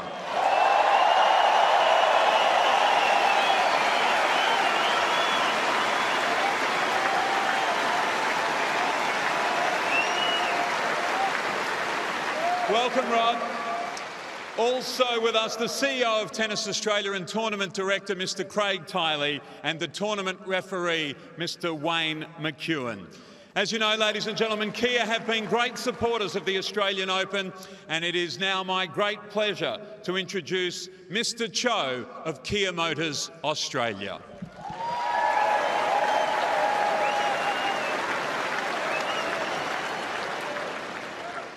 Gentlemen, congratulations on such a great display of tennis tonight.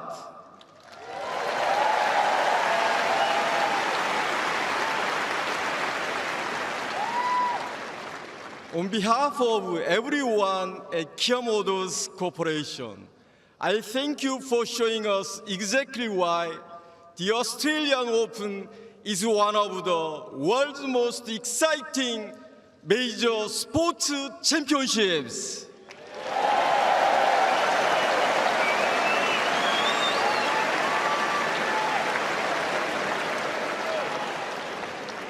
Unfortunately, only one winner can be crowned tonight.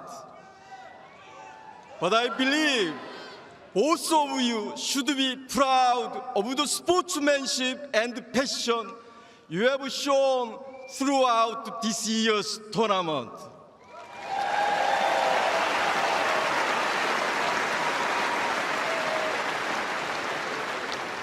I also thank everyone at Tennis Australia, tournament staff and volunteers for their hard work in making this year's event such a huge success.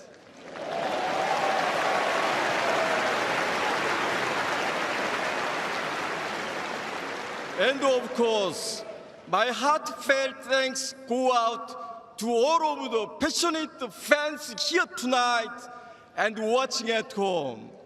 The Australian Open would not be where it is today without all of you, the best fans in the world. Thank you.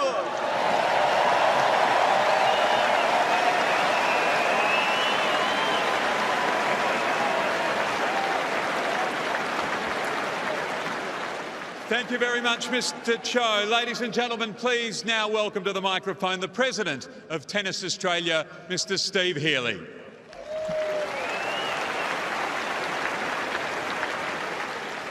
Good evening, everyone.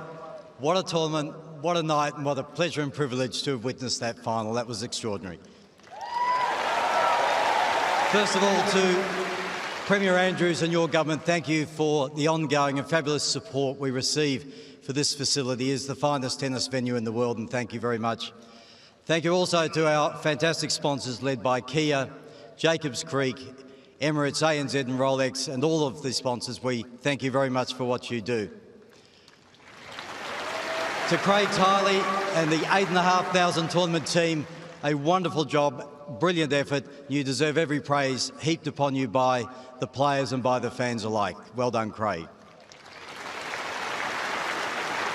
728,763 spectators came through the gate this week, an Australian Open record, and I've never experienced a better atmosphere in a tennis stadium than tonight, so thank you.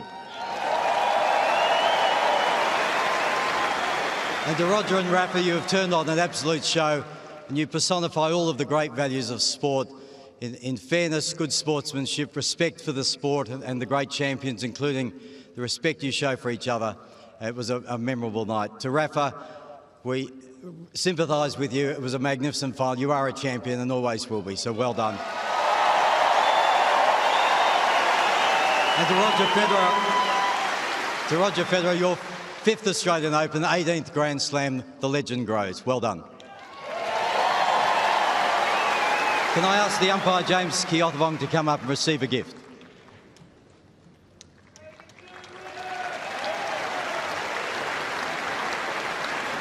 Done an excellent job this evening, did James Keith.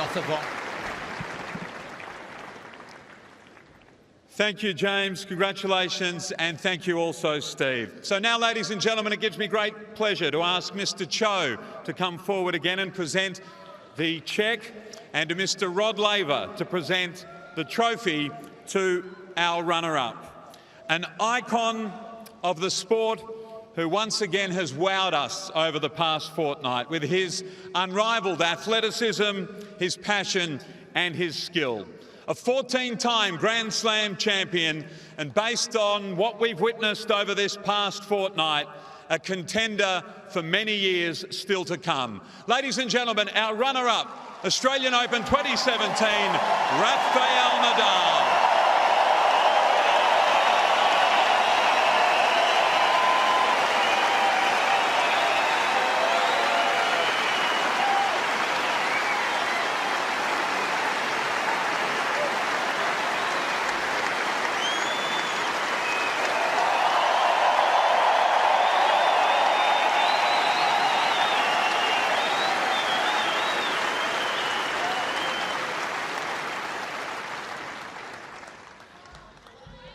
Well, good evening, everybody.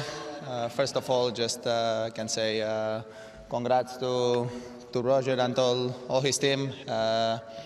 Just amazing the way that he's playing after such a long time without being on the tour. No? So that's just very difficult to make that happen. So for sure, you have been working a lot to make that happen. So well done, congrats. Feel very happy for you.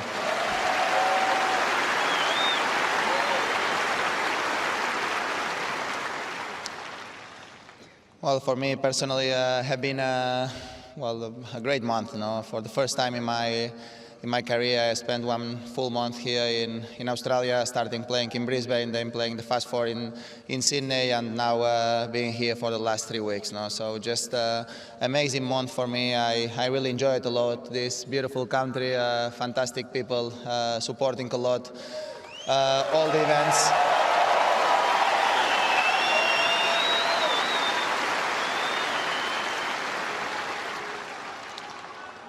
Supporting a lot, all the events in every event that I played. The atmosphere have been unforgettable, and especially here in Melbourne, always going to be in my heart. No? It's a great 2 weeks for me. I had some hard time too, without having the chance to compete at full conditions. Some injuries. Well, it's not new that for me, but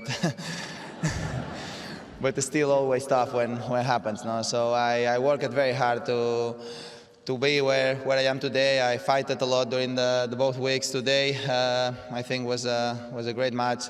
Probably Roger deserved a little bit more than me. So I just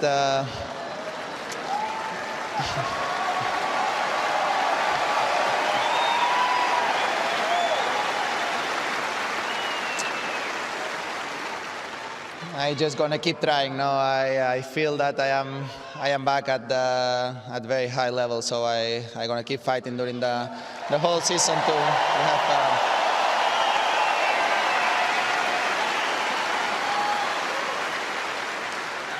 to have a great season, and for sure to come back here for so many years and keep trying to have this trophy with me. That is the 3rd time that I have. This is beautiful, but. But it's still much better, the trophy, so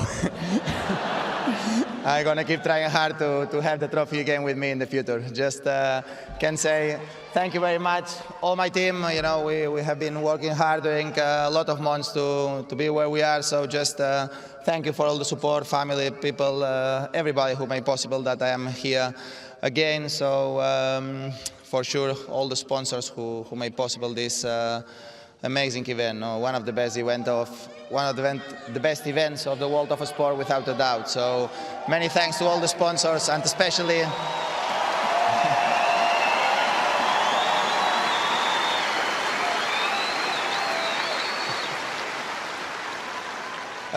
Kia, that is my personal sponsor after since 2004. So just thank you very much for the support.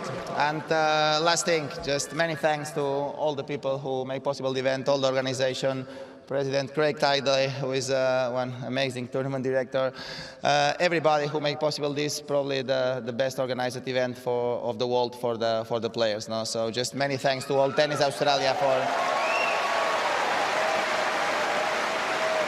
a huge support to the players, and I think to the fans too. No? So just I let Roger give the trophy, and see you next year. Thank you very much, everybody. Thank you.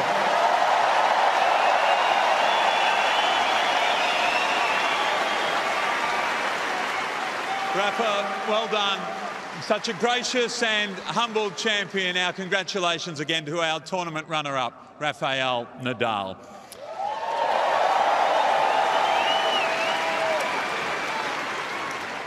So, ladies and gentlemen, to our Australian Open champion for 2017. A legend who tonight featured in his 100th Australian Open match. Undoubtedly, one of the most popular players, if not the most popular player ever to grace us here at Melbourne Park. And now, the holder of 18 Grand Slam singles titles, five of which have been won right here on Rod Laver Arena. Ladies and gentlemen, the 2017 champion of the Australian Open, Roger Federer.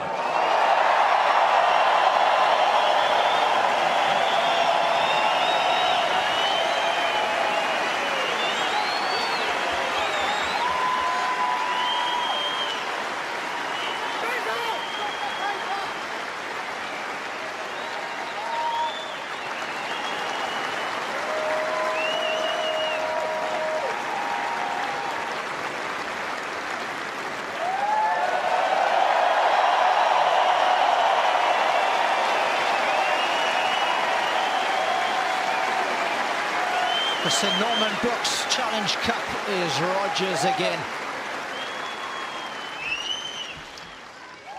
Thank you, guys. I'm out of words, and Rafa said so many great things, but of course I'd like to also congratulate Rafa on an amazing comeback. I think when we were in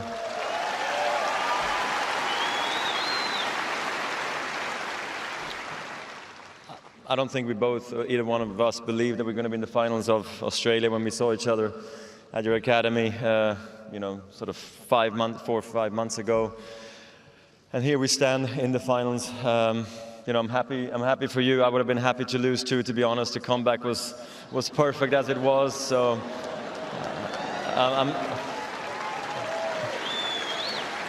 Tennis is a tough sport. There's no draws, but if there was going to be one, I would have been very happy to accept the draw tonight and share it with Rafa, really.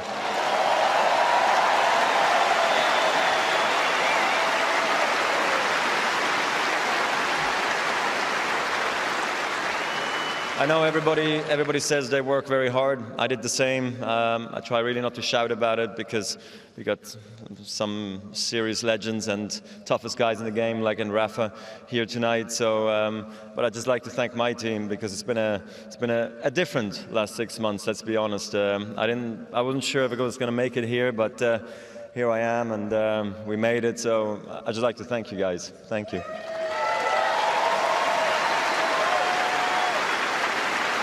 Danny, my wife, Severin, Ivan, Tony, everybody who's been on the ride, Pierre, my fitness coach at home. It's been amazing, so thanks for that. And Of course, there is also Rafa's team. You guys worked so hard over the years and deserve everything but more. So I wish you continued success this year and for hopefully many more years to come.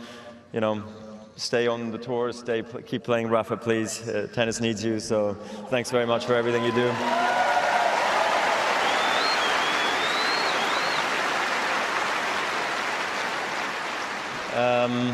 Then I'd like, of course, to thank all the sponsors. You know, this building is amazing. Thanks, Rocket, for being here tonight. Again, with your presence, it's always wonderful to have you here. It means so much more to both of us.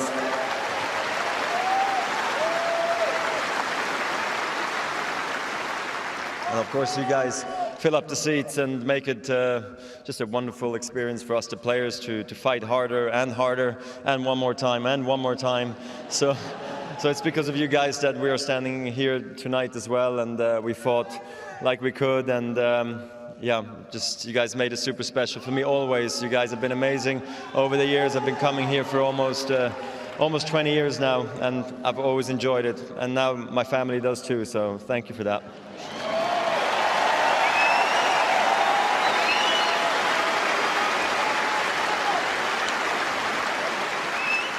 Yeah, and I hope I didn't forget anything, but just thanks again for everything to everybody. And of course, I hope to see you next year. If not, you know, this was a wonderful run here, and I can't be more happy to have won tonight. Thank you very much, guys.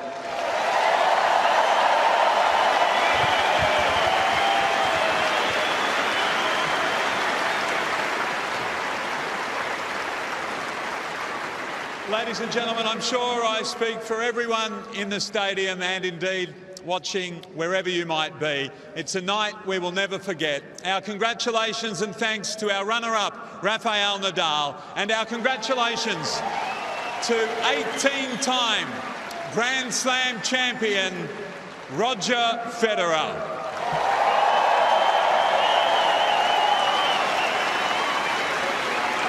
Ladies and gentlemen, that does conclude our official presentation. There will be, as is customary, a photo opportunity, and then, of course, Roger will complete a lap of honour with the Norman Brooks Challenge Cup. Thank you very much, ladies and gentlemen, for being here, and congratulations again to Rafa and Roger.